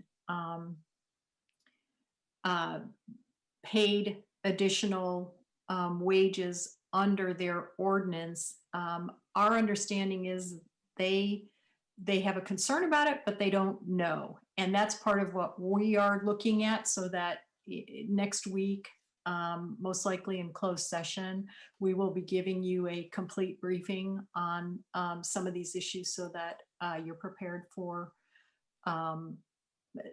some of the questions that may come up in the course of the discussion next week. Great, that seems like it would be quite relevant. So so just to be clear, on the 19th, at least for the case in Long Beach, and for that court, we would have a pretty good indication of the direction that case is going in. At least whether or not the Grocers Association was able to enjoin the city's ordinance. Okay. And do we at this time have any back of the envelope math on what damages in that kind of scenario might look like for a city like San Jose?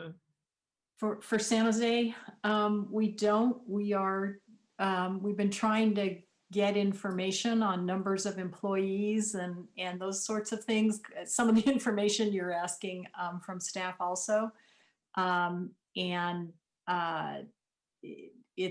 It's not that easy.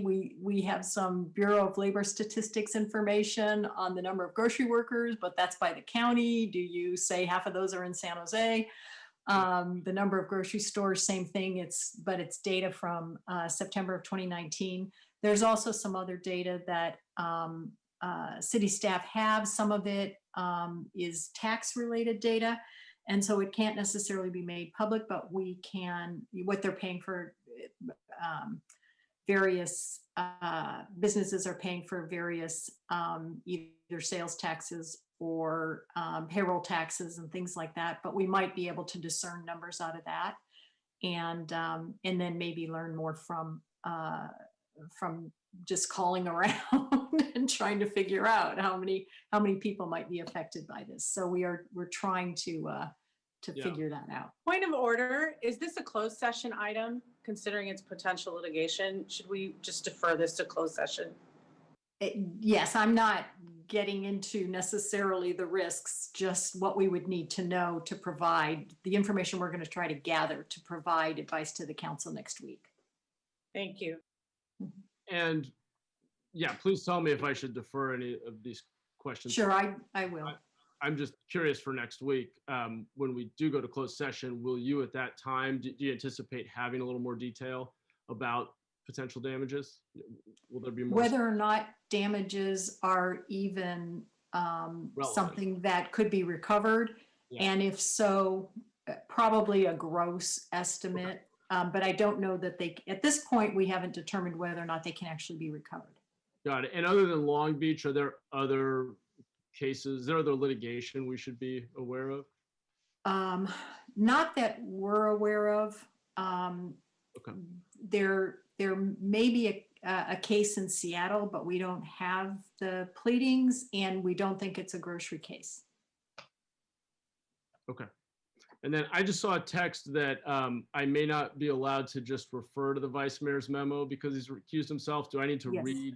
Yeah, maybe you could just read the Yes. text. That would be helpful.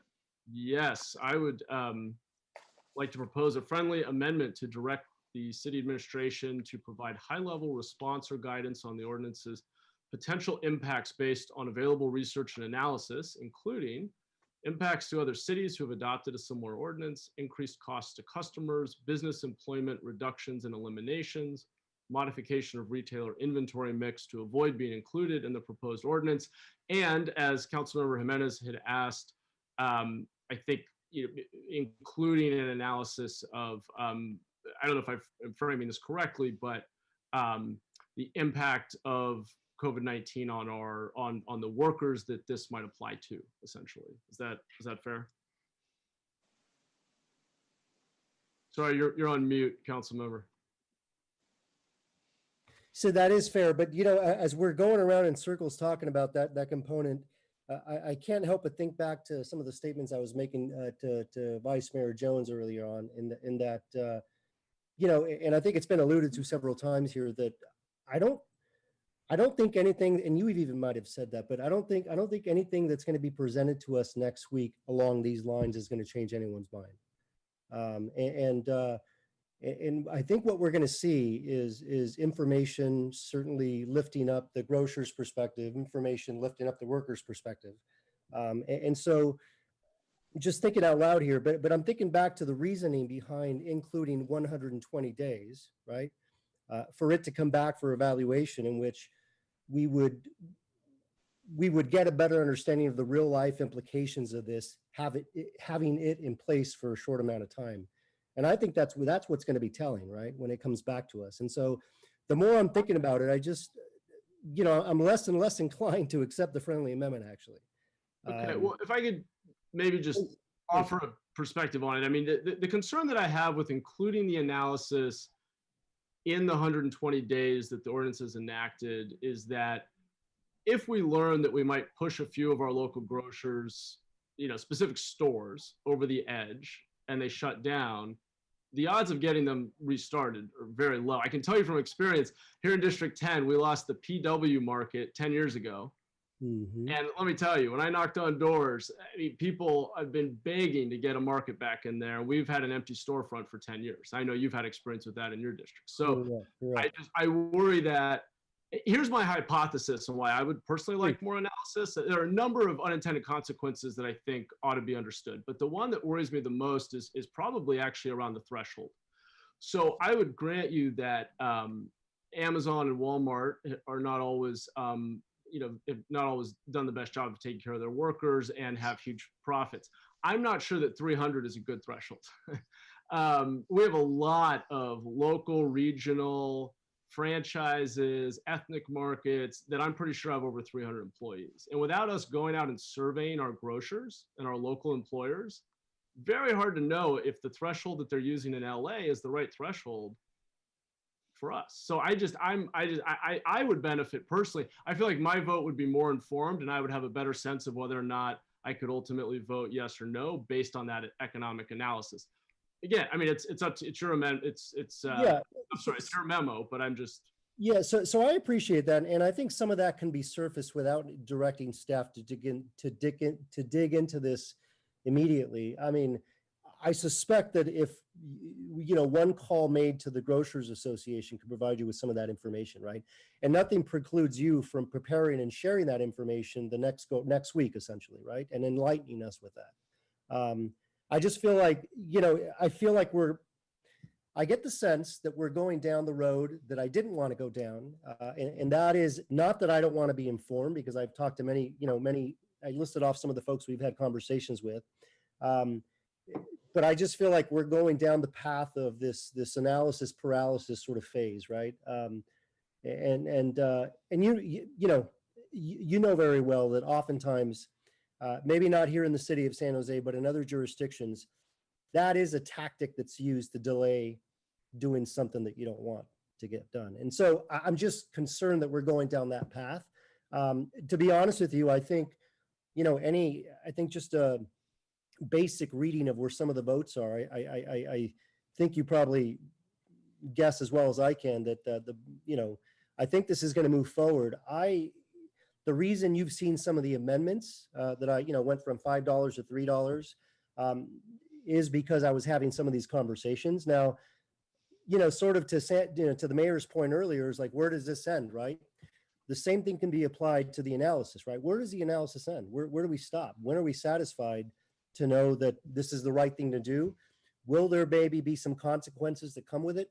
Quite potentially, but I can tell you a consequence that is going to come from it is that some of these workers are in fact going to have $3 more, an hour, and that's beneficial. And I am sure we can have a very real and tangible sort of impact of that measured.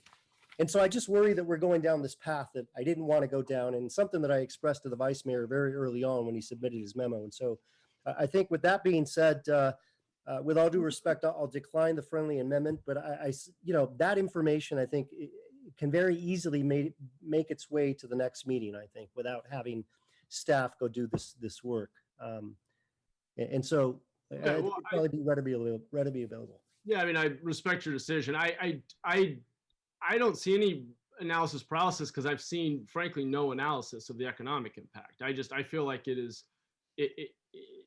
me, it is risky to do policymaking like this without that analysis. I'm happy to go to the Grocers Association. I have a feeling that's not data that all of us are going to agree is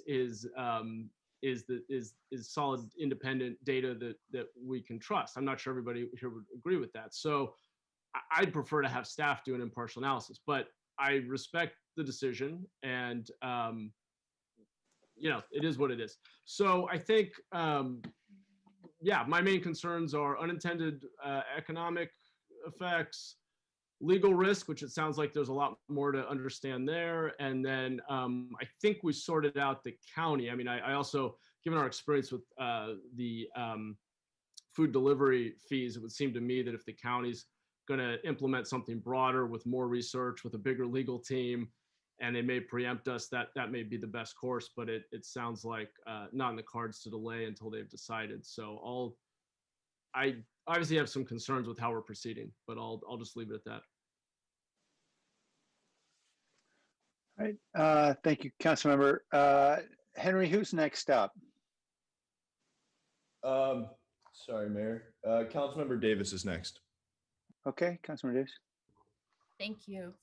I agree with Councilmember Mahan on many points, and I also agree with Councilmember Jimenez. I don't think anything I can say is going to change anyone's mind at this point, but I do want to lay out kind of my thinking on this. I do totally agree. I think a couple of people have said this. Everyone's hearts are in the right place. I think we're all, and I say this a lot, and I think it's important for us to say it because I don't think we got that over the last 4 years at the federal level. Everyone's hearts are in the right place. We're all trying to do the right thing. And we're just laying out our line of thinking about how best to make these decisions for our residents. So I think that's important. And I also want to mention, I was thinking about this morning on my dog walk. No offense to Councilmember Mahan, but I'm really missing Councilmember Camus right now because he actually is the only person I know who worked in the grocery business on the business side after he graduated from college, and he'd have a better understanding of kind of how the grocery, the economics of the industry actually works. So we're kind of speculating here. And the issue does seem really simple on the face of it. Grocery workers deserve this extra hazard pay, so we should do it. But I'm very concerned about not just our grocery workers, but about all our residents in San Jose. And we've talked about this every time we have a 3.1 COVID update about especially the people on the east side. And just in today's Mercury News, there were some statistics about the jobs that have been lost by sector, and hotels and restaurants are down 33.6% in the number of jobs, and that's just in the Bay Area. And it's anticipated that those will not come back as quickly in areas that have a lot of business travel. And we have a lot of business travel. We're not like San Francisco, where people are coming for the most part to be tourists to our area, we really bring them in with the convention center, and I think probably it's safe to say to a lesser extent with the sports that we bring in. And so I'm concerned about the jobs lost there. In retail, they didn't have Bay Area numbers for everything. In retail, the jobs are down 6.4%. And in personal services, the jobs are down 20.3%. And I personally know people in every single one of those sectors who has lost a job or had severely reduced hours. And so I'm concerned about all of those people. And of course, they're having to go to the grocery store, at least to buy groceries. And then I pair that with other information that I read last week. And the one I could find today when I pulled it up was from Bloomberg about rising food prices. And the headline was, "Rising food prices risk making the COVID hunger crisis worse. Global food prices are at a 6-year high." So concern there. Already we've seen rising food prices.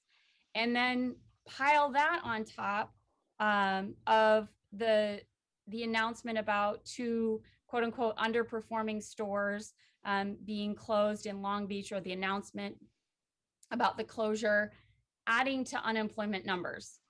That worries me. And then as you all know, like Vice Mayor Jones, my background is in economics. So I was remembering wanting to go back to what happens when wages are increased. Well, there are minimum wage studies that talk about the impacts, and there were some large increases in minimum wages over the last few years. And one of the studies from the University of Washington about the minimum wage increase in Seattle found that the hours worked reduced by 6 to 7%.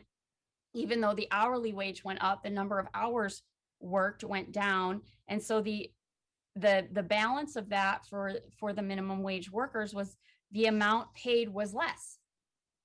So they actually saw a decrease in their checks. So I'm worried about that. And it just worry upon worry was piling up. And knowing that as we've talked about, the stores that are likely to close could possibly cause a food desert, that is another concern for me. So I worry about the costs being tacked on, whether they are shared by the consumer and the business, or whether they're just passed on. We know from research that when you raise taxes on a business, usually that's shared. The amount of the tax raised is shared, not necessarily in an equal amount between the consumer and the business, but in some fraction. They each have some share. So all of that together, you can all see where I'm going with this. I totally and completely agree that everyone who is working outside the home, especially if they're customer facing right now, are at an increased risk. And I really applaud the employers, and I'm glad Councilmember Jimenez in your opening remarks mentioned the employers who are doing the right thing and treating their employees right. There may be reasons that we don't know for the employers that aren't doing the hazard pay. They may be doing other things around PPE and extra measures to reduce risk. I don't know. And I do totally and completely agree that all of our frontline workers, anyone who is customer facing, should have been first in line for the vaccine. I think that's going to be really important for us to reduce risk, to get that population of workers vaccinated as soon as possible. And I'm happy to wait while I sit in my home for my vaccine, even though my niece is going to be born in Colorado and I'm not going to get to see her until I have my vaccines. But that's neither here nor there. So I just think we have to refrain from simplistic thinking on this matter, and to recognize that we can't just mandate that the extra hourly wages come out of a company's profits, even though we think that's the right thing for them to do. That's not something that is in our power to mandate, and we have to recognize our limitations. And so I think it's important to consider what happens on balance and what will happen after we make this decision. Who will be helped? Who will be hurt? And by the way, those grocery workers still have to buy groceries too. So that's another issue. And that's why I can't support it. In addition to just a very personal for our staff has enough work to do right now, and this work is already being done at the county. So that would be another consideration for me. So I can't support the motion on the floor. Thank you. Thank you. Councilmember Arenas.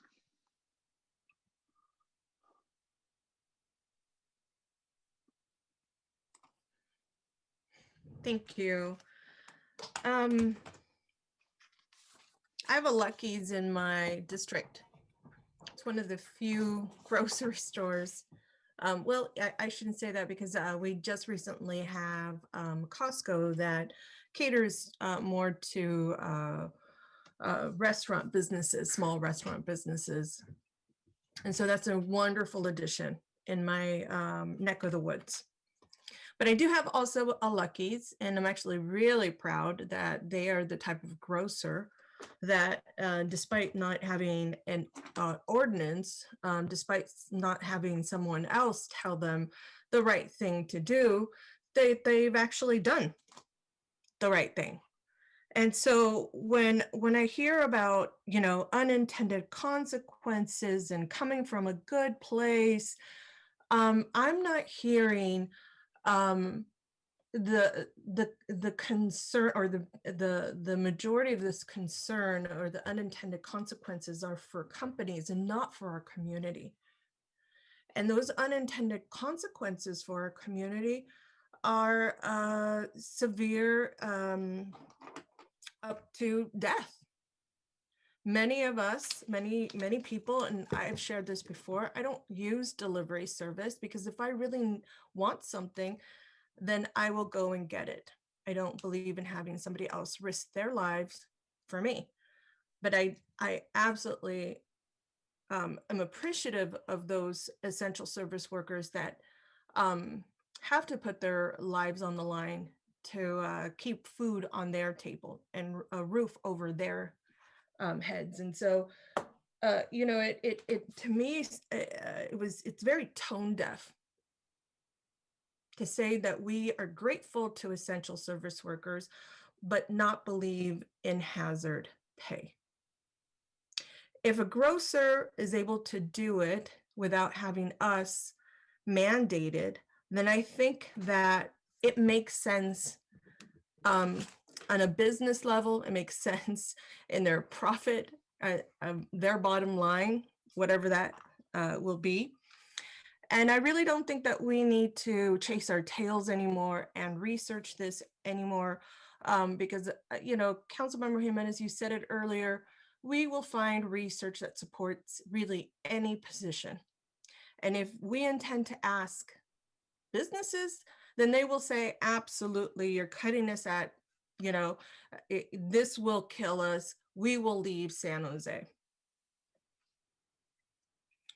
And I think the question should be is, how can your business structure take into account the risk that your workers are taking every single day to get food on our table? And not, how is this going to hurt your business?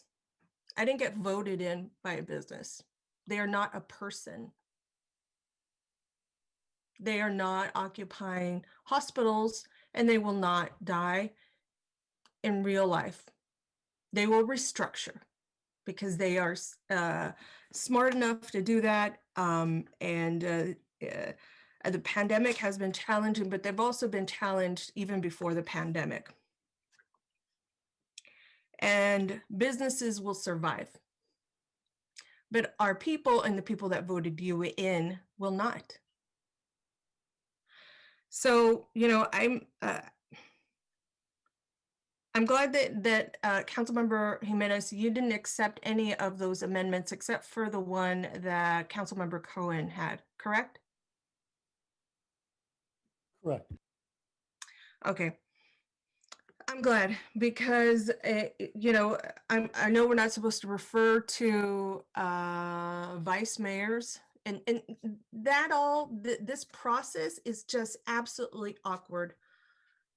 There's council members who knew ahead of time that they were in conflict, yet we were midway and a motion in place, a whole memo produced. I really think that this is something that is meant to deter this kind of conversation and this kind of support for our community. And I really just think that we should defer the whole thing. I don't know that we're going to get anywhere. I can see where people are lined up. I'm not sure if this will work, or maybe I'm not counting correctly. It is very late.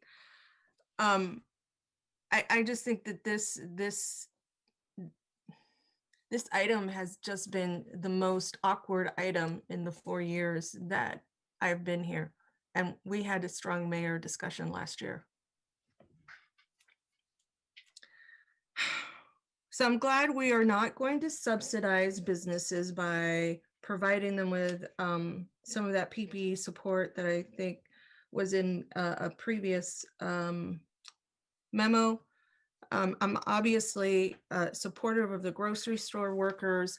I'm supportive of people who work there and the people who voted me in and voted all of you in, and not necessarily voting in the interest and the bottom line of corporations, because during a pandemic, that is not what we should be looking at. Those are my comments. Thank you. Thank you. I don't know exactly who knew what, but it was certainly clear to me from the record that neither Vice Mayor nor Councilmember Foley knew of the fact that there was a conflict at the time they embarked on this. So I want to clarify that for the record because I don't want any disparagement of their character. Councilmember Cohen? And I'm not disparaging. Please do not put words in my mouth, Mayor. I am not disparaging anyone, but I think that there's a process and there's a city attorney and she's a resource and the city attorney's office is a resource and this could have been worked out ahead of time. I just don't, the process was so damaged that I think we should have called it quits at that time. So my intent was not to disparage any of the council members who had Okay, I think the assertion was that they knew of their conflict as they were drafting memos, and that was the concern. Well, they brought it up. They obviously had some advice ahead of time. But please don't put words in my mouth. No, I didn't. I just said that you said that they knew about the conflict, and it would appear to me they didn't. Councilmember Cohen? Yeah, thank you. Yeah, as I understand the economics of this, if there's a Lucky down the street and they are voluntarily paying their employees more and haven't raised their prices, I don't think the Safeway is going to end up raising their prices if they pay their employees an equivalent level. So I'm not as concerned about prices. I mean, prices are set by a lot of forces that are very that are much larger than what we're doing here. There are two things though I want to kind of comment on.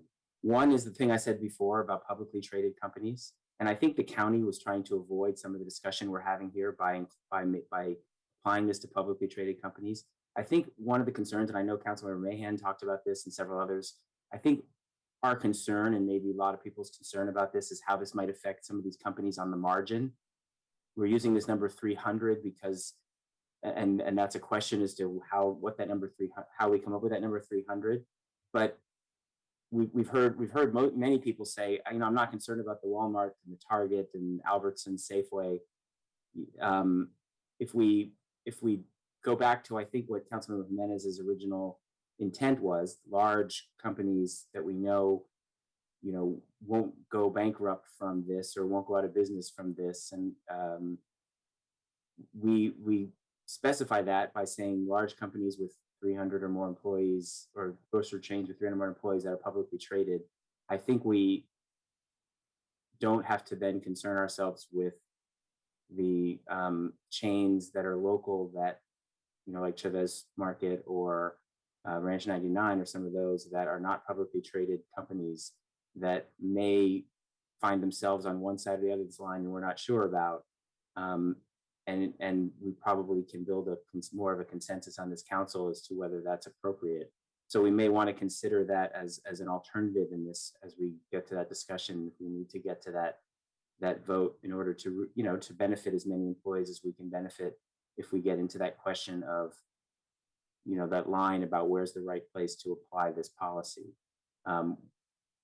And that's where there is some, research that can be done to find out, is this too much of a burden on some of those companies that are not publicly traded? Because I think we can all agree that profits, and as I said, I did the research just last week. It's very easy. You go onto the finance website, you look up the data for the quarterly earnings from these large companies. Every one of the large grocery chains have their earnings increased in the last year, quarter over quarter.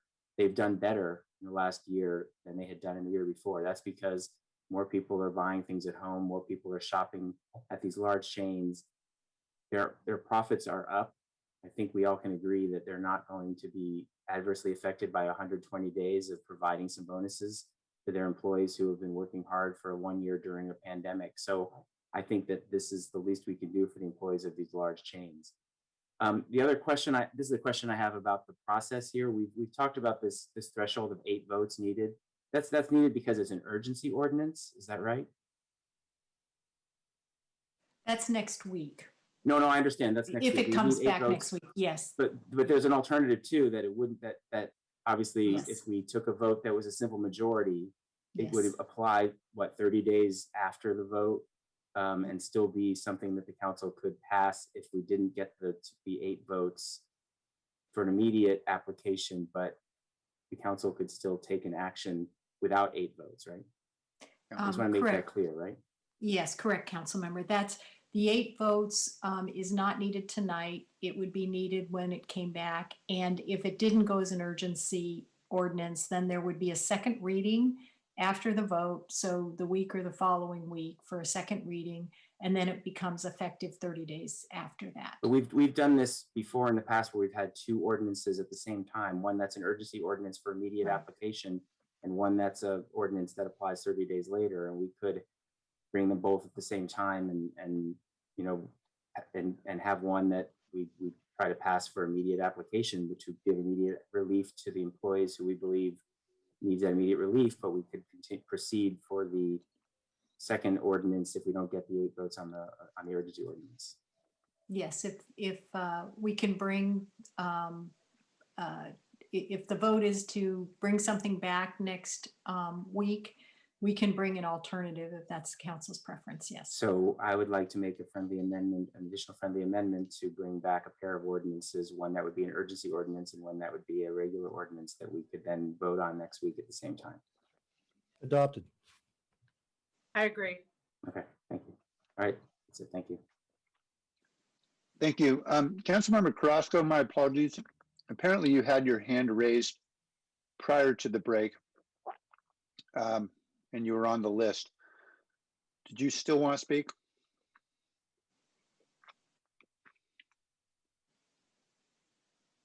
Okay, we may come back to Councilmember Carrasco in a moment. I think I did. Okay, Yield my time. Thank you. okay, all right. Councilmember Esparza. Thank you. I feel like, here, I'm just gonna, this is freaking me out, the lighting. I feel like we are twisting ourselves into pretzels to not vote for this. And we, today was bizarre. And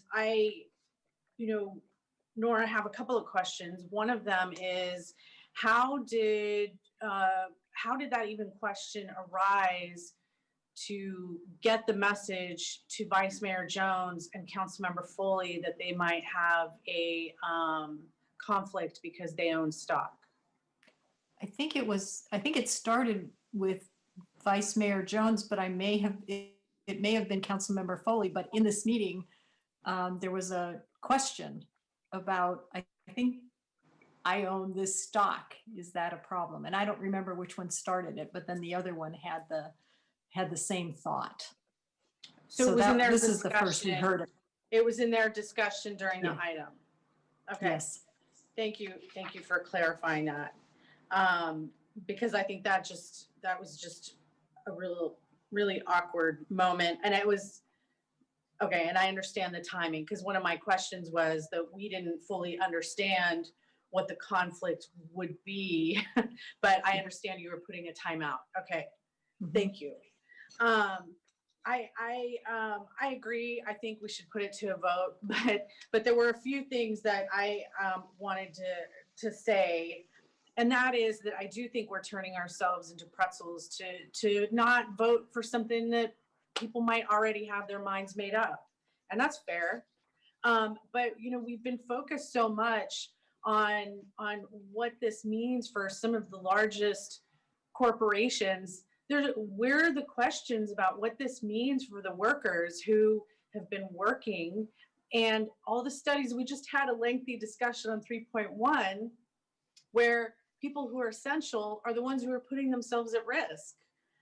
What about the study of who is impacted by this and how they are able to make ends meet and have the concerns that they do?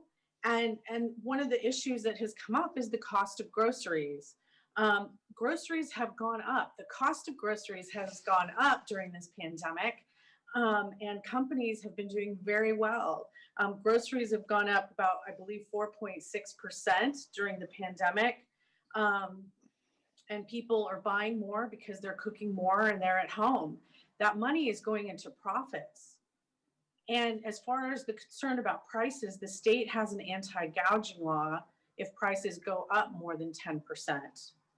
And so, so I think it would be helpful if we had those specific questions, that we can submit those specific questions before this comes back, and have staff have some time to say, hey, is your concern if prices go up? Well, there's this law that kicks in, right? And so that those concerns could be addressed in the week before this comes back to us. And I, I appreciate the concern for East Side residents, but we're the ones saying that folks need the money. The people that are working are not just supporting themselves and their immediate families, they're supporting a lot of other families. And that's part of the concern that you've heard when people talk about the vaccinations and the need to isolate, is they're supporting an extended family, and there's very real fear about people coming home after a day's worth of work and bringing COVID to their whole extended family, right? Those are very, very real fears. And there's a very, very real risk at play here. I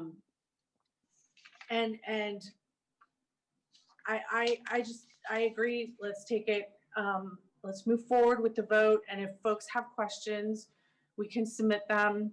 And hopefully this time gives a grace period for people to either do some research or raise questions, so that whether it's Chris Burton or the city attorney's office or someone else can answer those questions before it comes back to us, and we vote again. And lastly, I want to say that in Oakland, this vote was unanimous. In LA, this vote was unanimous. Seattle has voted on this. In addition to Long Beach, and other cities like Concord and Berkeley are also looking at this. I think we've waited too long, to be honest with you. A lot of these companies were voluntarily paying this hazard pay or hero pay They were paying this money until the shelter in place orders were lifted in June. And that was the reason to have that pay ended. But we're right back here where we are. And in fact, we have more data that shows who is at risk. And it's those essential workers. It's the folks who are delivering the food, who are in the grocery stores. They're at risk. That's all. Thank you. Thank you. Councilmember Davis? Thank you, Mayor. I just want to clarify one thing. I think there was an assertion made that anyone who is voting against this doesn't care about people and only cares about businesses. And I just want to clarify, I thought I was clear when I laid out, I think it was 10 minutes that I spoke my reasons, and they were all about people and not about businesses. So let me just be super, super clear. I don't care about the businesses themselves. I care about the people employed by those businesses whose jobs or whose hours may be at risk by something that we do. And I also care about the people who rely on those businesses to get their groceries. And I'm thinking about places like Food Max that have even smaller margins than a sort of a quote unquote typical grocery store or larger chain that may need to close their doors, and people rely on those businesses for their food. So I don't care about the business. If we had full employment and I knew people could get jobs elsewhere easily, and I knew that businesses could start up in their place and take their place, great. That's not where we are right now. And that's why I'm not voting for it. I don't care about the business themselves. I care about the people. Okay, I know we're going around on another round here, so I just want to encourage everybody to note the time. We've got some more items to consider before our council meeting turns into a pumpkin at midnight. I'd like to call the question. Councilmember Mahan? If the question's called, what does that mean? There has to be a motion to call the question. I'll move to call the question. That's what I thought I heard. Yeah. Okay. All right. Nora, how many votes are required to close debate? Is it two-thirds? Pardon me? Is it it's two-thirds? a majority, but I'm Okay. hoping to get a little clarification before you stop the discussion. And only because if we have to bring this forward, there are some things that would be helpful to know. So one of I don't know that there was a decision about franchisees. So we'll try to work with that, but we may need more clarification on that. The concept of the ordinance, as I understand it, is to make sure that people who are making sure for the rest of us that there are groceries available and shelves are stocked and all of that, I think. And so is the intent to include everybody who works for a grocery store, or only those folks who have interface with the public? So it's somebody who's stocking in the middle of the night and isn't necessarily exposed to the public. Is the intent to include those employees also, all employees? And then also, what about managers? My intent would be to include all employees. Now managers, I know sometimes within certain companies, they're exempt and have different type of statuses. I don't, you know, maybe we need to dig into that part a little bit, but I wouldn't, I mean, I feel like if we start chipping away at this and differentiating between people, I mean, it's going to become too convoluted, and it's going to be difficult to implement, quite frankly. Yeah. Okay. So I would say all employees, but the issue about, at least in my view, about managers, supervisors and such, I'm indifferent of that. And is it worth, I mean, can we open it up to discussion? I mean, I know we called the question, but if there's other thoughts about that, I'd be willing to entertain that. I mean, I don't. And we can look at some of the others, but that was one question that we were wondering about. And then another question was because there's been discussion about hero pay and sort of bonus pay and things like that. is the intention for this hourly increase to be on what I'll call base pay, so that it would be part of an overtime calculation and things like that? Or is the idea that it's an additional amount? I don't know if we can draft bonus. around that, but it would be helpful to know that. Is it meant to be kind of like a bonus, or is it meant to be a pay increase? I mean, I view it as a bonus, but is it worth just giving you direction to look and see what Seattle did or Long Beach did, just to poke around and see? These are some of the intricacies that I haven't quite thought about. But I think that was my amendment to say, let's not be prescriptive and let's leave that to the drafter. I think that was my intent, was to leave that open and let us not be too prescriptive in our vote tonight. Right. That was the amendment. We had these questions, and that was your amendment, but it was helpful to get some sense from the council. Okay. So that's fine. That helps. And then the full-time, part-time question, but we can try to sort that out also. Yeah. And Nora, if it's worth anything, I mean, how I envision this playing out, it comes back next week. We'll have the draft ordinance. We're all going to take a look at that, right? Everyone on here may say, hey, how about this? How about that? And I assume there's going to be a little tweaking here and there, right? I mean, no matter how this moves forward, urgency or otherwise, I suspect that's what's going to happen. And so it's just part of the process. All right. For the people in our office that are doing the drafting, as we've been kicking it around, we've had these different, is this to be included or not included? So that's why I was trying to get some of that clarity. And the ordinances that we're looking at have little tweaks that are different. So we'll bring all that back. Thank you. All right, Councilmember Menace, you indicated desire to have additional discussion about an item. Councilmember Mahan had the floor, but there's also been a motion to close debate. So if there is I believe you were the one who made the motion. I can't remember. I was the one that made the motion to close debate. All right. Would you like to withhold your motion to allow further discussion, or would you like to vote on your motion? I'd like to vote on the motion, please. Okay. All right. Any questions about? All right, first let's vote on the motion to close debate. Jimenez, Yes. Morales, No, only because I had one more comment to make. Cohen, Aye. Crosco, Aye. Davis, Aye. Esparza, Yes. Arenas, Yes. Mahan, No. Ricardo. No.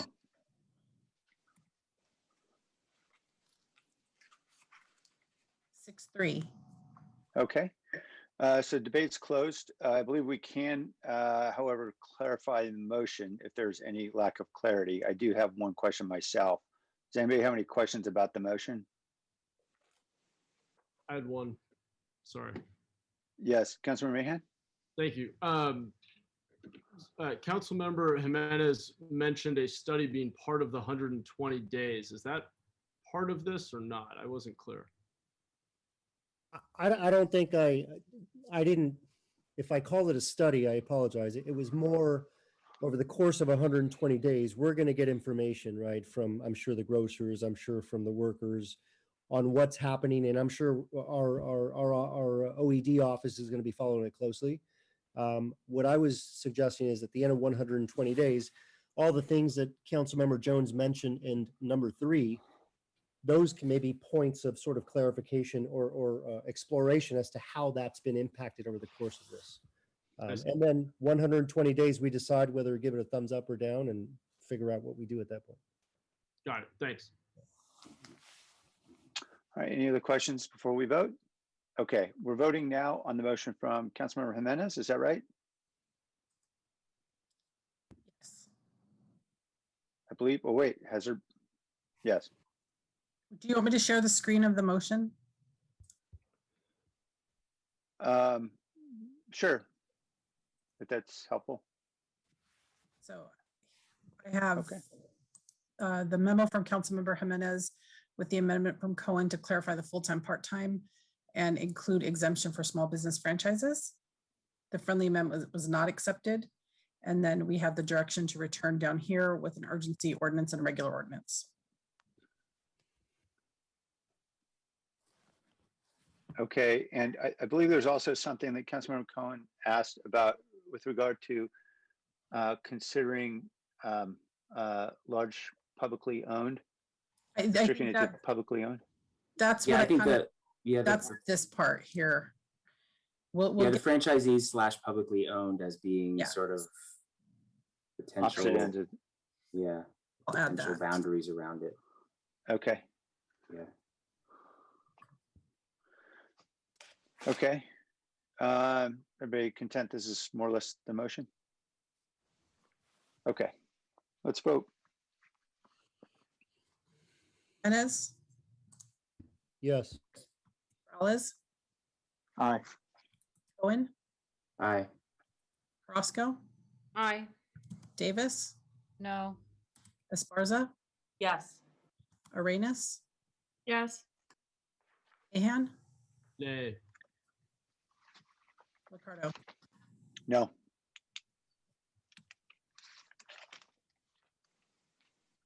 Okay, we'll move on then, and we'll reconsider that next week, is that right? Next Tuesday. Okay. Item 8.1 is approval of an exception to the city multifamily housing revenue bond policy relating to two projects, one on Desiree, one on Meridian. Welcome, Jackie. Hi, there's Did not you, a presentation. Okay, sorry about that. All right, there's no presentation. Let's go first to the public, see if there are any comments from the public on this item. Mr. Soto.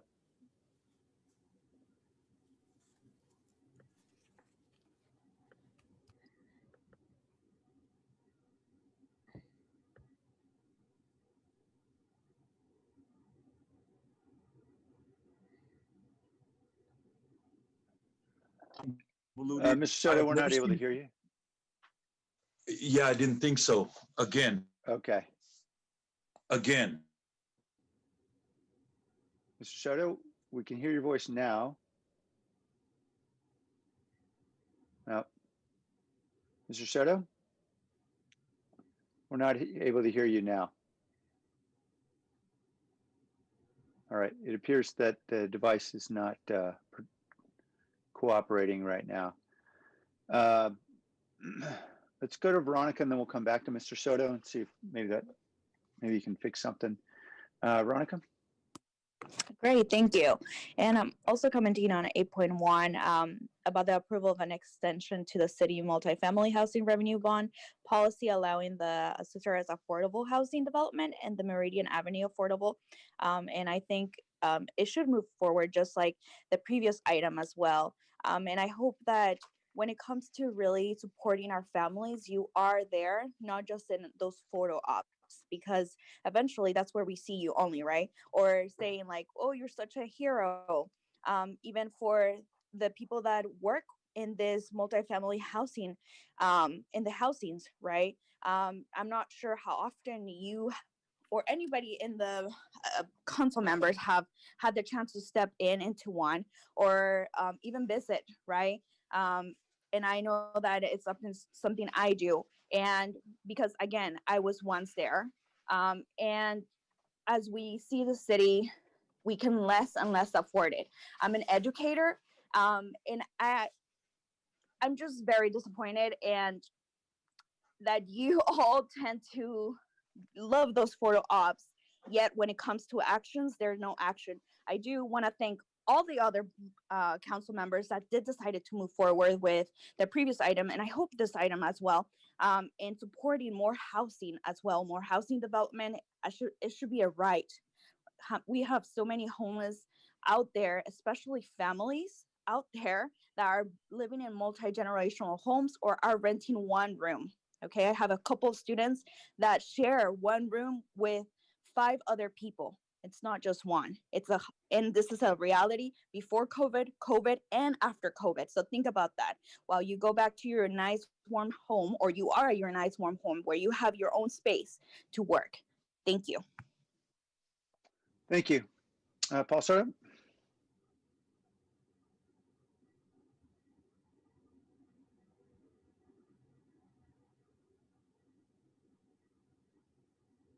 Mayor, is it possible to state the phone number that Paul could call into in case maybe he's having Yeah, Henry, do you Wi-Fi have that issues?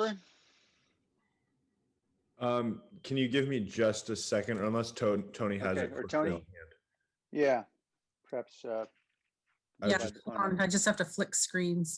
Okay, the phone number to call for comments is 1-877-853-5257. Again, that's 877-853-5257. And then the web here, I should share my screen so we can put it up on the screen. Yeah, Tony, I'll unshare mine. Although I don't know, this is very big. Okay. The ID is 913-2537-8626. Okay. All right. We can come back to Mr. Soto. Let's come back to the council. Well, and Move see if approval. Mr. Soto calls in. Second. Motion.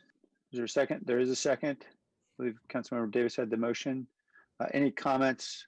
I just want to offer, I'm grateful that the housing department has found exceptions here to allow these projects to move forward. I think critically important given the volume of affordable housing opportunities that we could be making available for families who critically need it. In particular, I want to thank the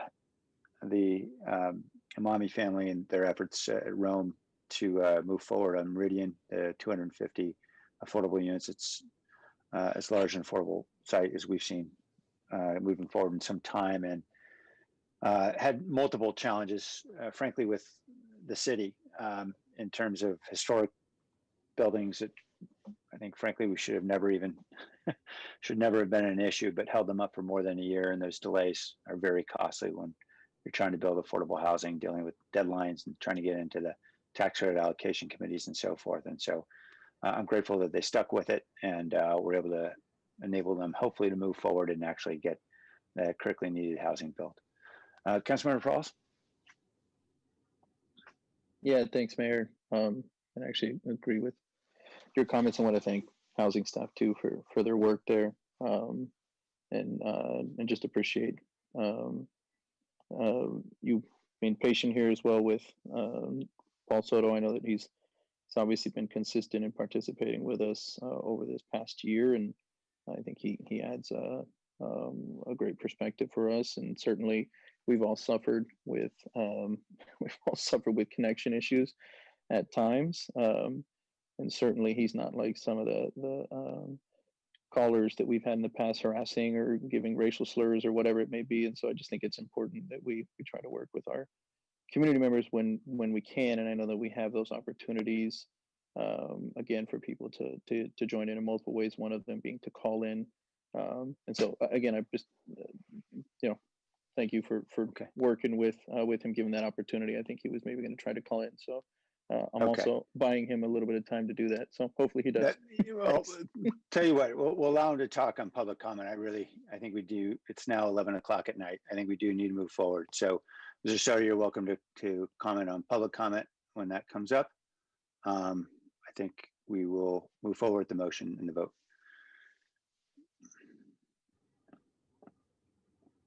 I didn't get the second on that one. It was very quiet. It was Councilmember Esparza. Is that right? Thank you. Jimenez? Yes. Morales? Aye. Cohen? Aye. Crosco? Aye. Davis? Aye. Esparza? Yes. Arenas? Yes. Foley? Aye. Mahan? Aye. Jones? Aye. Ricardo? Aye. Thank you. All right, 8.2, I believe there will be a presentation, is the adoption of the 2021 moratorium on rent increases for tenants, mobile home residents, and owners financially impacted by COVID-19. Yes, this Is there a one, question? There is. we do Okay. have a presentation. So again, my name is Jackie Morales-Ferrand. I'm the Director of the Housing Department. Rachel Vanderveen, who's our Deputy Director, and Deputy City Attorney Chris Alexander are with me for this presentation. First of all, next slide. I wanted to give you an update on the extended statewide protections of SB 91. They were extended on January 29th when Governor Newsom signed SB 91. SB 91 extends the eviction protection passed in 2020 under the COVID-19 Tenant Relief Act. This bill extends eviction protections through June 30th for tenants experiencing financial impacts. It requires that tenants pay only 25% of their rent owed from September 1st, 2020 until by June 30th, 2021. So they could make a monthly payment or they could make a bulk payment on June 30th, but they have to, by June 30th, pay the 25%. This bill effectively ends the cities and counties eviction moratoriums that you all considered last week. Landlords are prohibited from charging late fees or interest on unpaid rent if a tenant has given a declaration of COVID-19 related financial distress. The law adds new penalties against landlords who take actions such as locking a tenant out, throwing personal property out, or shutting off utilities rather than going through the court. On or before February 28th, 2021, a landlord must provide the following notice to tenants. As of February 1st, 2021, who have not paid one or more rental payments that came due during the period of March 1st, 2020 to June 30th, 2021. This notice must be given before or concurrently with a 15-day notice to pay or quit if the landlord wants to initiate an unlawful detainer action. SB 91 has additional protections, including providing financial assistance to qualifying landlords and tenants to pay up to 80% of the tenant's unpaid rent between March 1st and March 31st, 2021. And you'll be hearing more about that next week from the EOC. And I'm just going to give you a little bit of background on the rent moratorium. On April 28th, 2020, the City Council approved a moratorium on rent increases. The 2020 moratorium on rent increases applied to tenants living in rent-stabilized apartments and mobile home owners and residents living in mobile homes subject to rent control. The 2020 moratorium on rent increases was effective from April 28th, 2020 through December 31st, 2020, and prohibited rent increases on rent-stabilized units, but did maintain a landlord's right to file a fair return consistent with the rent control ordinances. So tonight we're here really to talk about the moratorium on rent increases, and I'm going to turn it over to Rachel to give you an update on what we're proposing. Thank you, Jackie. So my name is Rachel Vanderveen, and I'm the Deputy Director in the Housing Department. And so I'm just going to go over the proposed moratorium on rent increases that we have for you to consider this evening. So we are now proposing a 2021 moratorium on rent increases as a measure to stabilize the rental community.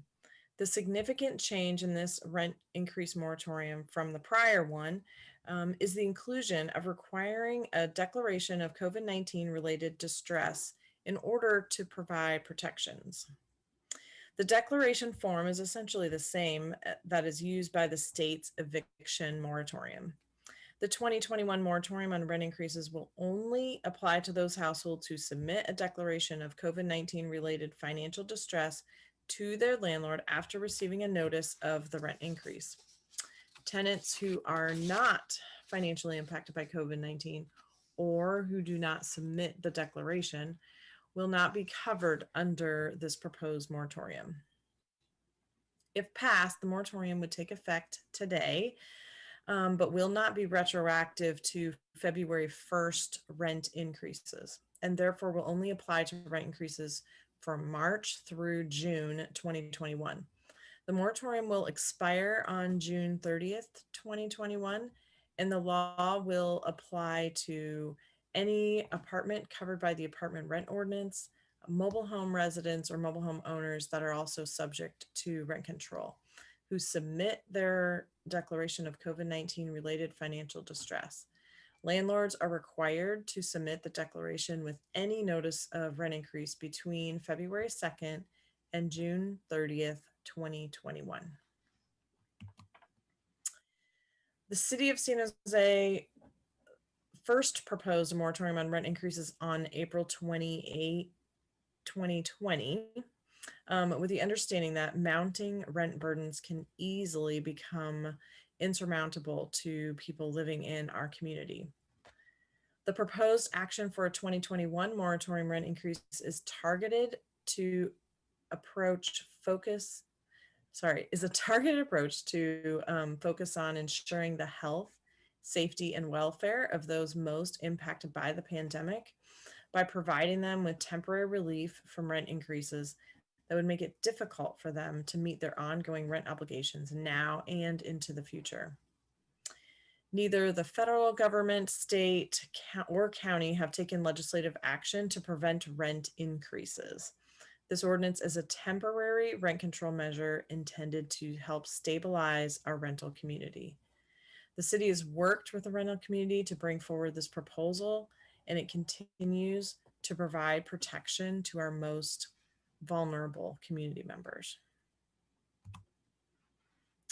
If passed tonight, the urgency ordinance will become effective immediately, and the companion ordinance will have a second reading that will be held on February 23rd and will become effective 30 days following the second action, which is estimated to be March 25th, 2021. This concludes our presentation, and we are available for any questions that you may have.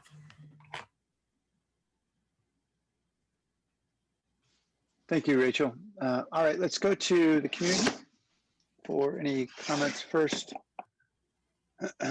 Sandy Perry. Good evening. I'm Sandy Perry from Affordable Housing Network, and we support the rent increase freeze for apartments and the targeted rent increase freeze for mobile home parks to protect essential workers. When this first came up last year, we weren't too concerned because we didn't think any landlord would be foolish enough to raise rents in a pandemic, but we were wrong. Some tried, and some even got away with it because the units were not covered by the ARO. We support the targeted freeze on mobile home parks in order to help those who are impacted by COVID-19 while avoiding the risk of fair return hearings. So we hope that you will adopt this proposal. Thank you. Thank you. I want to apologize to all the members who the community have been waiting to speak. It's now 11:08. I'd like to limit public comment to 1 minute so that we can ensure we can get our work done by midnight. So I appreciate your understanding given the circumstances. The person with the phone number 8357.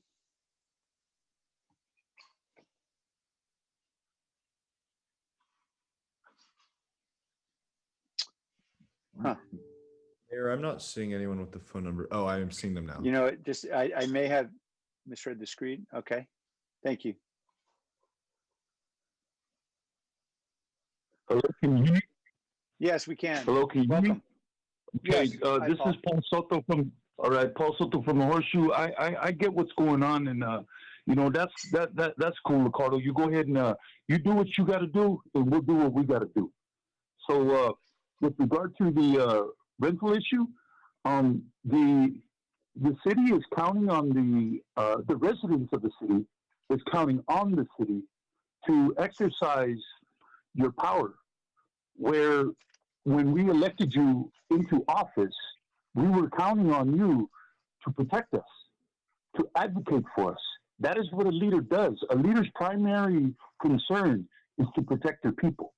That is foremost. That is the operating principle of any leader, is to protect his people. And so I'm asking if you can do that in this particular case. This whole entire meeting is very disorienting. it's just like it's blown my mind. But I'm glad that I was in attendance for the entire conversation. I haven't missed 1 minute of it. So yeah, I just hope you go ahead and you protect the citizens of this city. They need you. Thank you. All right, thank you. March Lundberg.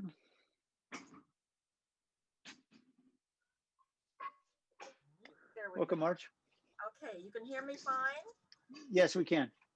Okay, we're concerned about the fair return hearings, and I feel they're a real threat to us.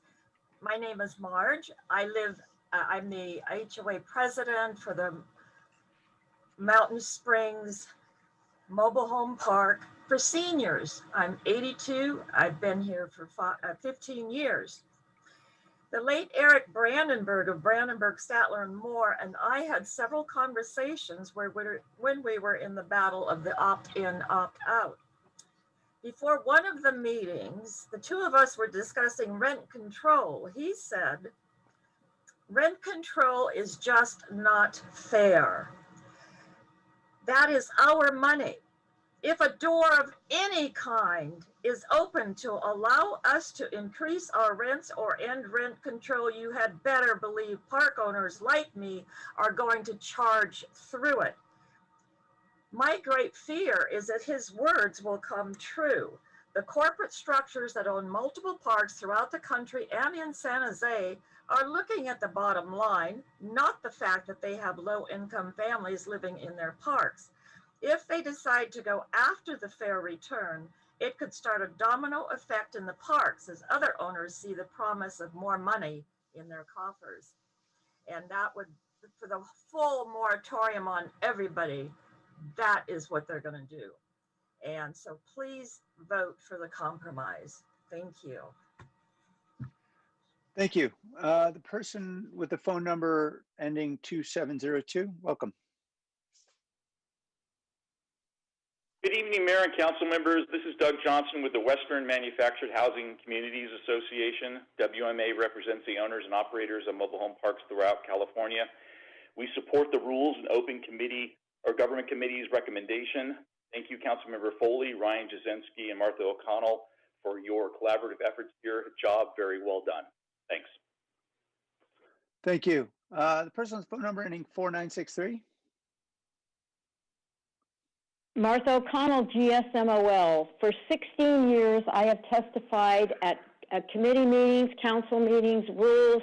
I have sent hundreds and hundreds of emails and letters, and I have been an advocate for mobile home residents. For 16 years, my message has been clear and consistent. Mobile homes are the last bastion of affordable housing in San Jose, and we must do everything we can to protect the parks and the residents. My message today is the same. The language in the proposed ordinance is a result of a fair and equitable compromise. It is fair to both parties. If you have ever listened to me on mobile home issues, please do it today. My head, heart, and soul has been in this campaign for 16 years. My sole purpose is to protect mobile home residents and keep the park open. I would never have agreed to this compromise if I did not believe it was in the best interest of the mobile home residents. Please vote yes on the emergency ordinance. Thank you. Thank you. Glenna?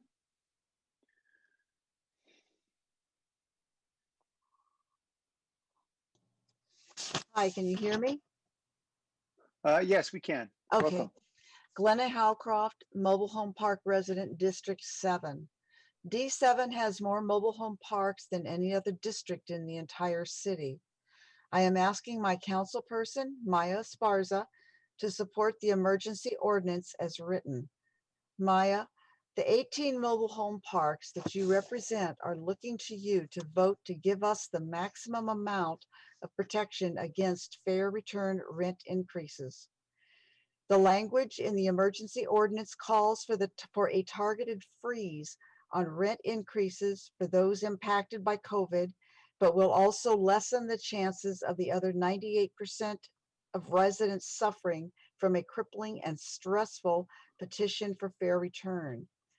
Now, mobile home park residents need you to encourage your colleagues to vote for the compromise language, first drafted by a representative of the park owners and a representative of the park residents. I attended the January 26th stakeholder meeting put on by Housing. There was a unanimous agreement between mobile home park residents and park owners in the way to go. Please vote yes on the emergency ordinances written. Thank you so much. Thank you. Roland?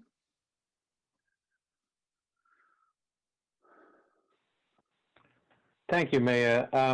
I do appreciate and support the intent of this ordinance, but I do have a question to you and the council to staff is what are we doing to protect the landlords from foreclosures after they lose the rental income that they rely on to pay for their mortgages, insurance, property taxes, and repairs? How are we going to stop these people from going to foreclosure? Thank you. Thank you, Roland. Robert E. Gary. Yeah, Robert Gear here. Yeah, I'm also very concerned about undocumented people because I believe this is coming from federal funds.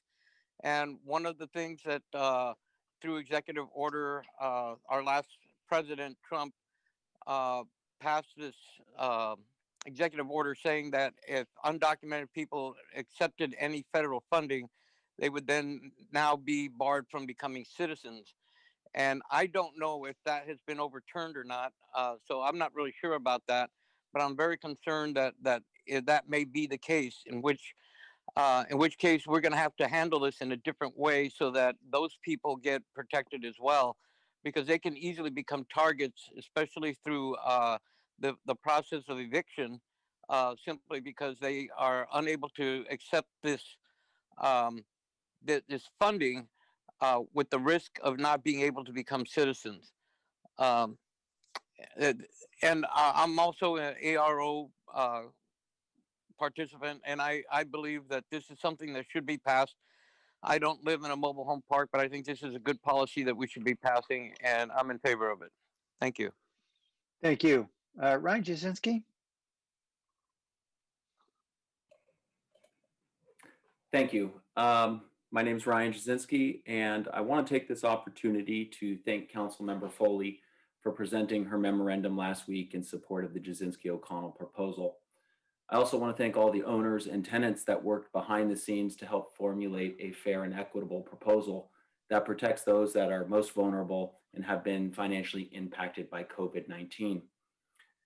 After reviewing the staff's memorandum, I noticed that they included language that deviated from Foley's original memorandum. The staff is requiring landlords to include the COVID declaration form with the rent increase notice. This is wasteful and unnecessary as these documents have been readily available and public knowledge since March 2020. And the state only requires this form to be delivered when a tenant does not pay rent on time. Residents have demonstrated that they've been aware of this form and program as they have enrolled in the eviction moratorium program since the inception. This language should be removed. Once again, though, I want to express my sincerest appreciation to all those that worked behind the scene to make this a successful operation and proposal. So thank you all. Thank you. Michael Trujillo.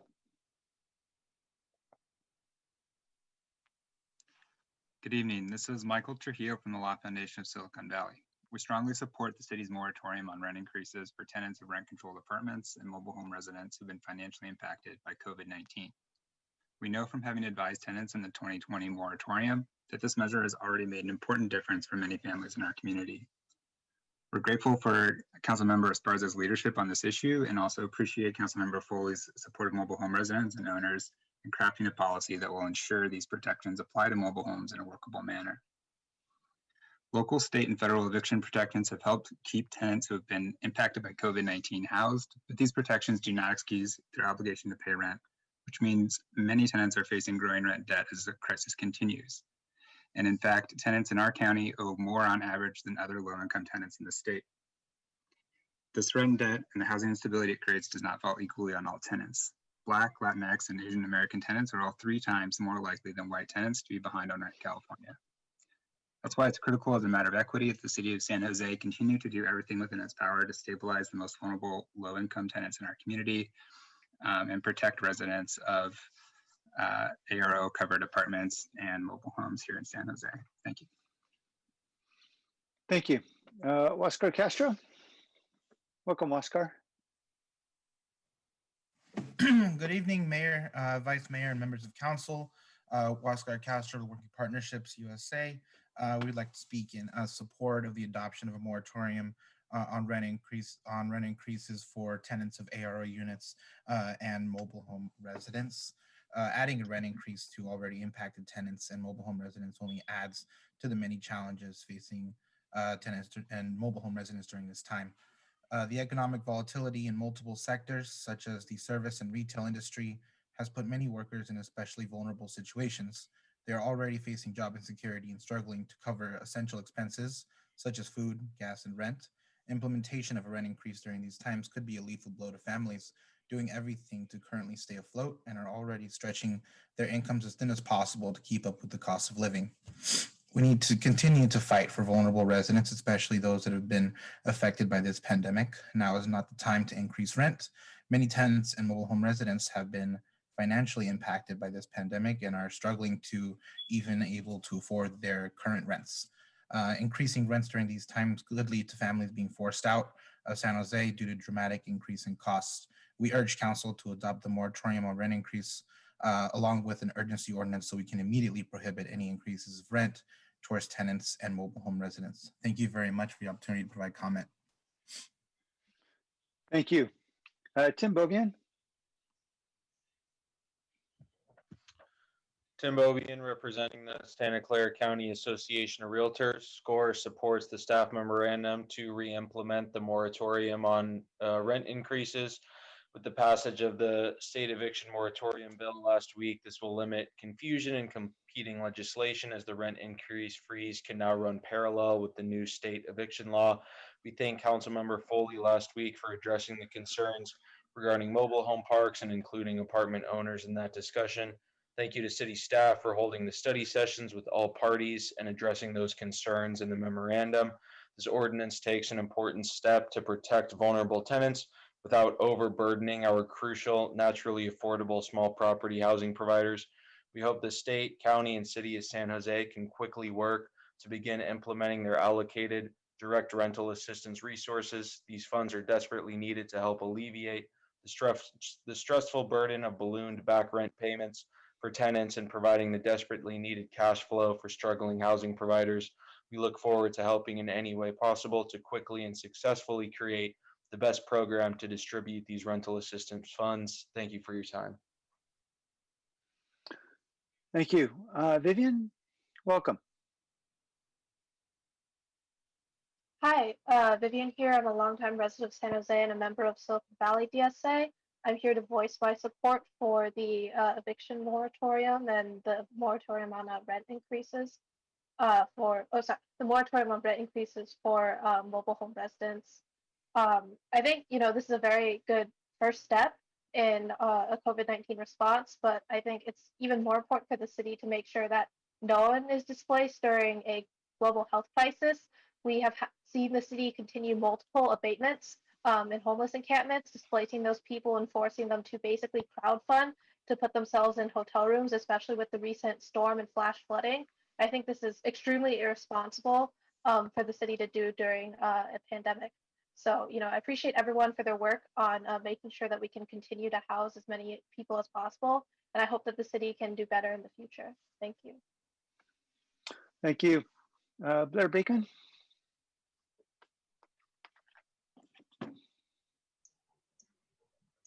Hi, thank you. I'm hoping these words can connect to the current concerns of mobile home park owners and to respect the tenants' rights protests of last week. I keep trying to make clear for over 6 months now the perspective that COVID-19 is simply not the fault of everyday people, and that from this, people should not be held responsible for its debt burden. I think we are all understanding this pandemic was with human designs, and with specific intentions of long-term social planning. Interestingly, as part of our human decency, it has been decided a majority of rent can be forgiven with good California state funding practices at this time. Yet with this same charity and grace, we cannot fully commit to covering the remaining 20% of rent forgiveness issues for tenants at this time. It is my understanding tax breaks and state funding plans are specifically designed to take care of owners at this time. I feel from this, there can be a certain business knowledge most apartment owners, small business landowners, and mobile home park owners can have that should be able to help address most current financial needs for owners at this time and can help so owners do not have to raise their rents for the next couple of years. I feel there could be some interesting organizing of mobile home park owners in the next few months with these simple understandings. To conclude, is from this place and the final question of full rent forgiveness for tenants. The final question should be the full rent forgiveness for tenants, as they often do not have the same advantages of business acumen as owners at this time. Overall, I hope we can organize good reasoning and decency and figure out full rent forgiveness for tenants the same as owners may fully have at this time.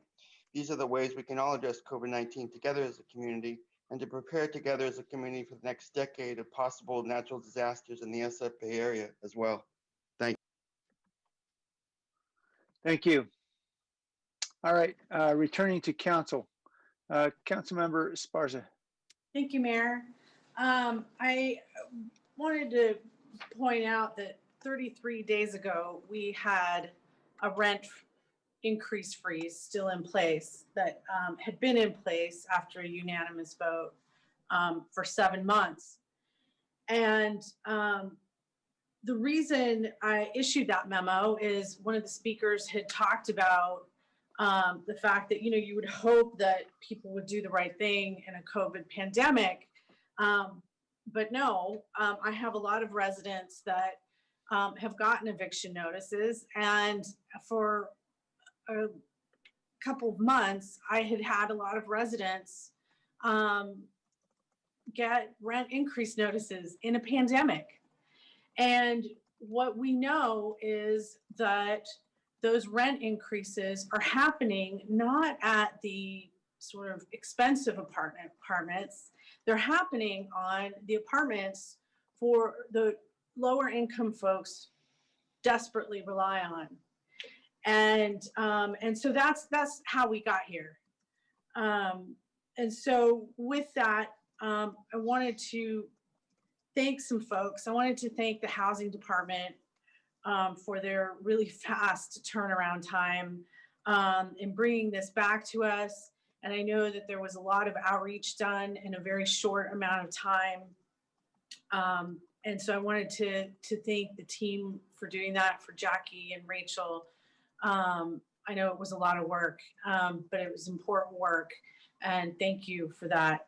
I'd also like to thank Councilmember Foley for her leadership on this issue, and thank the GSMOL and all the folks that came together to try and find a compromise. And so I think that there were a lot of discussions and a lot of people came together to try and find a solution and do it very quickly, and with a lot of other things going on in our community related to COVID. And so thank you everyone for coming together to do that. I wanted to highlight some numbers here that are really sobering. As the Biden administration and as Governor Newsom at the state do a lot of work to try and keep people housed. Here in Santa Clara County, we have over 37,000 households owe a combined $173.5 million in back rent. That's staggering. That's just in our county. And that works out to about $4,650 per household. And I forget the number, I think it's 88 million of low-income households that they owe in back rent. But if you take the big number, you add it all up, $4,650 on average in back rent. Now, if you make $15 an hour and that continues to add up, how do you ever get out from under that? And even our past and currently anticipated rent relief sources only come to about $60 million in total. So we're talking only a little over a third of what's actually owed. And so with that in mind, and I'd like to thank all the partners, Destination Homes, Sacred Heart, and the 70 equity partners working with Silicon Valley Strong to get that money out and put that money in the hands of folks that need it the most. I wanted to ask a question about the staff proposal. And I appreciate that we've tried to minimize the administrative burden by duplicating the state's form. But there have been some concerns from community partners about administrative challenges that we're facing due to implementing the state's requirements. There are a lot of very, very vulnerable people that haven't been able to access that help because of that. And so I wanted to ask, what is the input from our community partners regarding the administrative burden this strategy would pose? And what is our own capacity in working with that? So the reason why we decided to include this particular form is because the only way a tenant can get protection under the actual eviction moratorium is by submitting this declaration. So it seems like it goes hand in hand. So they're not going to get, if they can't do step number one, which is to show they're under COVID under the state, they have no eviction protection. And so the rent increase essentially is mute because they could get evicted. And so we just felt like in order to be consistent, that it was really important that the landlord provide it so that tenants could easily submit the form without any kind of question. But I'm going to turn it over to Rachel to see if there were, did we receive any community feedback on it?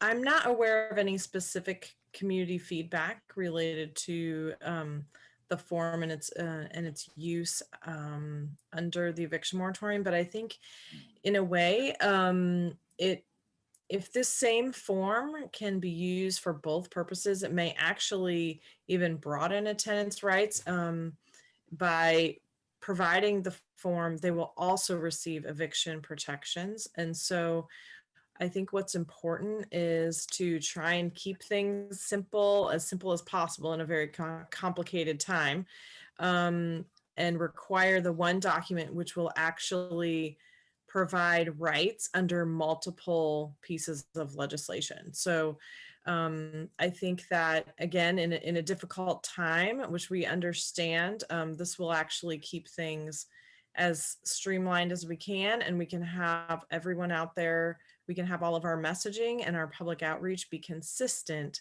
that this is the one thing that they need to do.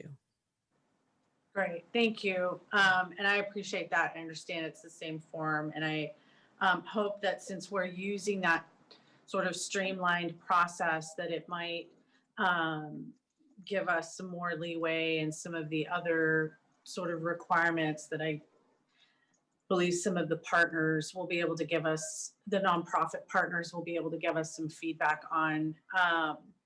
So thank you for that. So with that, I'd like to make a motion to approve staff's memo moving forward.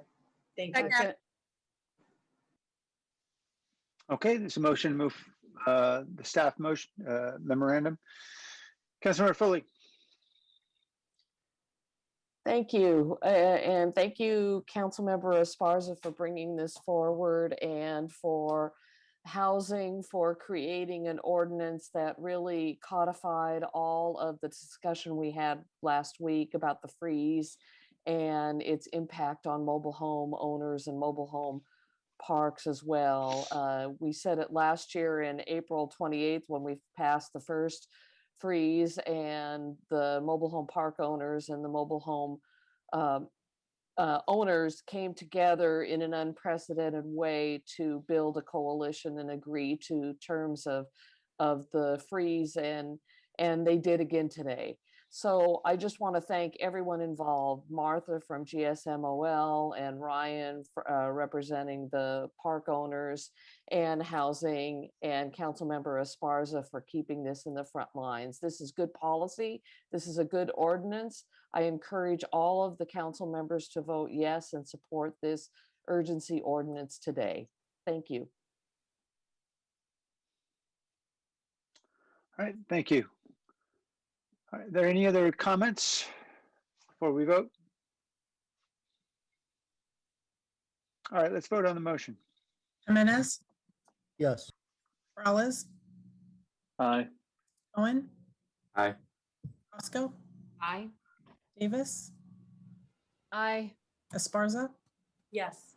Arenas, Yes. Foley, Aye. Mahan, Aye. Jones, Aye. Pardo. Aye. All right, we have time for public comment now, open forum. So the person calling in with phone number 8357. Wait, this Welcome. is Jackie. I just wanted to make sure, did we pass the urgency and the regular ordinance? Do we have to do both, Christopher? Oh, good question. I'm just checking. City Attorney? Yeah, so the memo included both the urgency ordinance and the companion ordinance. So I believe the motion approved the memo, which recommended both ordinances. Right, that was my understanding. Let me ask, did anybody on the council believe they were not voting to approve both the urgency ordinance and the underlying ordinance? Okay, so it sounds as though everybody agrees we voted to move forward both. Okay, great. Thank you for clarifying, Jackie. All right, we'll go to the public now for open forum, beginning with the person with the phone number ending 8357. Welcome.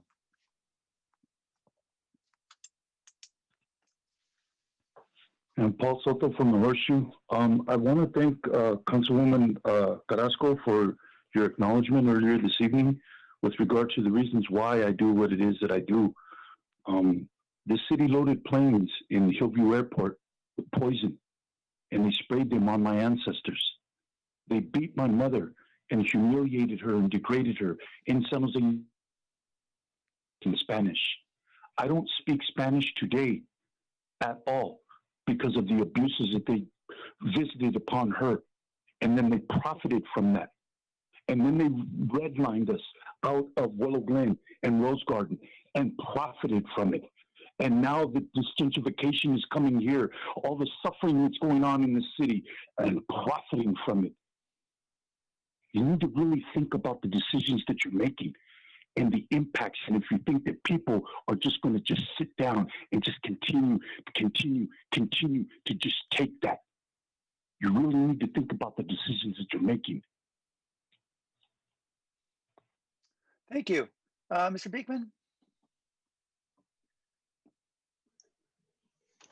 Yeah, hi.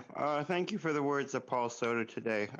He had a lot of quotes that were, I think, really nice and important to describe tonight's council session. To create bicycle trails along the east-west corridor of San Jose has always been really important.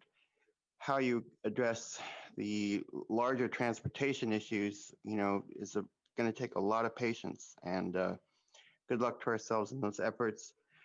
I wanted to thank yourselves for you know, I'm learning quite a lesson about the future of, say, backup energy needs and like natural gas generators, or what are they actually? Hydrogen cells generators, hydrogen fuel cells that need a bit of natural gas as a starter.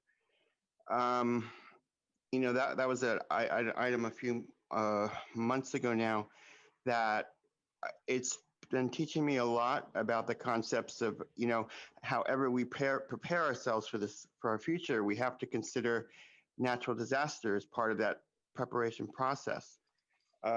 So, you know, I was a little strong tonight with the words of preparing for natural disaster, but that just has to be how we consider our future. And I had a few more words about this subject. To prepare for natural disasters and wildfires in the next decade in the SF Bay area should not be an excuse to continue to hide good open public policy ideas and practices or inhibit the development of open, progressive, sustainable ideas and projects.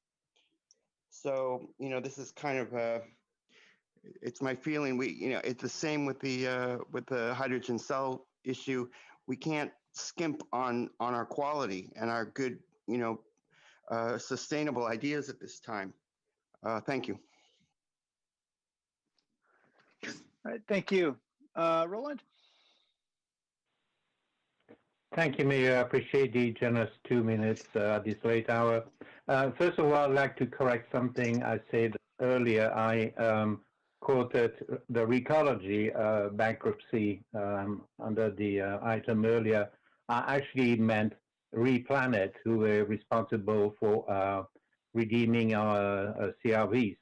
I'd like to quote a couple of paragraphs from an article, August 6, 2019, from Recycling Today, which goes, with the continued reduction in state fees and the rise of operating costs resulting from minimum wage increases and required health and workers' compensation insurance, the company decided to stop providing services. It goes on saying that in 2018, the state of California collected $1.5 billion in CRV, but only half of that came back to the general public. The rest went to the general fund. This is followed by a recommendation from Consumer Watchdog, making it mandatory for retailers to sell bottles and cans to accept CRV containers for recycling, noting that 8 of 9 other states require beverage retailers to take empties back in store along with redemption centers. In closing, it says, it is time for California to join other states and European countries that make bottle deposit systems work by making the beverage industry responsible for the products they make, package, distribute, and sell. Thank you. Thank you. All right, I believe those are all the members of the, Mr. Aguirre. Yeah, I just snuck in there. Thank you. Robert Aguirre. I'd like to talk about the people that are out on Spring Street. There's been a lot of activity with city employees there, including police, parking compliance, and some other workers that are going out there. And police are going and knocking on doors of RVs, and they're telling people that they have to move. And they even had a tow truck parked out there for a while just to, I don't know, just scare people. We contacted the housing department, and they had no idea about what was going on. They say that they're not involved with anything. They're not doing any sweeps, but yet somebody has given the order to go out and harass these people. I understand that there's a moratorium right now, and that people should not be moved from where they are unless they're blocking a street or a sidewalk. But where these people are, they're not blocking anybody. And there's really very little, if any, traffic out there that's not part of what's going on. But I think that somebody should be looking into that, because it is police that are doing this, and it's as far as I know, it's not really authorized by the city, and it's creating a big problem for a lot of people. I'd also like to talk about just seriously trying to get some sort of representation of unhoused people to be able to look at some of the different things that are coming before council. We need to have some method of having input other than my coming on here and speaking for a minute or two during the meetings. We need to have that proper representation so that we can really have a voice in what's going on in our government. And I truly believe that it's really necessary for that representation to take place as soon as possible. Thank you. Thank you very much, Robert. I'm also concerned about that. I've heard that from another source as well. So we'll follow up on it about what direction's being given with regard to PD discussions out there. Okay, the meeting is now adjourned. Thank you, everyone.